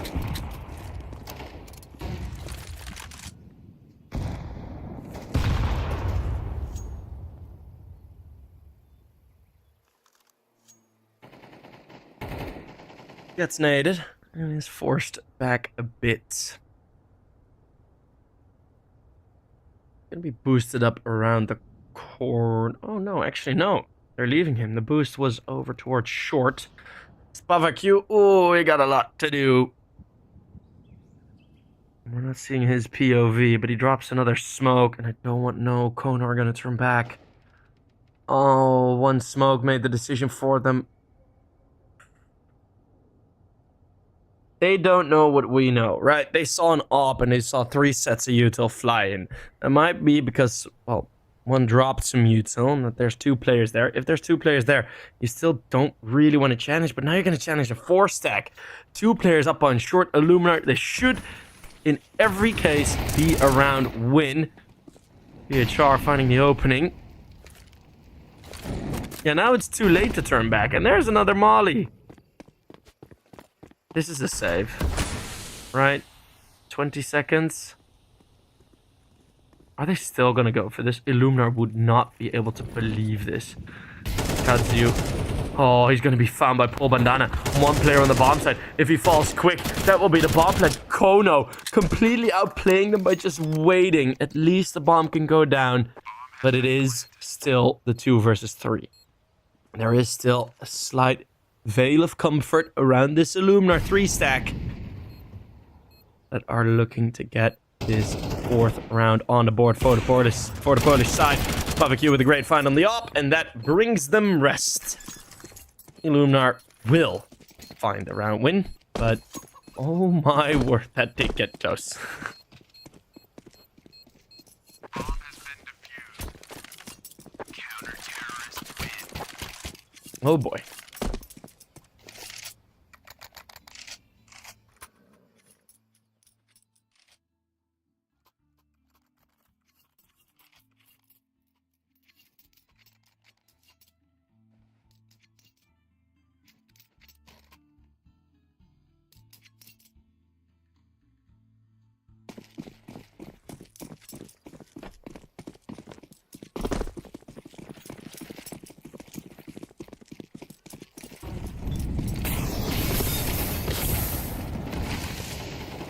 Molly. Stops Illuminar from gaining any more control. But yeah, a bit doubtful. For a couple of rounds of kONO. Not really sticking to their guns. I just want to see them. They have all the recipes, right? They have an incredibly fast AWP. They have Burya Kenzusor, who are amazing on the entry kills. Amster currently sitting 0 in 7, by the way.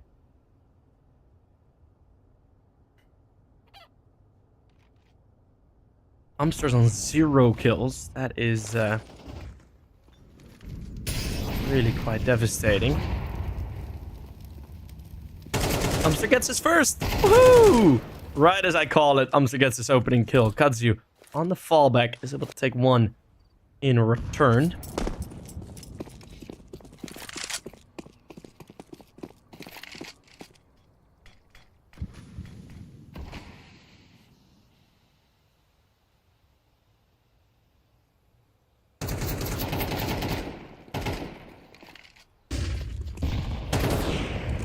Kadzu on the bomb site. Full banana. Sprays for him within the bomb site. One falls. That is Bilaney. So the hold dealt with by finally some cohesion from the kONO side, some decision making, some sharp CS, and then get themselves up to a 6th round.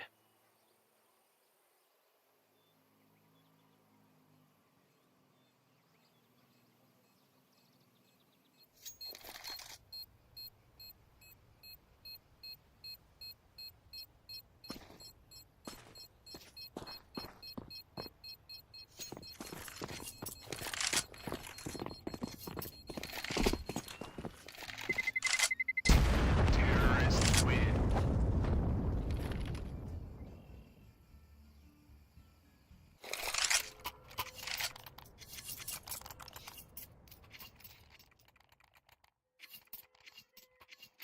Six to 4. kONO looking to find one more round to win the half. And that would bring a lot more rest to the game.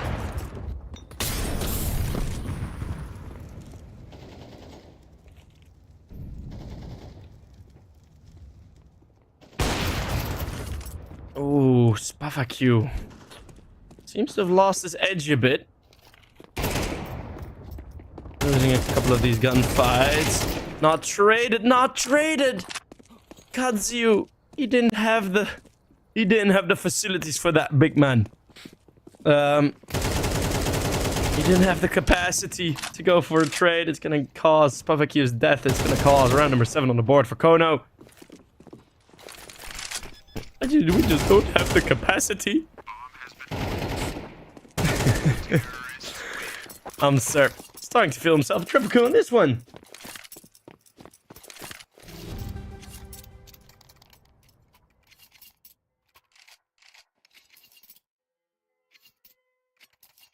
He had a USP. Even if he gets a dink, he would have. Spavaku would have gone down.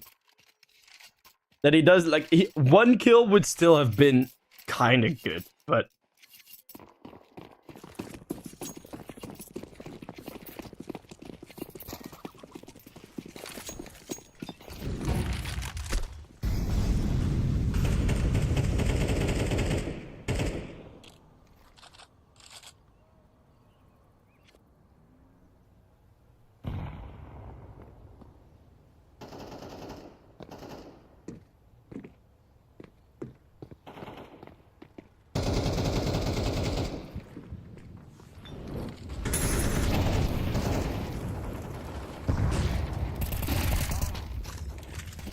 Kadzu with the opening frag as they funnel him towards the top of middle again. Is Bilaney gonna go through here? Yeah. And one more frag pull. Banana able to take down the short player from Boiler. And, well, the boiling point is something that we haven't really got close to. Most of these rounds have been lukewarm. at most. So yeah, it's been a bit of a difficult one.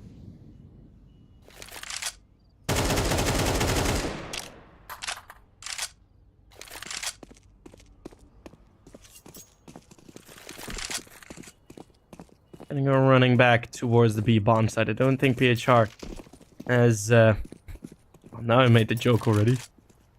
Has the facilities. Well, no, get no scoped. It's gonna be Furlan on his own, 1 versus 4. Put your bets in now, fellas. Furlan, 1 versus 4, 1 versus 4. Furlan, 1 versus 4, starting at $10. $10 if he clutches this 1v4.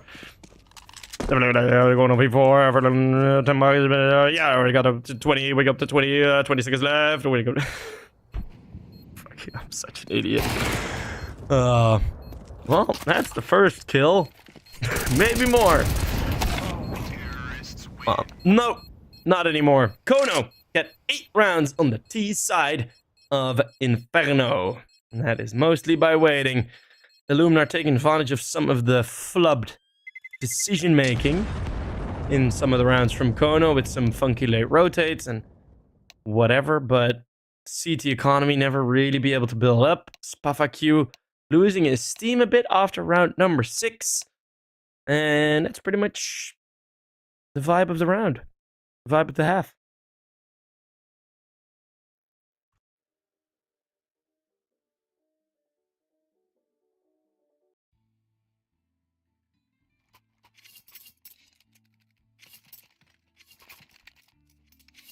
Oh, now I'm getting advice. Oh, beautiful.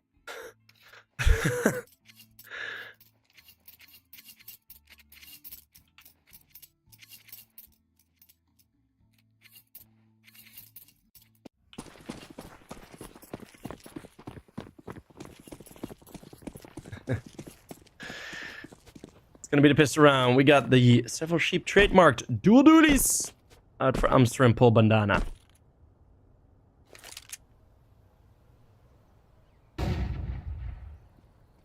Flashbang in middle won't spot anyone. There's at least the information. Be the 4 stack for kONO on the A bomb site. Looking like an apartments play from Illuminar.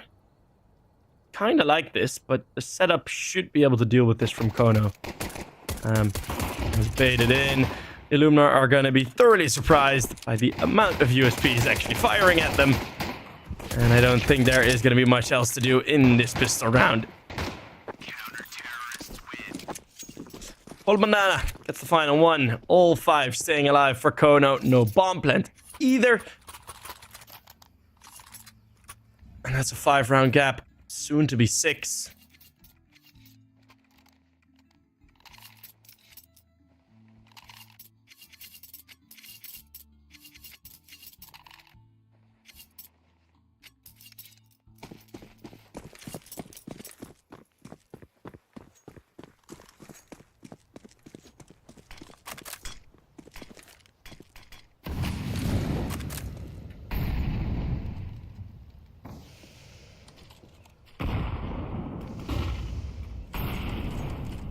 Oh wait, I'll cost how he wants to call PHR. Lining up a smoke. Still lining up a smoke. Another smoke gets thrown down. Wow. 0 creativity. Oh, it's a slow round. Actually a force buy from Illuminar, which is quite interesting to see. Although Kazu going down first. Let's see if they can challenge Banana. That's smoke. Thrown a bit shadow as I can see on the minimap. And yeah, that's going to cause some problems. Bilaney with a double frag. Illuminar actually getting into the bomb site. 3 versus 4. Retake is still kind of on. There is no defuse kit. But there is 1 opening kill already. Maybe more from Kenz's, or as that's a triple for him already. Pull Bandana from behind. Bilaney holding on. Needs the ace to win this. But it's a quick sidestepping Saltovsky. That will easily deal with him. So that is going to be kONO 10. Slightly different than I was expecting, but I thought it was going to be a lot cleaner of a round. Still Illuminar bring in a good effort. Yeah, but what are you going to do now? Gonna go for a half buy? Full force?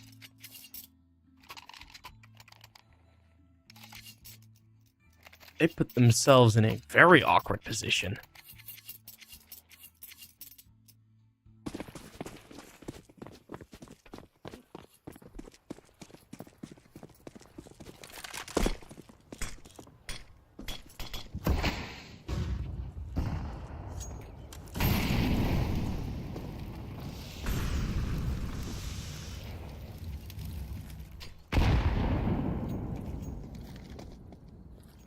Tech 9s and Deegs.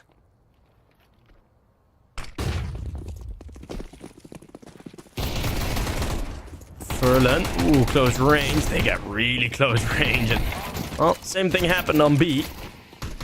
With Kenzazor getting one. Kenzazor at this point was getting a triple kill. Maybe Buria bring it into the 3 versus 3, but Spavaku. Oh, he picks up an op, and that is a game changer, especially in that mini pit.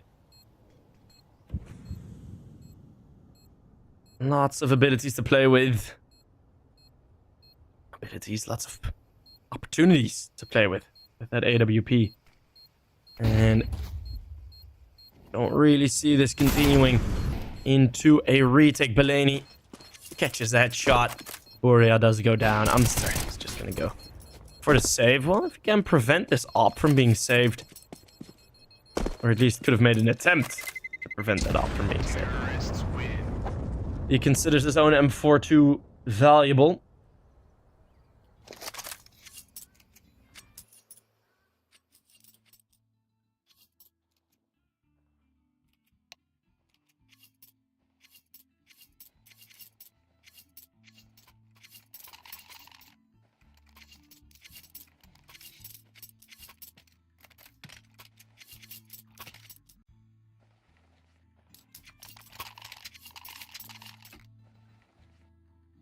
And a tactical pause for kONO. They want to stomach that kind of awkward loss. Need some help with that. Have a bit of a chat with each other, bit of a chat with the coach on how to continue this game.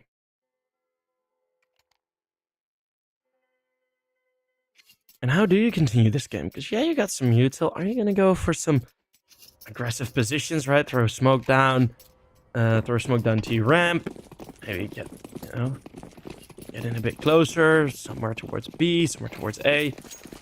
Or are you just going to wait at the bomb sites? Well, let's have a quick check. Furlan won't be at any threat from this util combo. There's just simply not enough for him to worry. Where it does have a grenade, but unlikely that it'll be effectively used. It's a great flashbang, but Buria has made his noise. That smoke is great because that smoke, it forces you towards a very awkward exit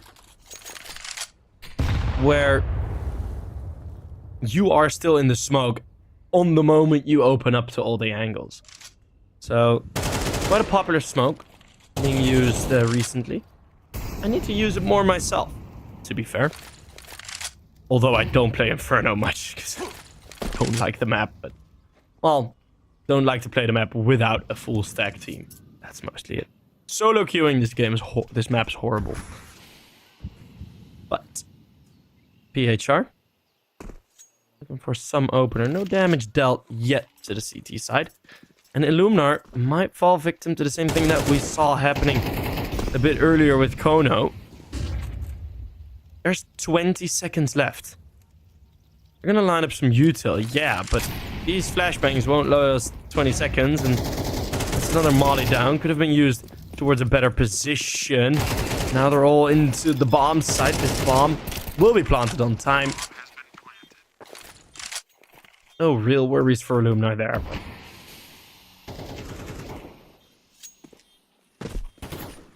we are good. We're all good. Saltovsky running over a chicken on his way to save a Deagle and armor. Very nice. My wife. My wife made soup for me earlier or yesterday. I had it today for lunch. I say my wife, it's my girlfriend, but Terrorists win. everything will be saved for the CTs. Even an extra AK. How was the soup? Soup was great. It's called... the nickname for it is Snert. And it's but it's pea soup with bacon and sausage in it. It's very tasty. Narrator's off the Addy. I'm not on Addy. Yeah, at this point. Yeah, that is correct. I'm not off of it. I don't know. You need to be a bit cuckoo, I guess. Belaney going for the whack-a-mole game. Him being the mole.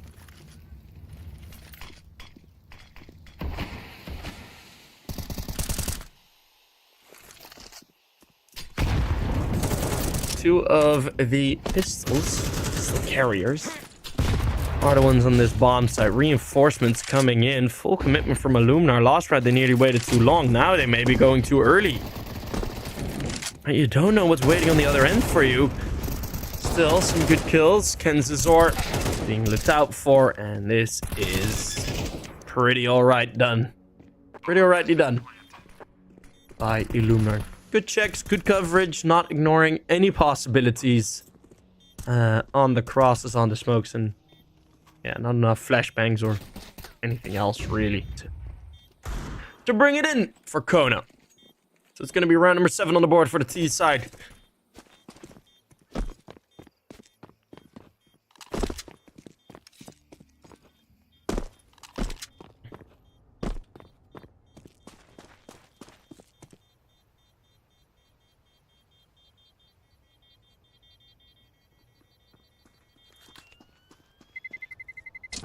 Terrorists win.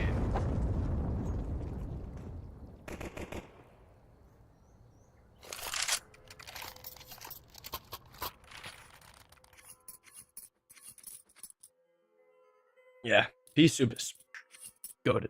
Okay, well, 3 more kills for Belaney, someone says. Oh. By the looks of things, we're gonna have a bit more of a game coming up. 10-7. Will kONO with not a full buy again win it here? Saltovsky's 14-4, but he's not been able to use his favorite weapon. Furlan falls below the feet of Spavaku. As an early engagement. A utility barrage. And then an escape. Amster and Buria very happy with what they have achieved.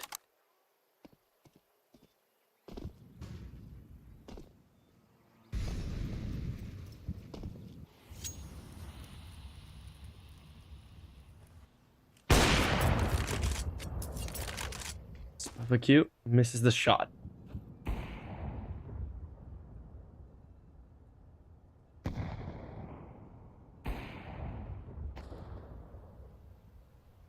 Furlan, for now, still the only casualty. Ooh, spots. Oh, what a shot from Belaney. Great headshot. That's the wraparound opened up. And now Buria and Amster, they know what's about to happen. Amster just tucking into the smoke as an escape. But close range, he's been spotted. Maybe one footstep heard. Alone on the bomb site, it's Buria. The wrap coming in from Banana, but Spavaku is sharp. 2v4, Buria and Paul Banana. Bring it back. 2v2 now. And Kazuo and PHR. Kazuo is going for the wraparound Buria. Will he be ready for it? Now he expects it. Dodges the fight, but Paul Bandana, he can absolutely engage. And Illuminar, that eye slowly closing as they are ready to go to sleep on Inferno. kONO ready to make them snooze. The flash go, oh, the nade goes in. It's Kazuo that will actually find the win in a 1 versus 2, saving his teammate from a bit of an embarrassment. Illuminar on an 8th.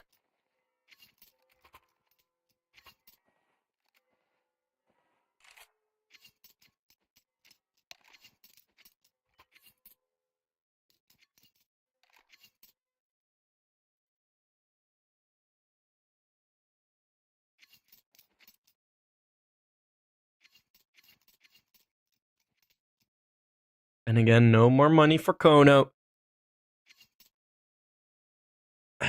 Full loss bonus. I mean, calculate what you have to, but if I see 5/7s, Deagles, and armor come out here for the CT side, I'm gonna throw a fit. Because this is... Oh. Okay. Thank God. Paul Banana has the money for an AWP. He's still Gucci. This is good. Okay. Finally, we're gonna get the AWP back for the CT side, but we're gonna have to wait on that for just a bit. Because this will most likely be another round for Illuminar. Looking at the score to be settled. 4 pistols and an SMG.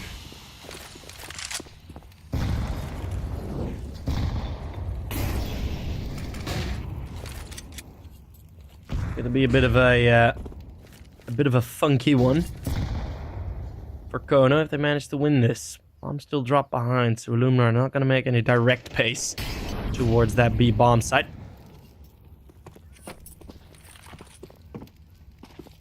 Yes, they take top banana control, but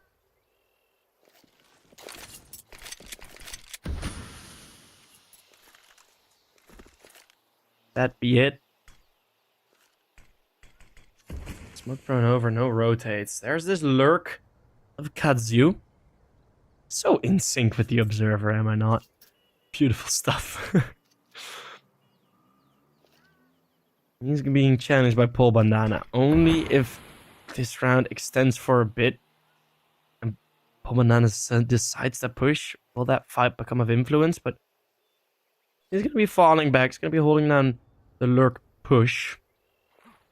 3 players on the bomb side, only 30 seconds. Okay, they're going to go... They're going to go at least a bit earlier this time. There's a single flashbang. And we'll use that now. It pops. 3 players full blind. Umster and Saltovsky take full advantage. Umster with a triple. He was 0 in 7. Now he's 8 in 12. This isn't exactly much better, but the round win is theirs. 11 on the board for kONO. The Ukrainians take and extend their lead just a bit.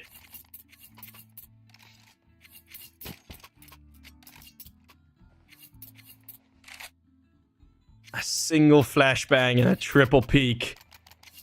Bring the destruction of Illuminar in round number 19. Round number 20, will anything be different? Well, we'll have another timeout as Furlan on that Mag 10. They need to decide what to do with him.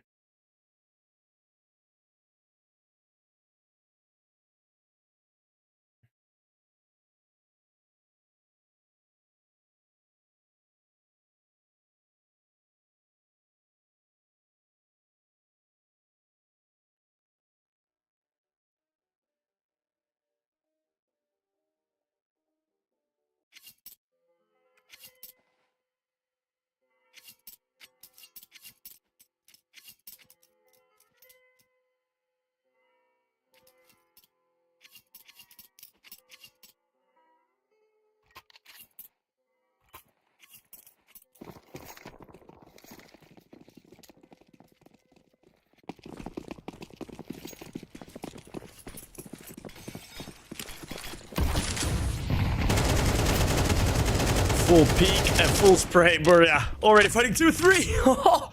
The fallback. But what's this? My goodness. So many timeouts, so much discussion. And with it 10 seconds, the round's gone by an AK spray. Buria wrecks them all. Saltovsky with one more. It's Belaney that will find another headshot, maybe. He got Paul Bandana as well. No, the wide swings there. kONO, 12 on the board.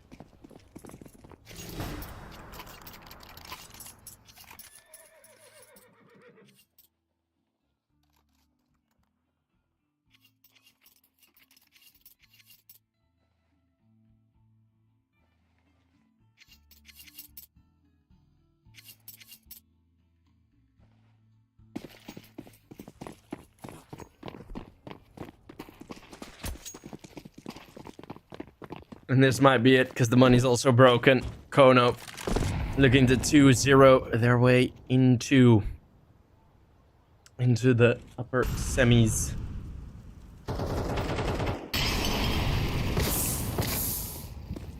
kONO finishing second in their group, losing the winners match versus Adepts, facing off against Illuminar, which finished top of their group by beating Lil Mix and beating Aurora Youngbloods.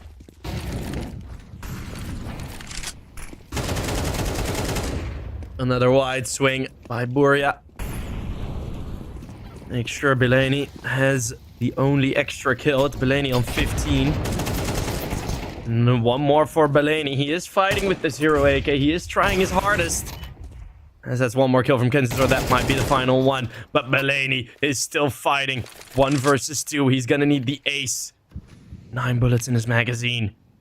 A Polish clutch to keep them alive. Belaney might be able to do it. But 1 flash. 1 smoke, 2 AKs. Menacingly waiting on the other end. Belaney needs to make a move. Can't just stick around here. He'll expose his backside towards the apartments. It's gonna be a double swing. Not even necessary. Buria takes the headshot. Belaney with a heroic triple kill. Needed the ace, and the ace was just a bit too far away. And we have our winner. It's gonna be the Ukrainians. It's going to be kONO that will find the win, and they were just a bit sharper. And that pistol win, the 5.7s on the CT side, absolutely settled it for them. So yeah, there you go. That's the first day of playoffs done. A couple of things, of course, if you want to see the other 2 days of playoffs, which will include, here you get it, Adepts versus Aurora Youngblood and Viperio versus the exciting Navi Junior. We will have, I think I'll be casting 1 map tomorrow, I'm pretty sure. But else, I'm gonna shamelessly self-promote. My Twitter's in the chat if you want to hit me up with a follow. We also stream some ESL Advanced, and I'm live tonight on ESL for the Challenger League. So yeah, if you want to check that out, go ahead. Would be nice to see you there. Copenhagen Wolves versus Illuminar is set up in the upper bracket semi-final. So they will be top 4. That was it for us today. Thanks all very much for watching from us from EU Pro League. And we'll see each other tomorrow or another day. Bye-bye. Love you all.